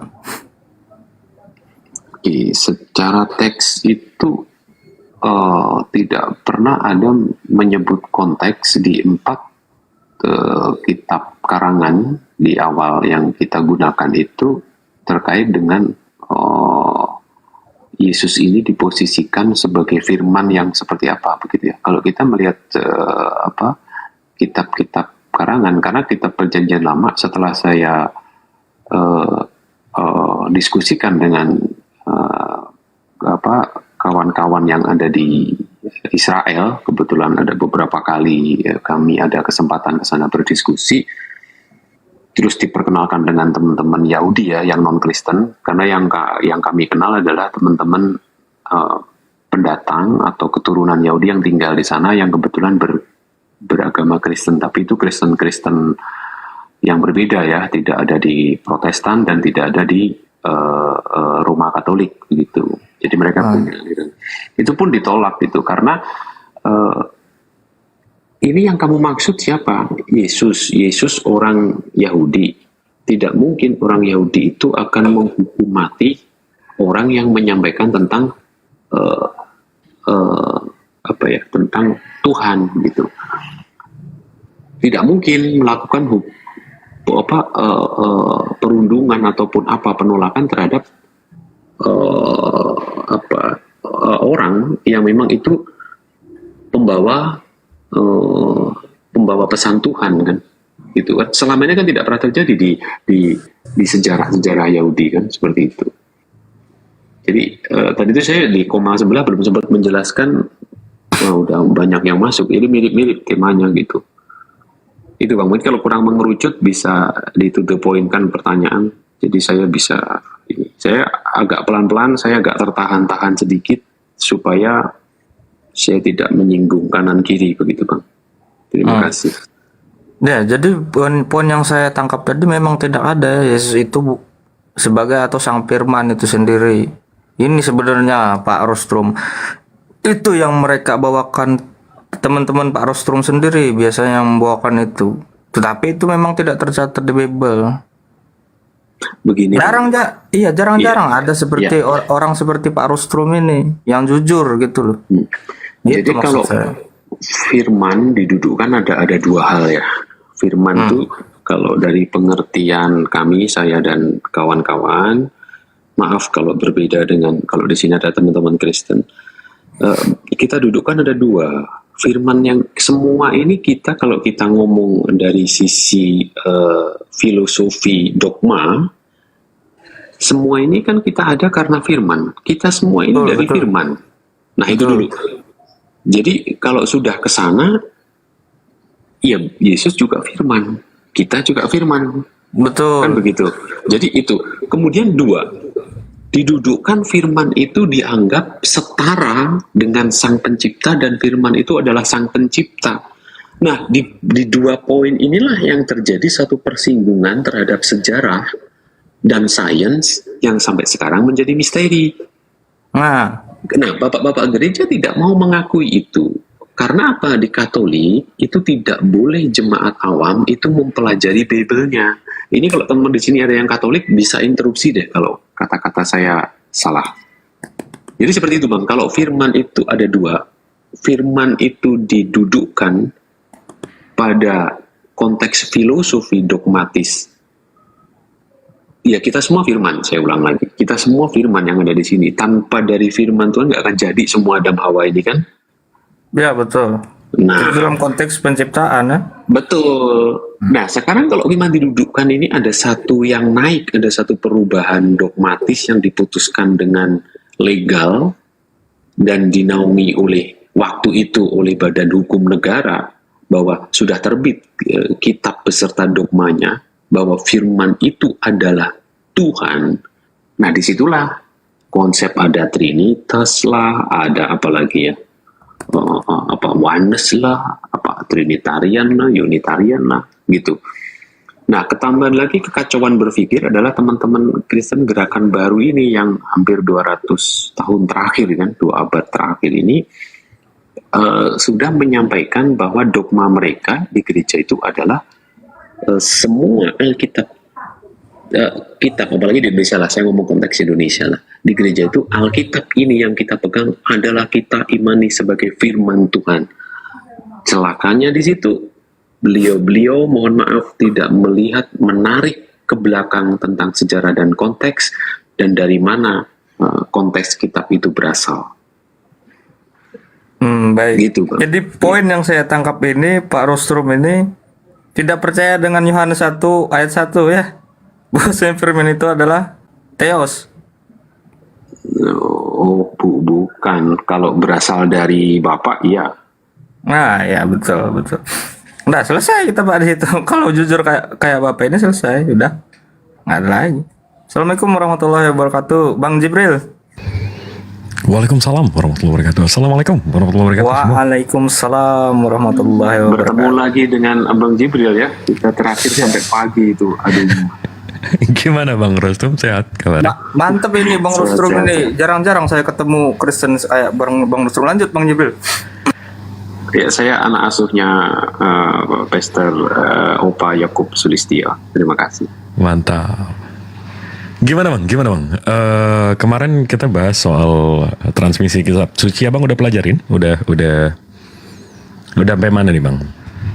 Iya, ya sudah akhirnya membuka ya berkas-berkas yang sudah berdebu saya masukin ke lemari yang paling bawah gitu. Cari-cari lagi yang sudah berwarna-warna coklat begitu. Aduh, ini baca-baca lagi gitu. ya jadi begitu. Gimana bang? Enggak, tadi itu saya itu diundang tiba-tiba ada masuk ya, saya ngeklik aja. Tadi sebenarnya di Komal sebelah itu membahas juga. Belum selesai saya dibully klarifikasi, saya ada telepon masuk, akhirnya pindahlah Komal. Ya sudah, yang tadi Komal yang sebelumnya ya minta maaf. Iya, di Komal Bang Fandi ya. Mungkin ya. Jadi saya belum sempat menjelaskan. Di situ ada sedikit mispersepsi ya, bahwa saya ikut gabung di Komal itu untuk membentur-benturkan gitu, tidak. Saya ingin lebih berdiskusi di mana ada ranah. Memang ya harus saya akui ada beberapa gap. Jadi begini, contoh tentang proses sejarah Isa itu sebenarnya disalib atau tidak gitu kan. Dan itu juga dibahas gitu. Nah, memang saya akui, saya mempelajari sampai sekarang bersama rekan-rekan, itu adalah menjadi satu misteri, tembok tebal tinggi antara umat Muslim dan umat Kristiani itu yang belum ada titik temu gitu. Tadi saya itu ingin menjelaskan dari sisi konteks sejarah. Jadi kalau konteks sejarah, saya tidak akan menghubungkan dengan dogma. Jadi proses hukuman mati pada saat itu kan wajar. Dan hukuman mati itu biasanya kepada orang-orang yang dirasa jahat atau melawan pemerintah kan. Jadi itu tidak ada hubungannya dengan dogma gitu bang. Tapi belum selesai. Waduh, udah potong ada telepon masuk lah, udah mau pindah Komal secara otomatis kan. Ke saya ini juga pemain baru gitu di TikTok. Sebelumnya saya lebih banyak offline, biasanya lewat YouTube teman-teman yang diskusi kaum muda ya, karena kami di youth untuk menangani youthnya di tempat kami. Beberapa ya gerakan bawah tanah kami sudah mulai kuat, dan kami membutuhkan banyak rekomendasi dan betul rekomendasi ilmiah dari jemaat paling bawah, pergesekan antar jemaat di bawah dengan keyakinan lain itu sampai di mana, terjadi benturan kesalahpahaman di mana, itu yang akan kami jadikan daftar pustaka untuk kami terus diskusikan dengan lembaga Bible. Begitu, Bang. Enggak, tapi kalau ini saya udah agak lost point. Jadi poin Abang tuh dari segi sejarah ya berarti ya. Mau ngelihat dari segi sejarah bukan dari segi iman ya. Betul. Nah, tadi itu belum selesai, Bang. Aduh, saya sudah habis-habisan kena ini ya, perundungan ya. Ya sudah. Kalau kita lihat dari segi sejarah, Bang, kan ada dua yang menceritakan oknum yang sama. Ini menurut saya ya. Jadi ada satu oknum, tapi periwayatannya berbeda. Yang satu diriwayatkan oleh Allah Subhanahu Wa Taala lewat Al-Quran, yang satu lagi diriwayatkan oleh bapak-bapak gereja di abad keempat. Confirm. Kita bisa setuju nggak di sini?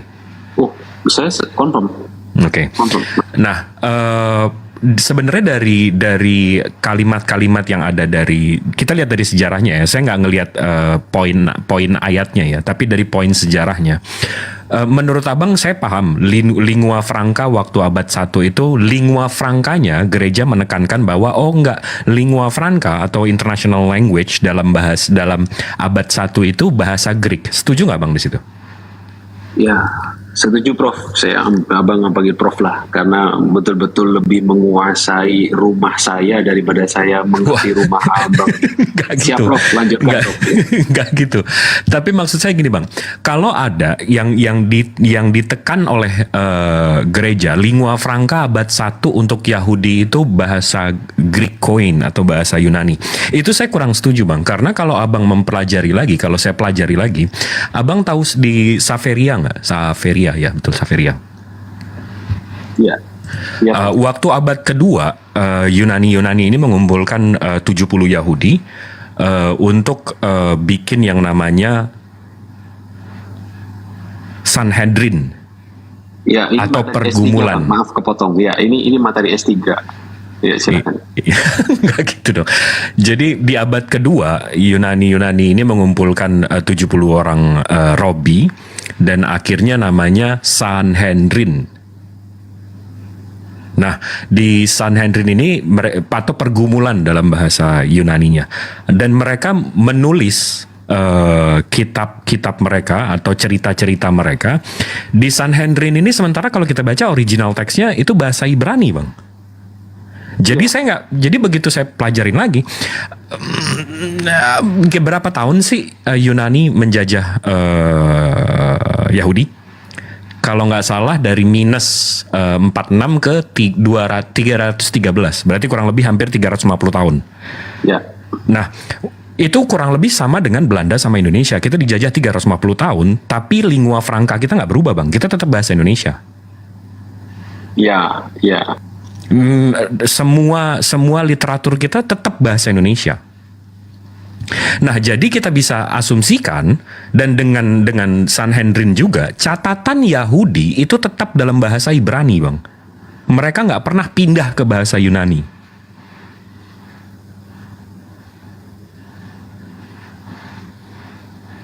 Betul ya? Setuju nggak kita sampai sini? Iya. Nah, jadi tulisan ini kuliah gratis masalahnya. Nah, jadi tulisan di abad keempat ini tulisan siapa? Itu yang kita mesti pertanyakan. Ini tulisan siapa nih abad keempat ini? Ini tulisan siapa? Apa notabene-nya yang kita tahu, yang kemarin saya udah tunjukin ke Abang kan, tempat lahir Yesus, tempat meninggal Yesus, itu yang menemukan Helena. Helena ini notabene-nya dia penyembah Zeus sebelum menyembah Yesus. Dan abang nggak bisa kalau abang pelajari lebih dalam lagi soal paganisme dari Yunani sebelum ini, apa yang tidak pagan dari agama yang dibawa oleh gereja? Apa yang tidak pagan? Ayat-ayatnya kemarin saya udah tunjukin, dikutip oleh Paulus atau siapapun penulis kisah para rasul, itu dari penyembah Zeus, Aratus, judul bukunya Fenomena. Itu di Kisah Para Rasul 17:28. Itu jelas dia mengutip pujangga-pujanggamu. Itu udah jelas sekali. Habis itu ada kata-kata seperti Hades, dewa tempat orang mati, atau begitu nanti kita meninggal, itu nanti kita ketemu dengan Hades. Hades akan dilempar ke lake. Lake itu apa tuh? Tempat api, dibakar nanti di sana. Itu Hades. Yang notabene-nya pagan. Hades itu sepupunya Zeus, sepupunya itu pagan jelas. Apalagi kalau abang Katolik, berarti abang ada ini ya, ada komunion ya bang ya? Iya, ada bang. Maaf ini saya sambil mencanggul di sawah, tapi saya coba fokus karena Bang Jibril naik ini. Silakan. Nggak gitu. Abang tahu communion abang nggak yang abang selalu minum wine dan makan roti? Iya. Jangan sebut wine lah bang. Nanti dikira saya ini dengan teman-teman. Nah, kalau abang mau tahu di zaman Osiris, ini Bang Dalbo izin boleh besarkan? Ya, siap. Udah, saya besarkan. Ini communion, kalau saya Google nih bang, communion. Ini tempat abang minum di gereja, habis itu makan roti. Gelasnya kan seperti ini ya bang ya. Begitu saya cari tahu lagi, rupanya Osiris, dewa Osiris itu memang minum darah dan makan roti, dan gelasnya persis. Nah, yang lucunya begitu kita cari tahu gelas dari zaman Yesus, cawannya yang disebut cawan itu cawannya bukan seperti ini, Bang. Nah, kenapa justru drinking the blood of Osiris, the wine, the lunar Osiris Easter special, ini memang jadi malah pertanyaan saya begitu saya makin dalam mempelajari soal sejarahnya, apa yang tidak pagan dari Kristen ini? Abang bisa ini nggak bisa kira-kira ngajarin saya nggak, ngasih tahu saya nggak? Apa yang tidak pagan? Kitabnya Biblos, kota dewan pagan, dewa pagan. Kota Isis, Osiris, Baal itu Biblos namanya. Itu dari ada 3000 tahun sebelum Yesus. Habis itu makan roti dan gelas yang ada di gereja itu pagan juga, diambil dari Osiris. Habis itu tempat lahir, tempat meninggal Yesus dibangun di abad keempat oleh penyembah pagan, Saint Helena, Konstantinopel. Habis itu habis itu kitabnya, ayatnya juga. Sampai ke kesemuanya sih Bang. Itu makanya yang saya pertanyakan, apa yang tidak pagan dari ajaran Abang nih Bang? Bisa dikasih tahu nggak? Iya, baik. Sebenarnya itulah yang menjadi suatu gejolak juga ya, pergumulan kita di abad-abad sekarang, di zaman saat ini itu, apalagi digitalisasi sudah begitu luar biasa. Nah, disinilah tempat kami Bang, tempat saya itu bagaimana ini meluruskan. Ya memang saya tidak berani speak up yang terkait yang Abang tadi itu. Saya coba menahan diri untuk ini, saya coba menggunakan sedikit beberapa kiasan begitu ya Bang. Mohon maaf kalau kurang ilmiah. Memang ada beberapa pergeseran, jadi ada beberapa dari kami ahli-ahli teolog sebenarnya. Ya, sekali lagi kelemahan di kami itu adalah para rohaniwan itu pun dibatasi beberapa tingkatan yang berhak atau boleh mempelajari Bible. Itu dari teks, karena kan banyak sekali di situ yang terpotong, tidak lengkap, yang tidak pernah kita bahas itu.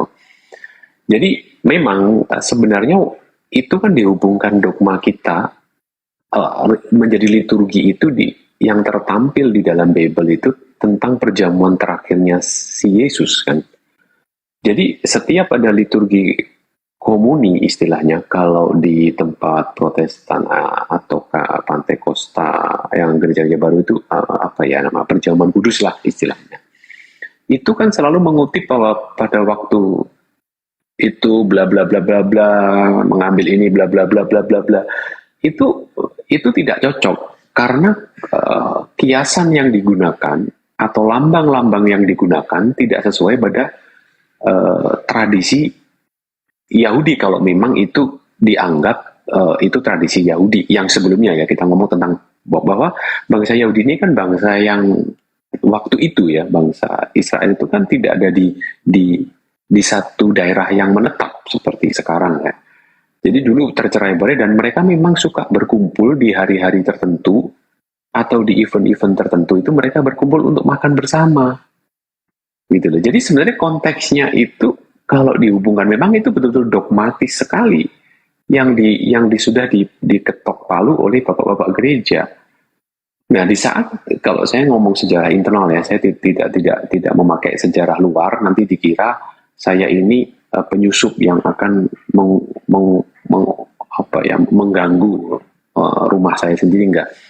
Tapi coba kita kalau kami melihat dari beberapa kontradiksi yang ada, iya, komuni itu kan dari sejarahnya kan bagaimana terjadi perjamuan kudus itu kan diputuskan oleh bapak-bapak gereja untuk memperingati itu. Tetapi dogma itu menjadi bahwa itu sebagai satu penebusan gitu.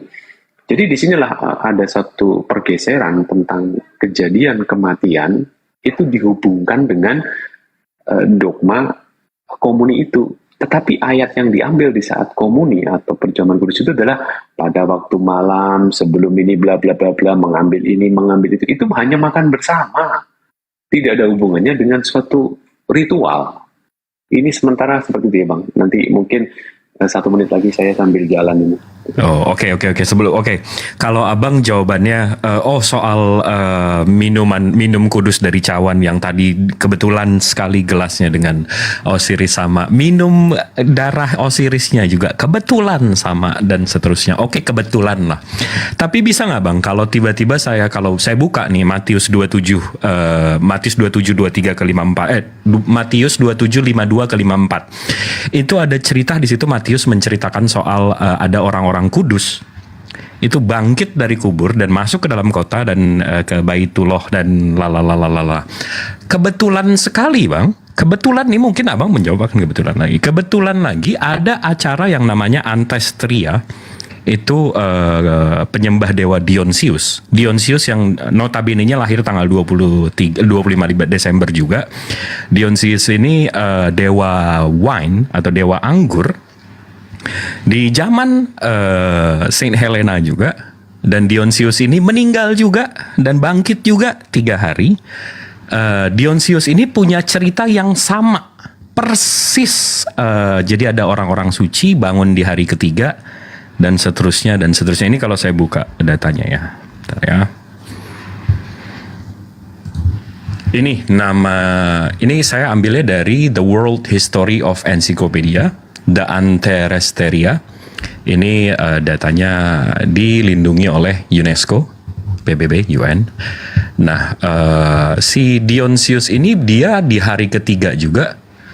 Nah, ini juga dari Britannica juga ada Greek Festival. Memang festival orang Yunani. Nah, Anasteria, one of the several Athenian festival in honor of Dionysius, the wine god, Tuhan anggur. Nah, nih held annually for 3 days in the month of Antherion. Nah, jadi dewa wine ini, nah ini perayaannya. Nah, di sini juga ya memang nih sebentar ya. And then brought their own food, providing desserts with flour. Jadi memang diceritakan oleh si Dionysius ini, memang orang-orang mati bangkit di hari ketiga di sini, Bang. Jadi kalau memang mungkin abang bilang apa namanya tadi, kebetulan ya disahkan oleh bapak-bapak gereja kalau the last supper atau makan malam terakhir itu kebetulan itu sebenarnya bukan liturgi atau bukan semestinya bapak gereja yang menempungkan. Apakah ayat dari Matius 27 yang menceritakan soal acara Dionysius ini juga kebetulan, Bang? Oke Bang, ini benar-benar sebentar. Saya harus ini agak sedikit silent ini sebentar. Oke, Abang bisa paparkan selama saya tidak ada interupsi dan sanggahan, ya saya secara knowledge akan menerima itu, Bang. Bisa dilanjut dulu, Bang. Bukan, tadi kan saya tanya, ini komunian abang atau ini kan gelasnya minum darahnya itu diambil dari Osiris. Habis itu abang bilang, oh itu acara yang diresmikan oleh bapak gereja dan kebetulan itu sebenarnya liturgi itu bukan acara yang seperti pagan-pagan itu, betul nggak? Oh iya, jadi begini, saya tadi lebih tajamnya begini, maaf ini untuk teman-teman Kristen ya, jika salah paham bisa offline dengan saya, nggak apa-apa. Jadi konsep komuni itu, ya tadi kan saya membahas memang dalam sejarah kita kan menjadi, makanya di gereja Katolik kalau teman-teman menyimak apa yang dikatakan oleh Pastor Romo saat mau ada prosesi komuni itu selalu mari kita menjalankan atau mengimani misteri iman kita, kan begitu. Pasti ada kepotong kata-kata misteri iman kita. bahwa iman itu berarti diakui, tetapi jemaat awam kan tidak memahami jika ada romo yang berkata begitu. Misteri itu lebih berbelok kepada sesuatu hal yang supranatural gitu. Bukan, menjadi misteri itu karena dari sisi sejarah terbitnya komune diputuskan itu dari tradisi mana. Jadi saya menyampaikan, Bang, kalau misalkan memang itu diambil dari tradisi, oke lah, karena Yesus melakukan itu, anggap saja Yesus itu melakukan. Ya, saya mengatakan anggap saja. Dan saya waktu diskusi dengan teman-teman di Israel yang ini, apakah ada sih tradisi orang Yahudi atau bangsa Israel sejak turun-temurun itu tentang makan bersama? Oh, ada yang setahun sekali, ada setiap hari raya apa, ada yang setiap bulan keberapa, begitu kita makan. Itu, oh begitu. Terus apakah ada lagi tradisi makan-makan yang lebih ekstrim atau berkumpul yang lebih ritual? Nggak ada. Ya mungkin ada keluarga atau ada sidang-sidang, kita ada prosesi makan. Gitu Bang. Jadi tadi saya sampaikan menjadi misteri bahwa itu masih menjadi sejarah oleh para teolog-teolog. Ya, teolog dalam tanda kutip ya Bang, karena tidak semua teolog bersedia untuk melakukan research atau diskusi sains gitu. Dari kritik sejarah. Jadi kritik sejarah dan budayanya sudah tidak bisa mengkonfirmasi dari munculnya komuni ini yang diambil dari pengucapan saat prosesinya, itu diambil dari ayat pada waktu malam sebelum ia mengambil ini. Itu tidak ketemu secara historinya begitu Bang. Seperti itu Bang. Oke, itu saya paham. Jadi abang bilang ya mungkin kebetulan diambil ininya. Tapi ini bang. Ini yang saya agak susah deh. Saya kalau jadi abang juga saya bingung. Saya akan bingung ngelesnya kemana nih. Jadi kalau saya buka Matius 27 bang. Di sini dibilang dan kuburan-kuburan terbuka dan banyak orang kudus yang telah meninggal bangkit. Dan sesudah kebangkitan Yesus, mereka keluar dari kubur lalu masuk ke kota kudus. Ini berarti 3 hari ya. Dan menampakkan diri kepada banyak orang. Nah, begitu tadi saya baca ya soal Dionysius. Ini saya ambil The Antesteria. Ini memang penyembah dewa Dionysius. Nah, di sini, nih saya ini ya.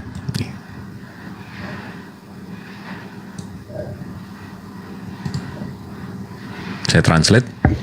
Anggur sangat penting sehingga Dionysius dirayakan setiap tahun untuk pembuatan anggur baru. Selain itu, karena arwah orang mati berkeliaran di kota pada Antestorian ke-12 dan ke-13 yang sial. Festival ini juga mengingatkan kita bahwa orang Athena dan orang Yunani kuno pada umumnya sangat percaya tahayul. Nah, di sini diceritakan, Bang, memang mereka bangun hari ketiga, habis itu ke kota,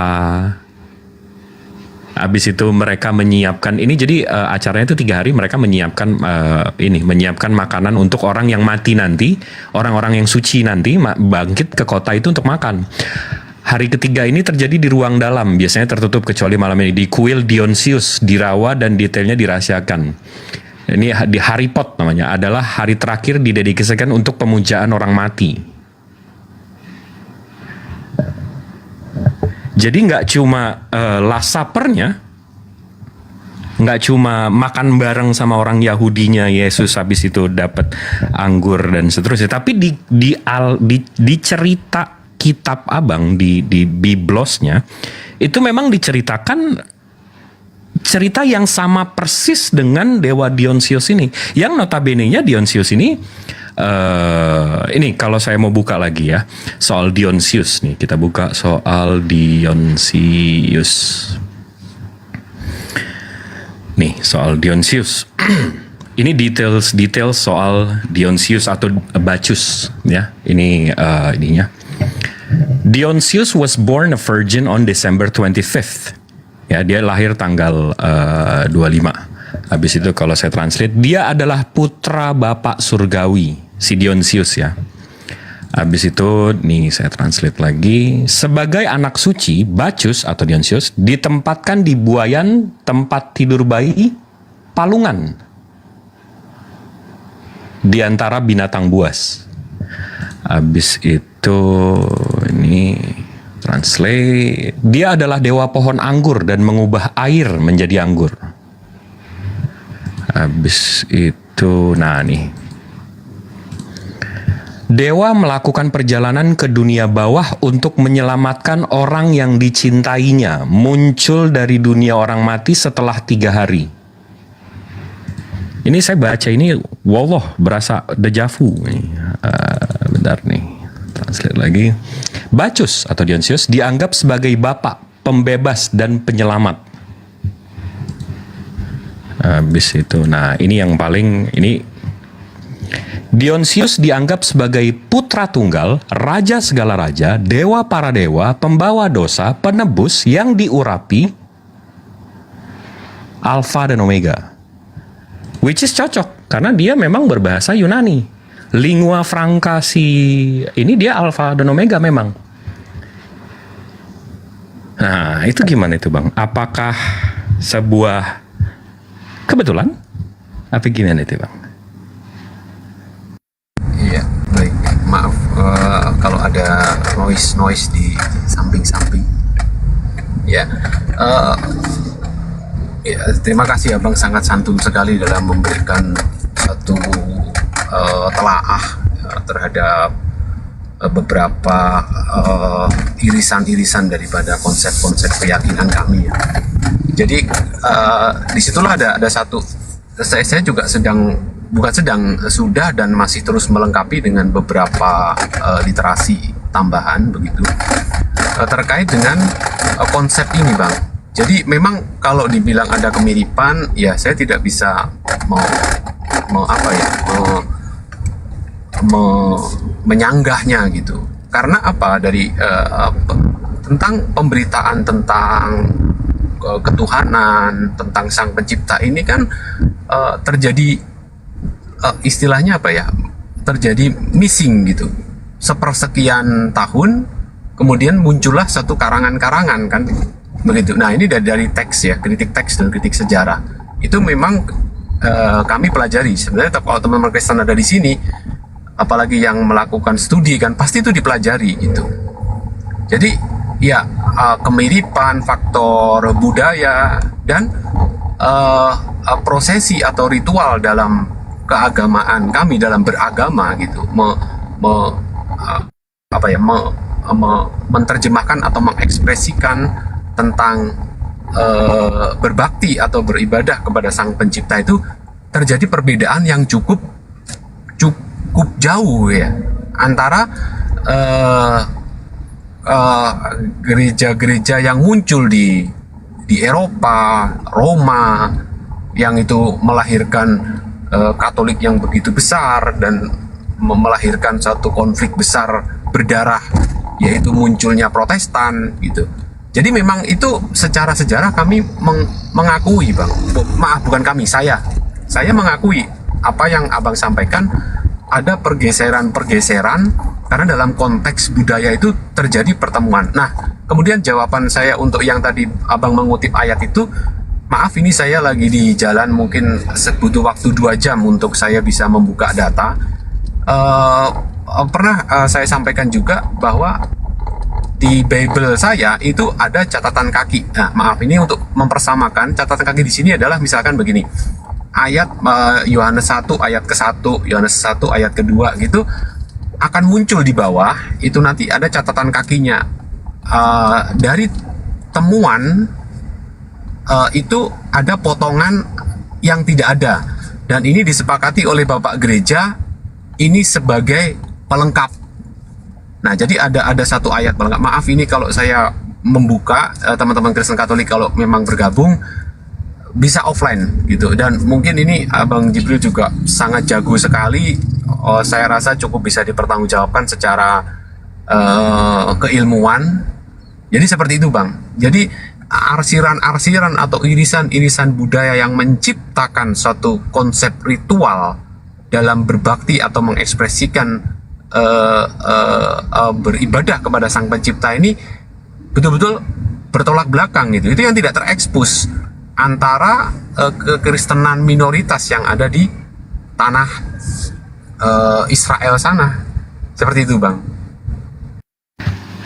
Oke, ini karena abang sambil nyetir, jadi kita santai aja ya, nggak usah terlalu literatur sekali. Tapi gini bang, sebenarnya yang tujuan saya atau poin saya, big point saya dari big picture, dari gambar yang saya coba lukiskan ke abang. Nabi-nabi sebelum ini nggak ada begitu bang, nggak ada mengajarkan soal dewa-dewa, Dionysius, soal mati bangkit lagi, dan ya nggak ada, nabi-nabi nggak ada mengajarkan ada dosa waris. Sebenarnya dosa waris itu dalam bahasa Inggris original sins. Original sins itu sumbernya nggak dari nabi-nabi, tapi original sins itu dari dewa-dewa. Kenapa Hades dilempar ke neraka? Karena Zeus turun kawin sama perempuan manusia. Itu kan original sins. Dosa waris, dosa yang bisa dibayarkan oleh orang lain atau pihak lain. Original sins itu justru datangnya dari pagan, dari penyembah-penyembah Zeus, Apollo, dan seterusnya. Nah maksud saya, big picture, big point saya gini bang. Nabi-nabi sebelum yang dikeluarkan dari abad 4 ini, itu tidak mengajar, ini berbeda sekali ajarannya. Jadi kalau memang orang-orang yang sudah mempelajari kekristenan semestinya at least jujur bahwa memang agama Kristen, Katolik, Protestan atau semuanya ini memang infusing dari ajaran nabi-nabi dengan pagan-pagan Yunani.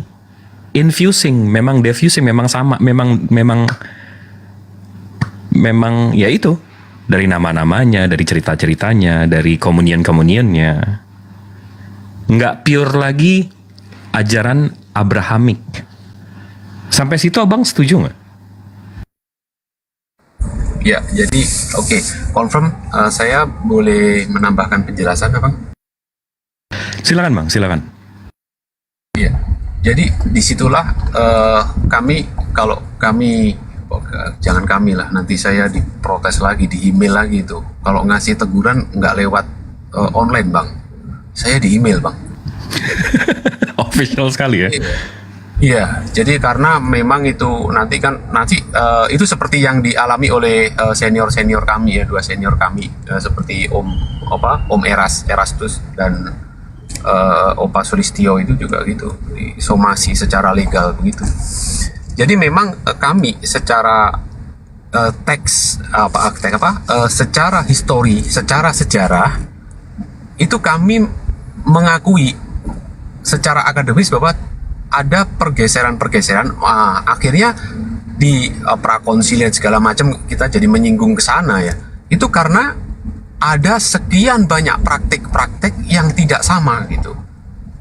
Praktek-praktek pemahaman yang tidak sama, akhirnya muncullah ada prakonsili dan seterusnya itu sampai menentukan ini prosesi liturginya seperti apa. Itu semua kan dari hasil Bapak Gereja konsili di abad-abad sekian ya, setelah ada satu masa vakum ya, kalau menurut bahasa saya coba sederhanakan sekali secara akademis, itu ada suatu masa-masa vakum di mana itu tenggelam gitu, dan kemudian ditarik kembali. Nah akhirnya yang mendominasi apa adalah tradisi-tradisi lokal yang mendominasi terbentuknya suatu ritual seperti itu bang. Silahkan.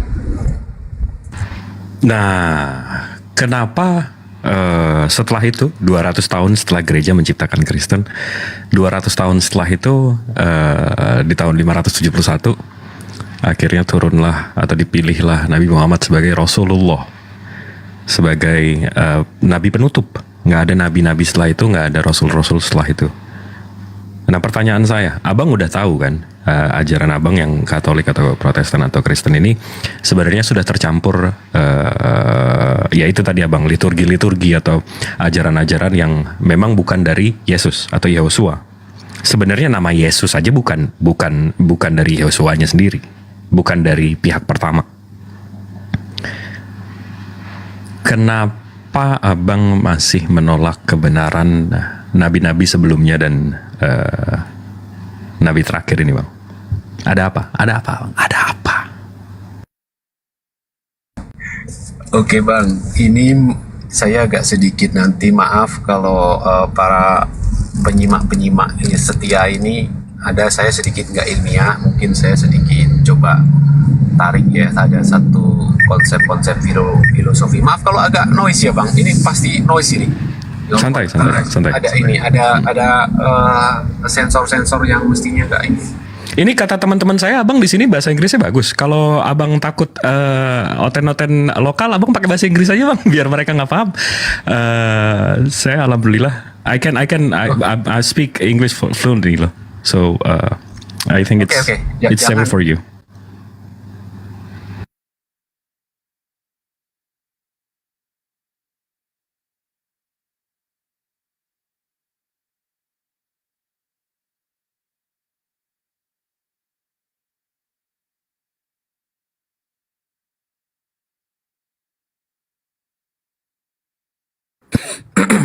Kok sepi? Iya, ke-mute kayaknya.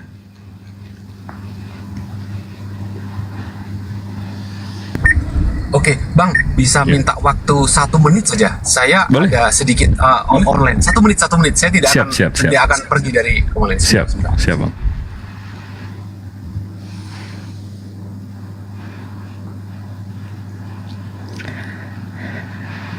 Gimana, Iwan Villa? Sehat di sini, abang-abangku? Nih, Bang Zuma monitor?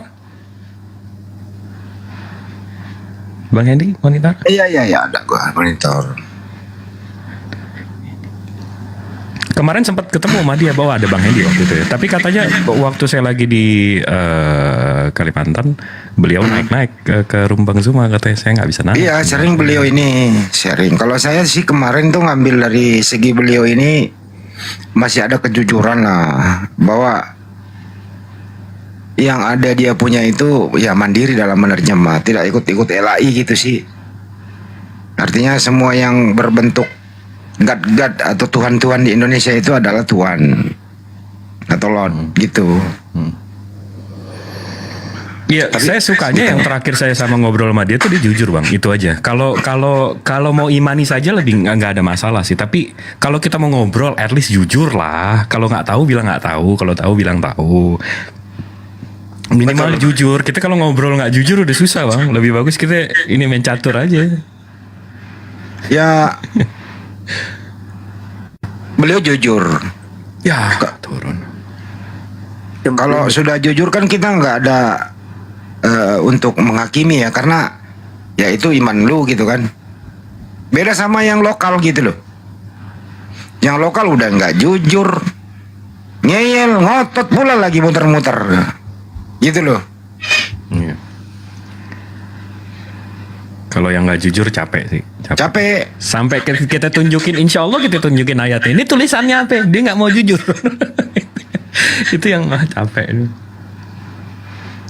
Ya karena memang ini orangnya sudah terlalu sulit untuk dikembalikan normal. Si Rasulullah pernah mengatakan gini, bahwa ya LAI tolong jujurlah dalam menerjemah. Kasihan lo orang-orang yang lo yang lo tidak cerdaskan. Kenapa mesti harus ke Islaman? Jadi beliau mengatakan gini, Kristen di Indonesia itu beda dengan Kristen di Yunani, beda dengan Kristen yang ada di Singapura. Jadi Kristen Indonesia ini memang aneh, beda di semua negara. Bayangkan induknya dari Yunani gitu kan, bahasa Yunani, dari Roma misalnya, dibawa Belanda masuk ke Indonesia. Kenapa bisa berubah haluan gitu loh? Itu kira-kira itu yang makanya saya akhirnya nanya, kenapa sih belum menerima kebenaran dari Allah melalui Nabi Muhammad? Kenapa apa alasannya? Coba kalau dia kan, karena banyak bang yang kafir kayak si Aldo yang bilang, oh kita mestinya nggak usah pakai Allah, mestinya nggak usah pakai Allah. Tapi karena Allah itu dewa bulan. Wah, ini kan kampret satu lagi nih, kan itu mesti lurusin lagi. Selalu lebih parah itu. Nggak, makanya saya mau tanya, kenapa dia belum menerima? Karena dia belum paham Islam, atau dia belum tahu mau belajar kemana, atau dia memang ada duniawinya. Kalau duniawi nggak apa-apa, kejar aja duniawi sampai kapan sih? Kenapa dia nggak memeluk Islam? Kalau menurut saya orang gini lebih sulit. Kenapa dia udah tahu Islam itu agama yang benar, ya, tapi dia nggak mau. Justru ini yang sulit, karena memang udah tertutup, sulit gitu loh. Lebih baik orang dari pemula belajar saja. Itu makanya tadi ujungnya saya nanya, Bang Rostum nih udah balik. Gimana Bang Rostum? Apa alasan? Coba ceritakan. Saya agak ke delay otak saya karena maaf ini masih jam-jam mencangkul di sawah, Bang. Jadi ya sambil sambil mencangkul ini sambil jadi sama agak Bang, sedikit sama Bang. Saya juga masih nguli nih. Gimana Bang? Iya.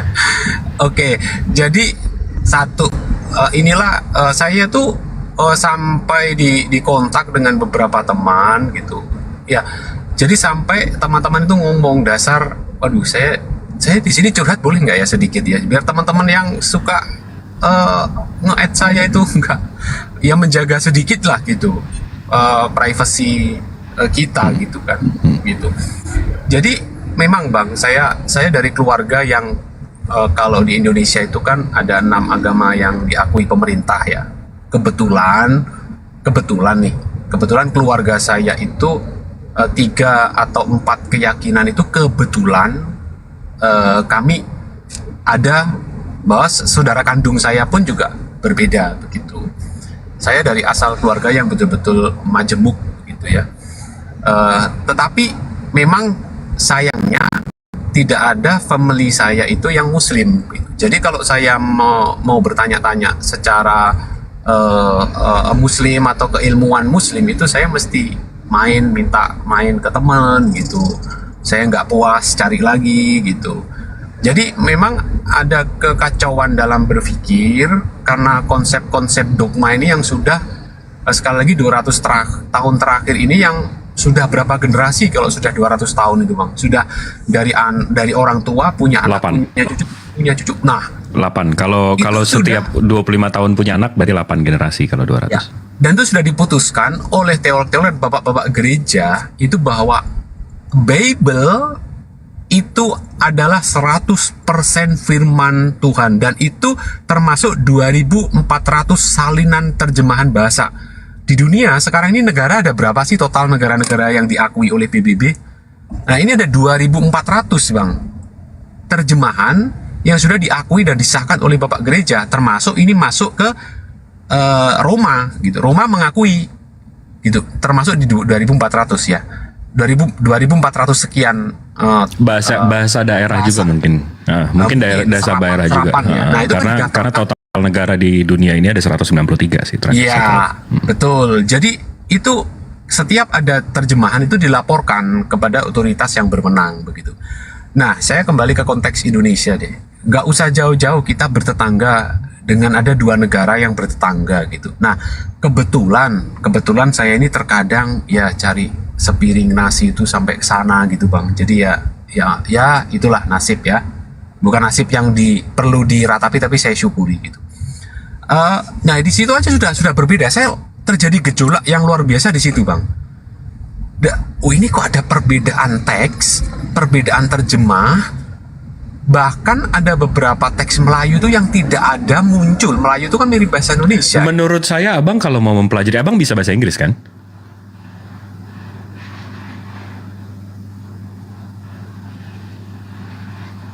Ke pencet mute kayaknya.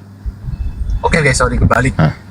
Saya biasa rujukan pakai KJV Bang. Dan mungkin kalau agak belok dengan teman-teman Kristen Katolik yang agak belok sedikit, maaf, belok itu bukan kategori salah atau apa. Saya pakai NIV gitu. Ya cuma 2 itu aja rujukan saya kalau saya agak kebingungan gitu.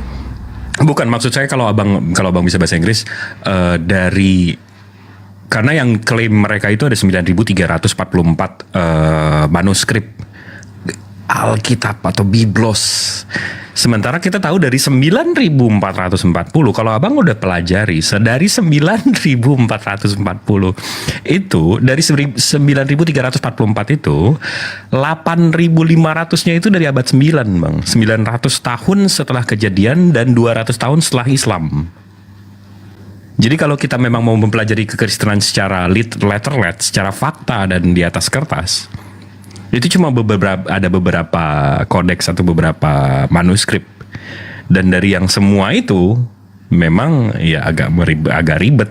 Nah tapi balik lagi bang ke tadi bang. Jadi apa yang buat abang menolak messenger terakhir, revelations terakhir bang?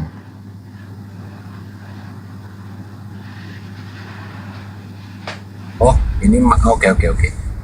Sebenarnya tidak menolak ya. Saya pribadi sedang betul-betul, saya ini betul-betul membuka diri saya. Ibaratnya saya punya wadah. Seberapa kapasitas itu bisa nggak dimaksimalkan wadah saya ini untuk menerima, dan saya harus berimprove seperti apa supaya gejolak-gejolak dan ini bisa saya punya wawasan gitu yang memang yang saya cari adalah tinjauan akademis ya bang. Jadi kalau saya cuman tiba-tiba ditodong begitu, misalkan todong kamu kenapa nggak A nggak B gitu, saya selalu mencari tahu dengan tinjauan akademis. Nah memang ini gejolak-gejolak besar yang saya alami sampai dengan saat ini. Satu yang betul-betul membuat saya iri, saya kembali lagi tidak ilmiah. Contoh ya, teman-teman muslim ini seluruh dunia itu bisa menjadi satu dalam suatu tatanan gitu. Nah kami ini jangankan seluruh dunia bang, di Indonesia ini sudah berapa ribu denominasi dengan berbeda-beda. Nah itu loh, karena ada teks yang... Gak usah itu bang, abang kalau di Singapura ketemu bule Kristen, abang tanya, abang bilang saya nyembah Allah. Orang bule Kristen, karena saya API internasional, saya apologet Islam internasional, Islam Indonesia internasional. Saya kalau enakan ngobrol sama bule yang kafir yang luar bang. Karena mereka kalau Kristen Islam Kristen Indonesia bilang, wah Tuhan saya Allah Bapa, Allah Yesus. Mereka akan bilang, lah kenapa lo nyembah Tuhannya orang Muslim? Lebih enak, lebih jujur at least. Confirm. Jadi tempat saya bekerja itu nggak jauh bang, cuman sekitar 2 km ya dari masjid. Ada satu masjid di Singapura.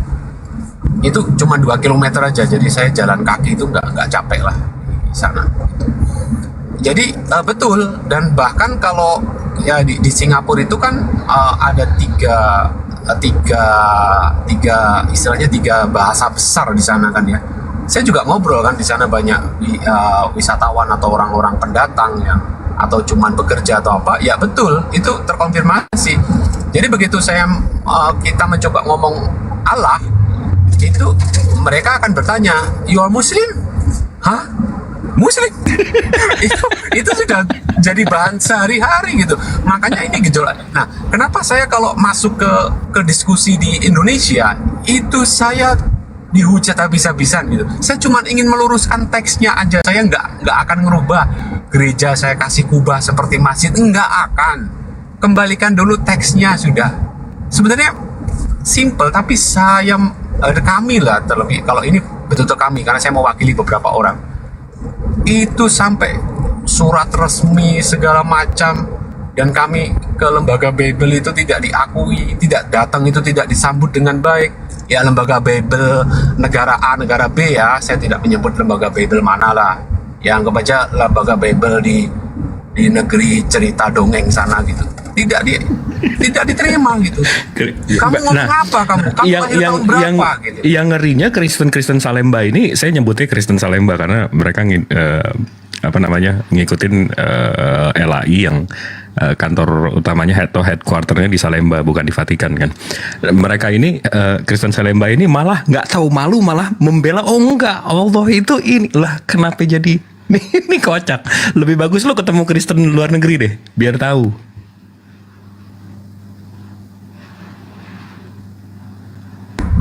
Iya. Oh ini terputus ya? Saya yang terputus atau abang yang ini? Enggak, aman. Oke.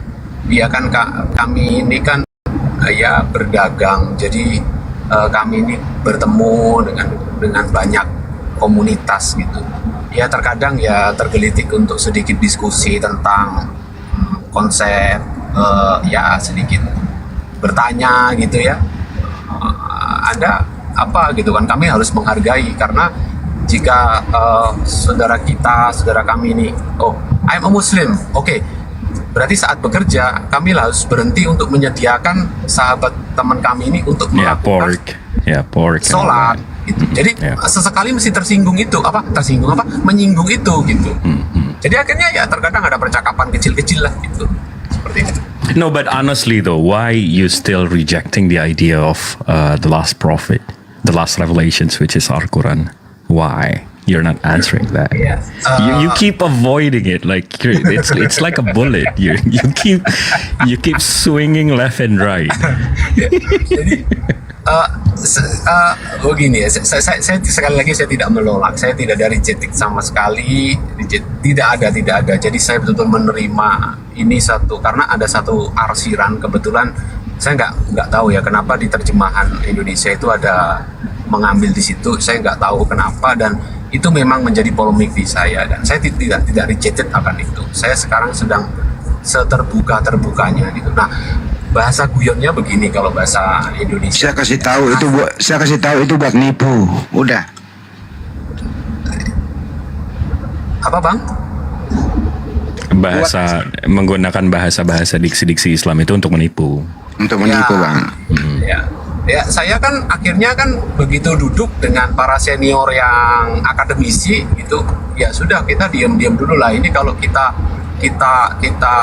repost atau kita blast atau kita coba naikkan ke permukaan, ini nanti akan menimbulkan gejolak. You still avoiding my questions.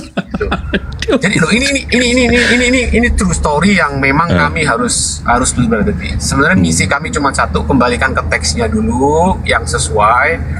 Nah, saya tidak kalau saya ada rejected dengan pemahaman teman-teman Muslim, saya tidak akan sejauh ini saya melangkah, dan pasti saya akan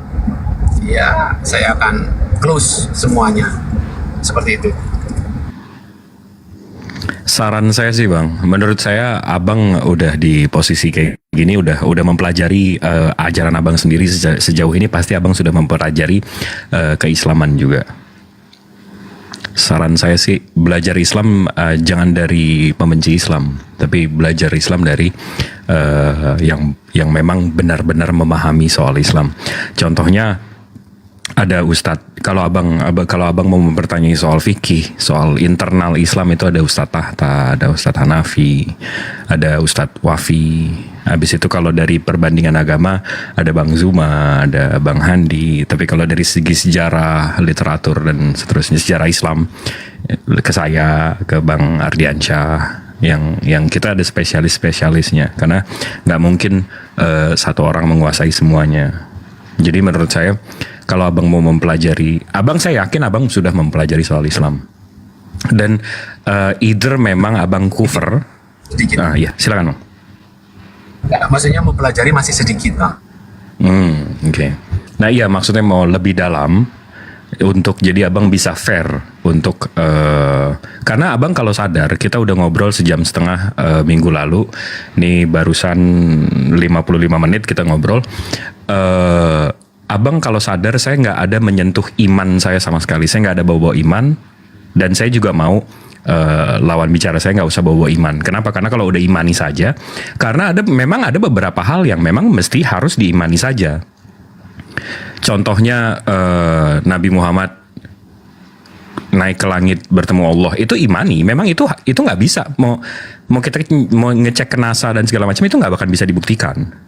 Itu memang imani saja. Tapi pewahyuannya, ayat-ayatnya, carbon datingnya, itu kan kita bisa pelajari di luar iman. Menurut saya, abang mesti lebih fair mendalami agama abang dan mendalami agama Islam. Jangan belajar Islam dari pembenci-pembencinya. Itu sih menurut saya. Karena saya yakin di posisi abang mempelajari Islam pasti dari pembenci-pembencinya. Ya mungkin menurut saya terkadang, ya saya mohon maaf ini Bang, terkadang memang terlalu to the point ya. To the pointnya itu jadi tidak memberikan saya kesempatan untuk berpikir secara ilmiahnya ini bagaimana gitu. Terkadang memang ada, mungkin ya saya tidak menyalahkan lah teman-teman Muslim, memang saya ada beberapa yang saya langsung saya nggak terusin untuk berkomunikasi karena saya butuh satu wawasan yang itu kan fundamental kan gitu. Kalau saya mendapatkan wawasan hanya sekedarnya yang tadi abang bilang konsep pokoknya percaya bahwa pasti di sini tempatnya surga.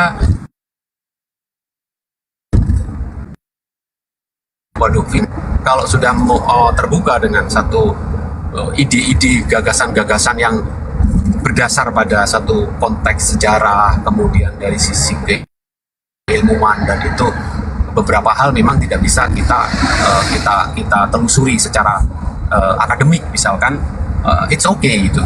Berarti ada sekian persen yang saya harus memaklumi bahwa itu tidak bisa kajian itu disampaikan dengan kajian-kajian ilmiah, karena ada beberapa konsep ranah yang memang itu betul-betul hal yang sifatnya kan ini ya supranatural kan, yang tidak terjangkau oleh beberapa belief itu konsep belief, konsep kepercayaan. Ya itu bang.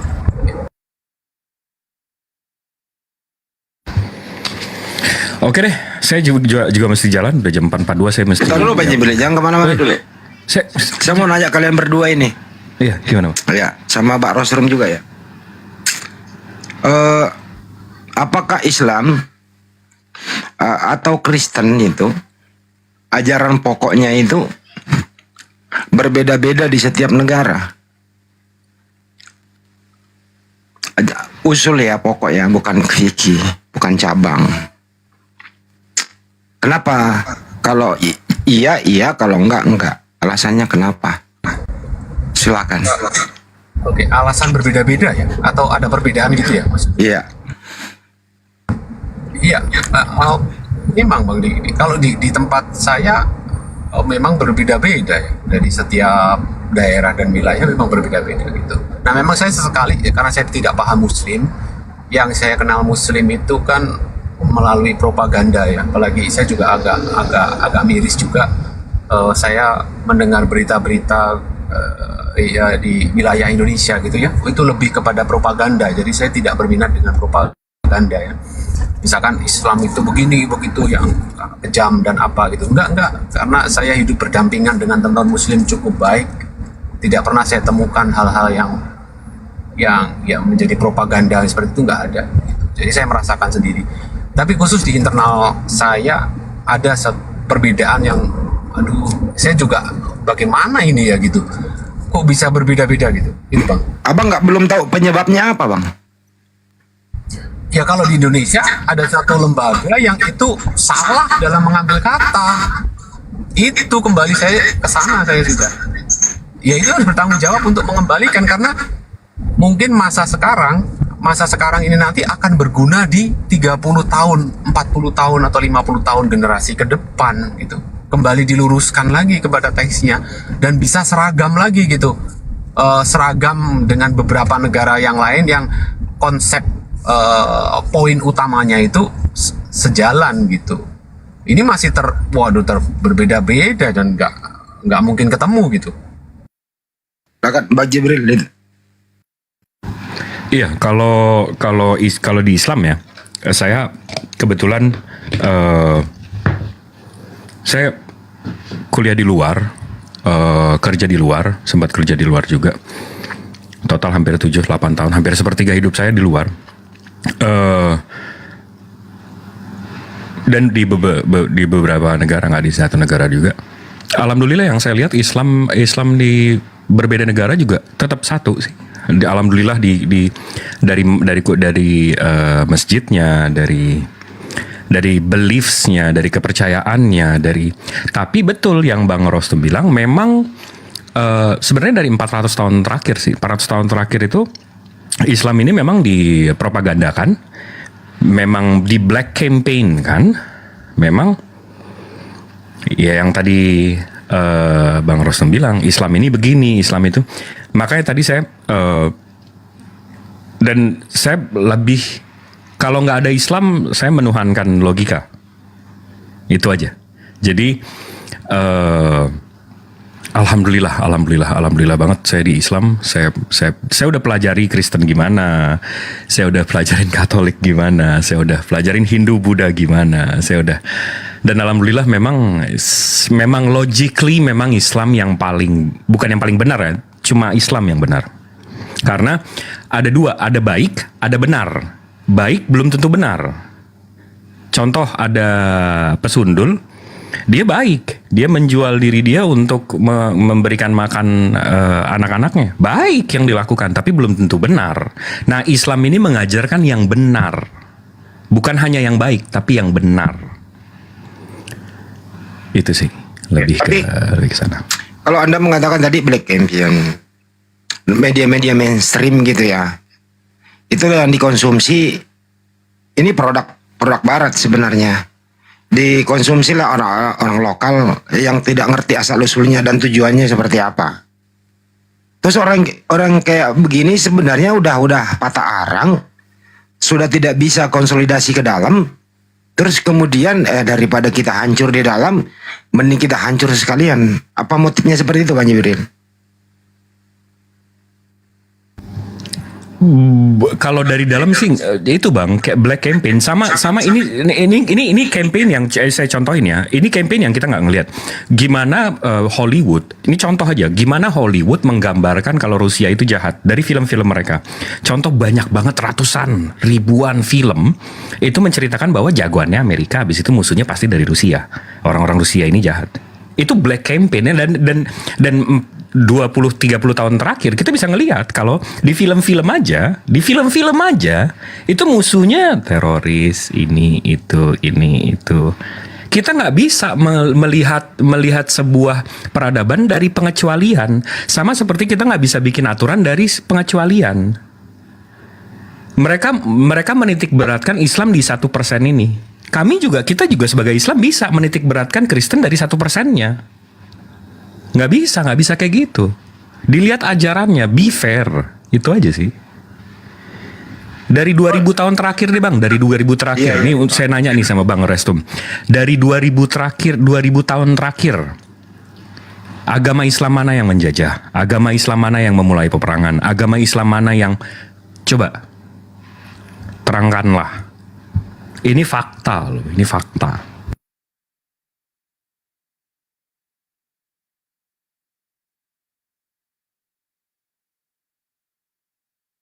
Ya, tes cek. Ya. Saya kira tempat saya yang ini, yang iya. Jadi memang begini, Bang. Saya mendengar teman-teman Kristen atau Katolik kalau berdialog dengan teman-teman Muslim, begitu sudah tidak bisa berargumentasi itu selalu kita mengedepankan kasih gitu. Nah, makanya saya itu suka malu kalau ngomong kasih gitu. Karena apa?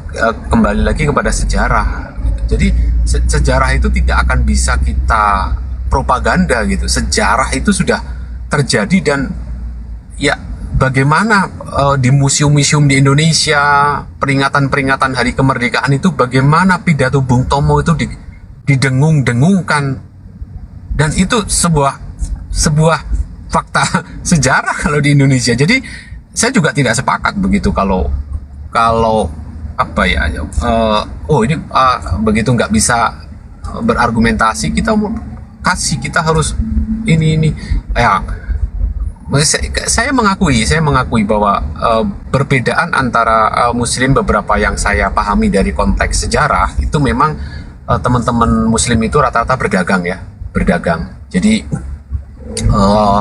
dari perdagangan itulah bisa berkembang, dan kami memang mayoritas rata-rata dari akibat perang. Ya, saya tidak ngomong penjajah-dijajah, akibat kolonisasi lah, bahasa halusnya kolonisasi. Ya itu memang kami. Kebetulan kalau di Singapura dan Malaysia kan dia ikut Inggris gitu. Jadi akhirnya ya bagaimana gereja itu pertama berdiri ya pasti dari Inggris gitu. Kalau Indonesia pertama yang mendirikan ya pasti dari Portugis kan begitu. Jadi saya mengakui itu, saya mengkonfirmasi itu. Saya tidak mungkin menolak sejarah, karena nanti kalau saya menolak sejarah, saya akan dicekal dari Indonesia gitu. Nah itu saya itu Bang, gejolaknya sudah di situ juga gitu. Ini loh Bang, kolonial itu. Tapi ini loh, kalau di Indonesia khususnya ya, ini kolonial Belanda. Kalau di Singapura kan Inggris. Mungkin ada Kim James version di sana. Kok tadinya Belanda juga ya kemungkinan dari King James Version juga. Kemungkinan juga berbahasa Belanda. Kemudian diterjemahkan ke bahasa Indonesia. Tapi kenapa ini sebuah lembaga hadiah dari lembaga Alkitab Hindia Belanda ini gitu loh. Menurut Anda kenapa tidak jujur menerjemah? Kenapa dibengkokkan gitu loh? Kenapa harus inkulturasi dengan mayoritas Islam? Kenapa harus mau terbungkus Islam gitu loh? Kenapa tidak mau jujur apa adanya tampilannya gitu? Menurut Pak Restrum ada apa ini? Apa karena kalau dijual apa adanya nggak laku? Atau seperti apa Bang menurut Anda? Nah betul, jadi ya maaf saya nggak ngomong betul lah. Begini, saya argumentasi pribadi saja lah, saya tidak mewakili siapapun di sini. Jadi, nah itu sudah kami lakukan gitu loh. Banyak korban dari kami, komunitas kami ini yang justru mendapatkan perlakuan-perlakuan yang kurang bagus. Sebenarnya kami tidak, istilahnya bahasanya kami tidak terlalu tinggi-tinggi meminta atau memberikan masukan itu, sederhana gitu. Tetapi kenapa ini menjadi dipolitisasi gitu, menjadi dipolitisir bahwa gerakan kami ini adalah gerakan anti Kristus atau waduh lebih serem-serem lagi tuh teman-teman kalau kepada kami, kepada saya gitu. Jadi mungkin Bang Jibril belum sempat saya share cerita ya. Saya ini akibat dogma itu saya dibaptis itu 3 kali secara resmi. Dan keempatnya adalah konfirmasi. Itu ada foto videonya semua. Yang kedua nggak ada karena saya masih kecil. Cuman foto doang. Yang kedua terakhir itu ada videonya gitu. Ini kan korban-korban perbedaan yang begitu kuat gitu. Tapi kan bagaimana kami justru ingin meluruskan supaya denominasi. Maksud saya gini loh Bang, bukan itu maksudnya Bang. Ini loh, kenapa ini loh ya? Kenapa? Kita ini di Islam Bang Jibril udah nerangin. Semua umat Islam di seluruh dunia itu kitabnya sama. Syahadatnya sama, rukun Islamnya sama, cara sholatnya ya sama. Itu mengenai substansi ya gitu loh, ajaran pokok usul gitu.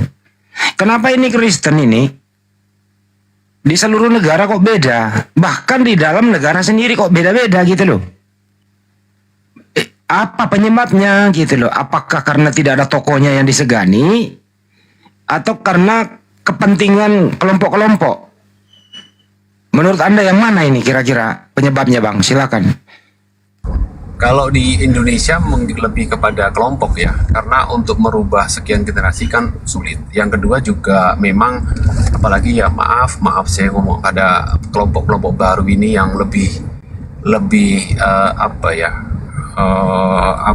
mengajarkan kepada hal-hal yang tidak menginjak tanah begitu ya. Bagaimana hidup seperti di negeri antariksa begitu ya. Mungkin kalau Abang kurang paham dengan sedikit perumpamaan ini bisa ditajamkan Bang, tapi saya tetap akan coba menggunakan kata yang lebih agak ini ya gitu Bang. Jadi itu ada kepentingan. Saya konfirmasi ada kepentingan. Sekian banyak ini kepentingan untuk menarik ini sulit gitu. Dan nanti pasti sebentar ada noise, saya mute sebentar. Ya kalau udah kepentingan ya sudah. Bang Juma capek loh tiap hari, kita ini capek tiap hari. Herdi datang, Malikil datang beda. Sinatan barusan datang beda. NYM datang beda. Esra Suruh datang beda. Henry Tan datang beda. Lepak Lamsen datang beda. Pendeta Martin Ale datang beda. Joshua Selengkong datang beda, semua beda. Macam-macam beda-beda begitu. Bahkan mereka kita siapkan medan arena buat diskusi, mereka yang ribut mengenai masalah konsep yang paling krusial, yaitu apa? Substansi pokoknya itu loh. Siapa Yesus misalnya? Beda-beda cara menerjemahkannya. Kenapa sih? Padahal mereka dalam hal menyerang begitu, yang tadi Anda katakan Black Campaign itu terus menyerang Islam, mereka bersatu, melupakan perbedaan dulu gitu. Yang penting gimana menyerang gitu. Nah ini teman-teman semuanya harus belajar juga. Kenali dulu siapa yang datang, lu diskusi gitu. Jangan sampai oneness lu serang pakai Tritunggal, nggak kena dia. Dan sebaliknya gitu. SSJ datang beda, Unitarian datang beda. Ya, bagaimana ini kok bisa gitu terjadi hal yang kayak begini? Indonesia sangat jelas loh itu. Padahal sumber yang sama. Ada yang katanya saya masih produk LAI, saya pakai hanya sebagian saja yang saya sukai. Ada yang bilang kita pakai yang sama kok bisa berbeda. Ya kalau di Islam jelas kita ada bersanad, ada guru gitu loh. Apa kata guru kita manut. Ya memang harus kita kritis juga sih. Ya cuman nggak ada yang bisa kritis kalau sudah syahadat gitu. Mereka itu ikrarnya beda-beda gitu loh. Ikrar itu artinya apa? Memandang objek yang dia sembah itu siapa sebenarnya. Itu yang berbeda-beda. Menurut Bang Jibril, kenapa ini Bang Jibril? Ini karena tapi tolonglah misalnya mereka ini berbeda-beda Bang Jibril. Oke lah. Please, silakan berbeda. Tapi hilangkan cara menutupi perbedaan Anda itu dengan memakai terbungkus diksi-diksi Islam gitu loh. Ini kenapa ini Bang Jibril? Diajar dari mana ini? Gini Bang, menurut saya ini untuk Bang Rostrum juga ya. Ini saya buka, saya mesti kerja jadi saya mesti ini. Ini saya buka aja Bang. Nah ya, kita tahu yang mana yang sesat, yang mana yang salah, yang mana yang itu kita lihat dari history will repeat itself. Sejarah akan berulang. Pengikut nabi-nabi sebelumnya itu satu Bang Rostum. Yang mengikuti Nabi Nuh atau Nuh itu satu. Nggak ada pengikut Nabi Nuh ada yang denomnya ini, denomnya itu, nggak ada. Yang ngikutin Nabi Musa nggak ada denomnya ini, denomnya itu, satu. Pengikut nabi-nabi sebelum ini satu Bang. Tapi yang nyembah dewa Osiris, yang nyembah Fir'aun, yang nyembah dewa-dewa itu Apollo. Ada yang nyembah Apollo, tapi ada yang nyembah Zeus juga. Tapi ada yang bilang Apollo itu di bawah Zeus. Ada yang bilang Zeus itu satu sama Apollo. Itu yang sesat gitu loh. Itu yang nggak beraturan. Itu yang ajarannya di luar nabinya. Jadi balik lagi ke tadi. History repeat itself. History will repeat itself. Sejarah akan berulang. Jadi bisa dilihat dari sekarang yang mana yang memang mengikuti Nabi dan Tuhannya, yang mana yang memang sudah terpecah-pecah gitu loh. Itu sih. Kalau saya boleh menjawab pertanyaan saya sendiri, yang membuat mereka seperti itu adalah hawa nafsu dan tuntutan agar dompet harus tebal menikmati dunia ini. Kalau menurut saya ya. Karena mereka juga kalau udah berebutan mimbar, mereka keluar membuat denom, bahkan membuat tempat ibadah dulu, menarik satu sama lain jemaatnya. Itu kalau menurut saya. Ini fakta nggak bisa diingkari gitu. Oke? Pak Restrum gimana? Ada tanggapan Bang? Silakan. Kalau dari saya internal ini kan, ya saya betul-betul ya miris ya, betul-betul miris sekali dengan teman-teman saya sendiri itu. Bagaimana konsep sakit hati atau kekecewaan terhadap suatu institusi gereja itu bisa melahirkan denominasi atau pemahaman bergereja yang baru. Nah, ini yang membuat saya terusik gitu. Mestinya ini tidak terjadi di teman-teman Muslim Indonesia. Betul-betul ini betul-betul jadi bahan apa ya, untuk disimak gitu, disimak dan direnungkan untuk ini bagaimana gitu. Jadi terjadi sekali gitu. Nah, saya itu sempat ke gereja di Surabaya ya, ada gereja di Surabaya itu memang gerakan-gerakan baru gitu ya. Jadi ya itu berbeda sekali gitu, tidak ada khidmatnya atau apa, juga berbeda sekali tampilannya begitu ya. Saya tidak menyebut, kalau offline saya akan sebut. Dan memang cara berbakti dengan berbakti apa ya istilah kok berbakti ya, cara ibadah. Mungkin sholatnya lah kalau Islam gitu mungkin ya. Ibadah. Ibadah. Aduh, terima kasih Bang. Saya jadi otak saya makin tumpul ini lama-lama ini. Ya, beribadahnya bisa begitu rupa dan berbeda. Saya juga kaget kan, gitu. Saya juga kaget. Saya masuk karena begini Bang, saya tuh bercerita aja ya. Saya tuh dulu sangat fanatik gitu dengan apa yang saya yakini gitu. Meskipun saya ini dari keluarga yang bercampur-campur gitu. Saya sangat fanatik. Bahkan saya dengan saudara saya pun berbeda keyakinan pun saya juga fanatik. Saya ingin menarik dia gitu.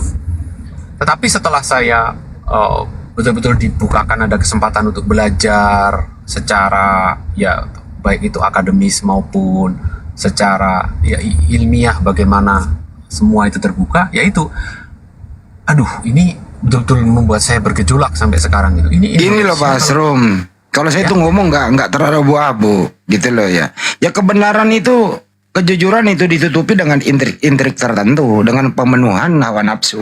Itu satu. Abang kan udah ngomong sendiri 3 kali kecewa.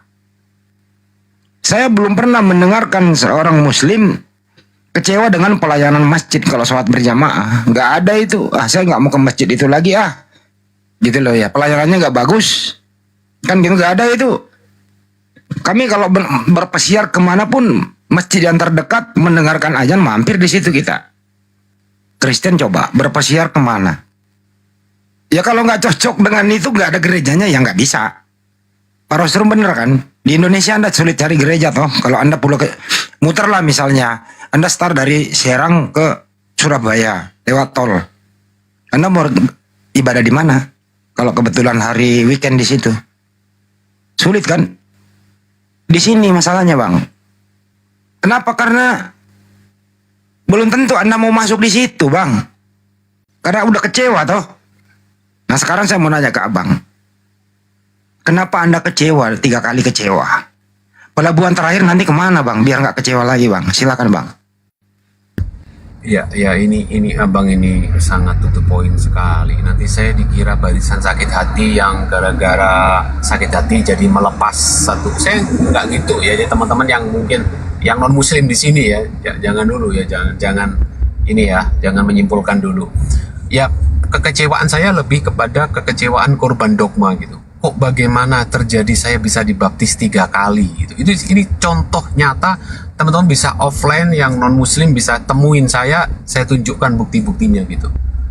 Jadi saya kecewanya bukan kecewa dengan orangnya atau bagaimana, enggak, tapi saya kecewa dengan dogma yang tidak teratur gitu, dogma yang tidak sama satu sama lain di Indonesia saja lah, di Indonesia gitu. Saya cerita waktu bekerja gitu ya, saya ke Singapura. Kalau saya ke Malaysia saya di Presbyterian gitu. Dulu saya fanatik, sekarang enggak. Jadi saya mana yang sempat saya masuk. Jadi saya bisa mengikuti berdoa karena daripada saya gila sebelum waktunya gitu. Kalau saya kepada satu aja nggak ketemu karena sulit. Apalagi aktivitas saya ini, aduh ya agak sedikit beda-beda gitu. Nah itu menimbulkan juga kekecewaan tersendiri gitu. Dan akhirnya kekecewaan itu saya ungkapkan dengan ilmiah, yaitu dengan memberikan teguran atau masukan secara resmi. Saya potong Bang, karena mengabre. Sampai sekarang ini Anda masih kecewa nggak? Kalau masih kecewa ya masih ada pelabuhan terakhir Bang, tenang aja. Masya Allah. Ya itu, jadi aduh saya ini sampai dibaptis. Dan keempat itu yang lebih lucu begini, ada satu aliran baru nih besar sekali di Surabaya. Saya lihat gila ya, maaf kata, saya juga kaget dibawa temen itu. Ini bukan suasana khidmat gerejawi gitu. Saya lihat maaf teman-teman muslim, muslim apa? Teman-teman Kristen atau Katolik, mohon maaf kalau ada yang ini. Saya melihat saya seperti masuk di satu klub malam gitu. Waduh, meriah sekali. Saya Bang Jibril ya, Bang Jibril pernah nggak sih kita ini kecewa karena ketukar sandal di masjid?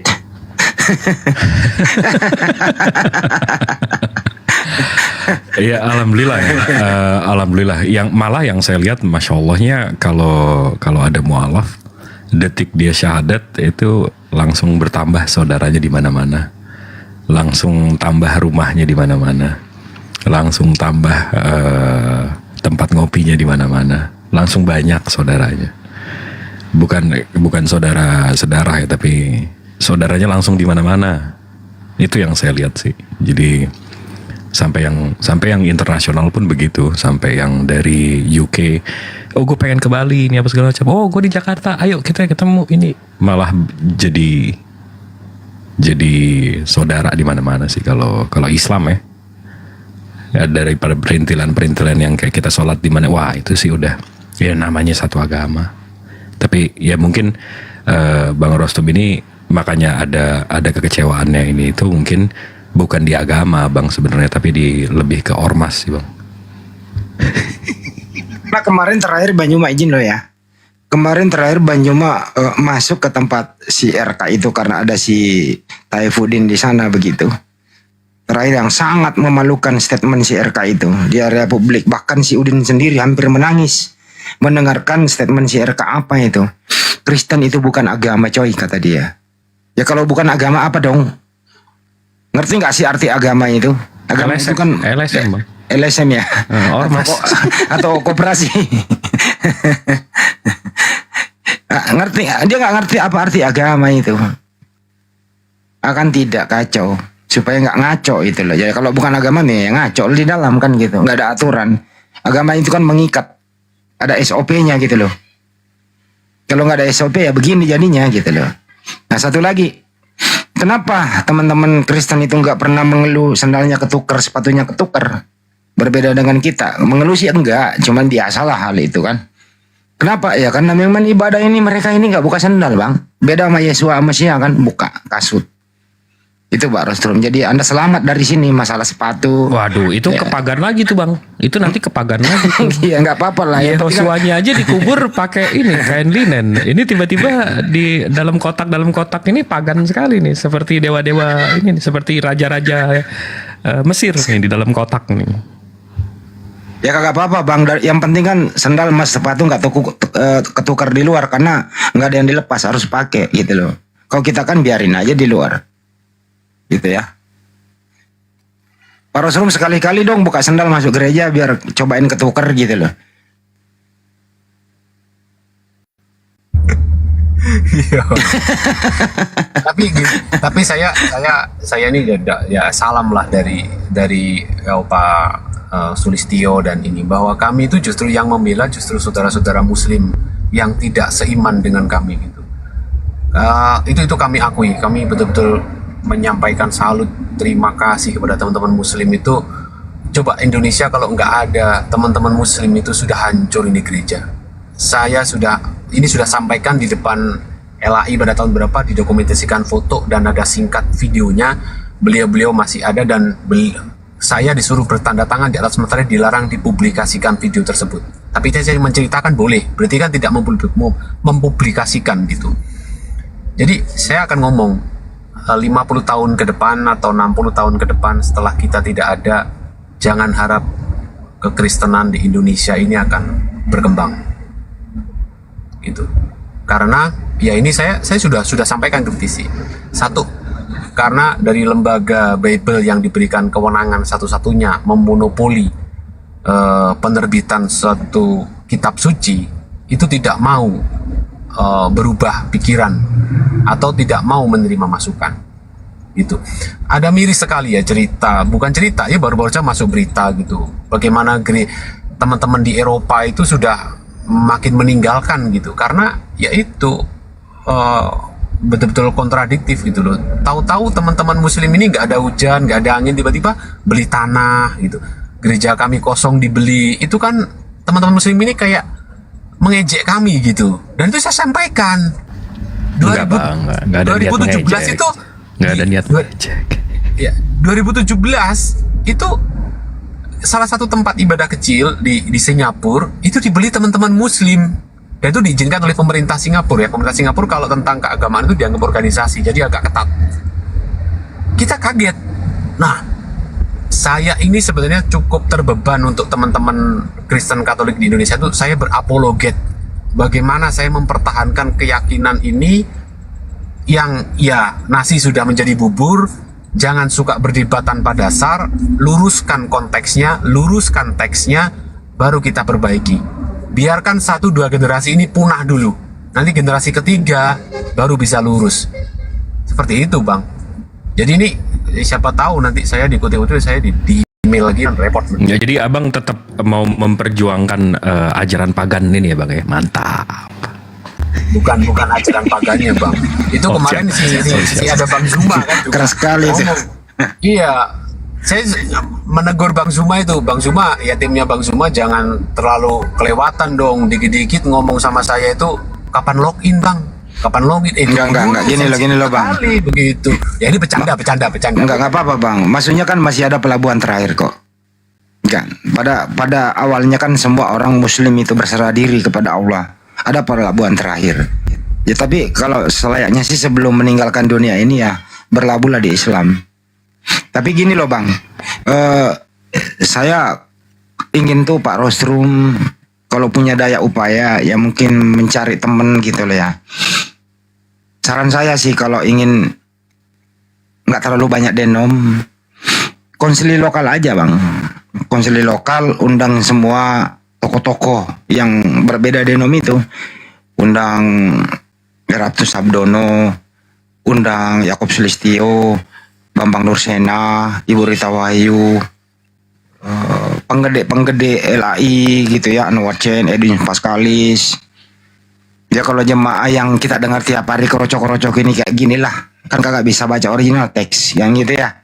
Ya biarlah di luar jaga sendal atau jaga-jaga parkir lah di luar. Ya toko-toko inilah. Apakah mereka ini nggak merasa kok ini kita kok beda-beda gitu ya? Gereja ya beda-beda. Kenapa gitu loh? Nah, saya sarankan Pak Rostrum gitu ya, kalau minta bantuan saya bantu kok Bang. Saya bantu paling ya bantu-bantu fotokopi lah, nyebar-nyebari undangan gitu. Kalau untuk mengenai siapin tempat ya saya nggak sanggup Bang, karena butuh tempat toh yang eksekutif. Ada nggak kira rencana konsili lokal mempertemukan tokoh-tokoh yang berbeda denom itu? Nanti dia di dalamnya ya membahas. Ya kalau butuh waktu seminggu 2 minggu ya nggak apa-apa. Baru kemudian secara aklamasi, kalau nggak dapat aklamasi voting gitu loh. Suara terbanyak harus mengikuti denom ini gitu loh. Bisa nggak kira-kira itu Bang, seperti itu? Supaya nyaman loh. Ini usul saya aja sih Bang, silakan Bang. Bang Edi, saya masih jalan nih, ada conference bentar lagi. Bang Jibrin nggak mau ikuti konsili lagi, nggak bisa. Wah, kalau ada pergumulan ini Kristen Salemba boleh juga. Oke, nanti sama Maha benar Allah dengan segala firman-Nya. Assalamualaikum warahmatullahi wabarakatuh. Waalaikumsalam warahmatullahi wabarakatuh. Gimana Pak Rostrum, ada nggak kira-kira jalan seperti itu? Ya itu harus, itu kan tujuan utama kami. Kami ini saya mewakili beberapa teman-teman ya. Jadi itu harus, dan kami gagal beberapa tahun. Gagal karena masing-masing pimpinan petinggi-petinggi ini juga berkekeh kepada dia lebih lebih memilih jangan sampai kehilangan pengikut, jadi tidak bersedia untuk mengambil jalan tengah. Itu sudah kami lakukan ya di 15-16an lah. Kami undang dengan baik-baik beberapa tokoh ini tidak bersedia karena mereka sudah mengkonfirmasi bahwa ya konsep penafsiran kami sudah berbeda. Bagaimana Anda bisa mempertemukan kami gitu? Jadi ya seperti itu Bang. Itu cita-cita kami, cita-cita beberapa dari segelintir kami ini untuk ya sebenarnya untuk menyelamatkan generasi-generasi berikutnya gitu, supaya makin lama nanti ya makin ditinggalkan secara masif begitu, apalagi nih generasi sudah bergeser gitu Bang. Jadi itu tujuan, dan itu bagaimana harus terrealisasi gitu, seperti itu Bang. Oke Bang, kalau menurut pandangan saya Bang ya sulit mungkin tercapai itu. Tapi usahakanlah, kan kemarin saya pernah baca ada hampir 200 pendeta itu, bahkan ada beberapa sinode yang ngumpul ingin kembali menerjemahkan ya Bible itu apa adanya. menghilangkan berbau-bau Islam. Ya kembali apa adanya aja. Kalau di Yunaninya ya harus identik dengan bahasa Greeknya itu. Ya kalau misalnya masih pakai kitabnya Yahudi ya keyahudian lagi jadi.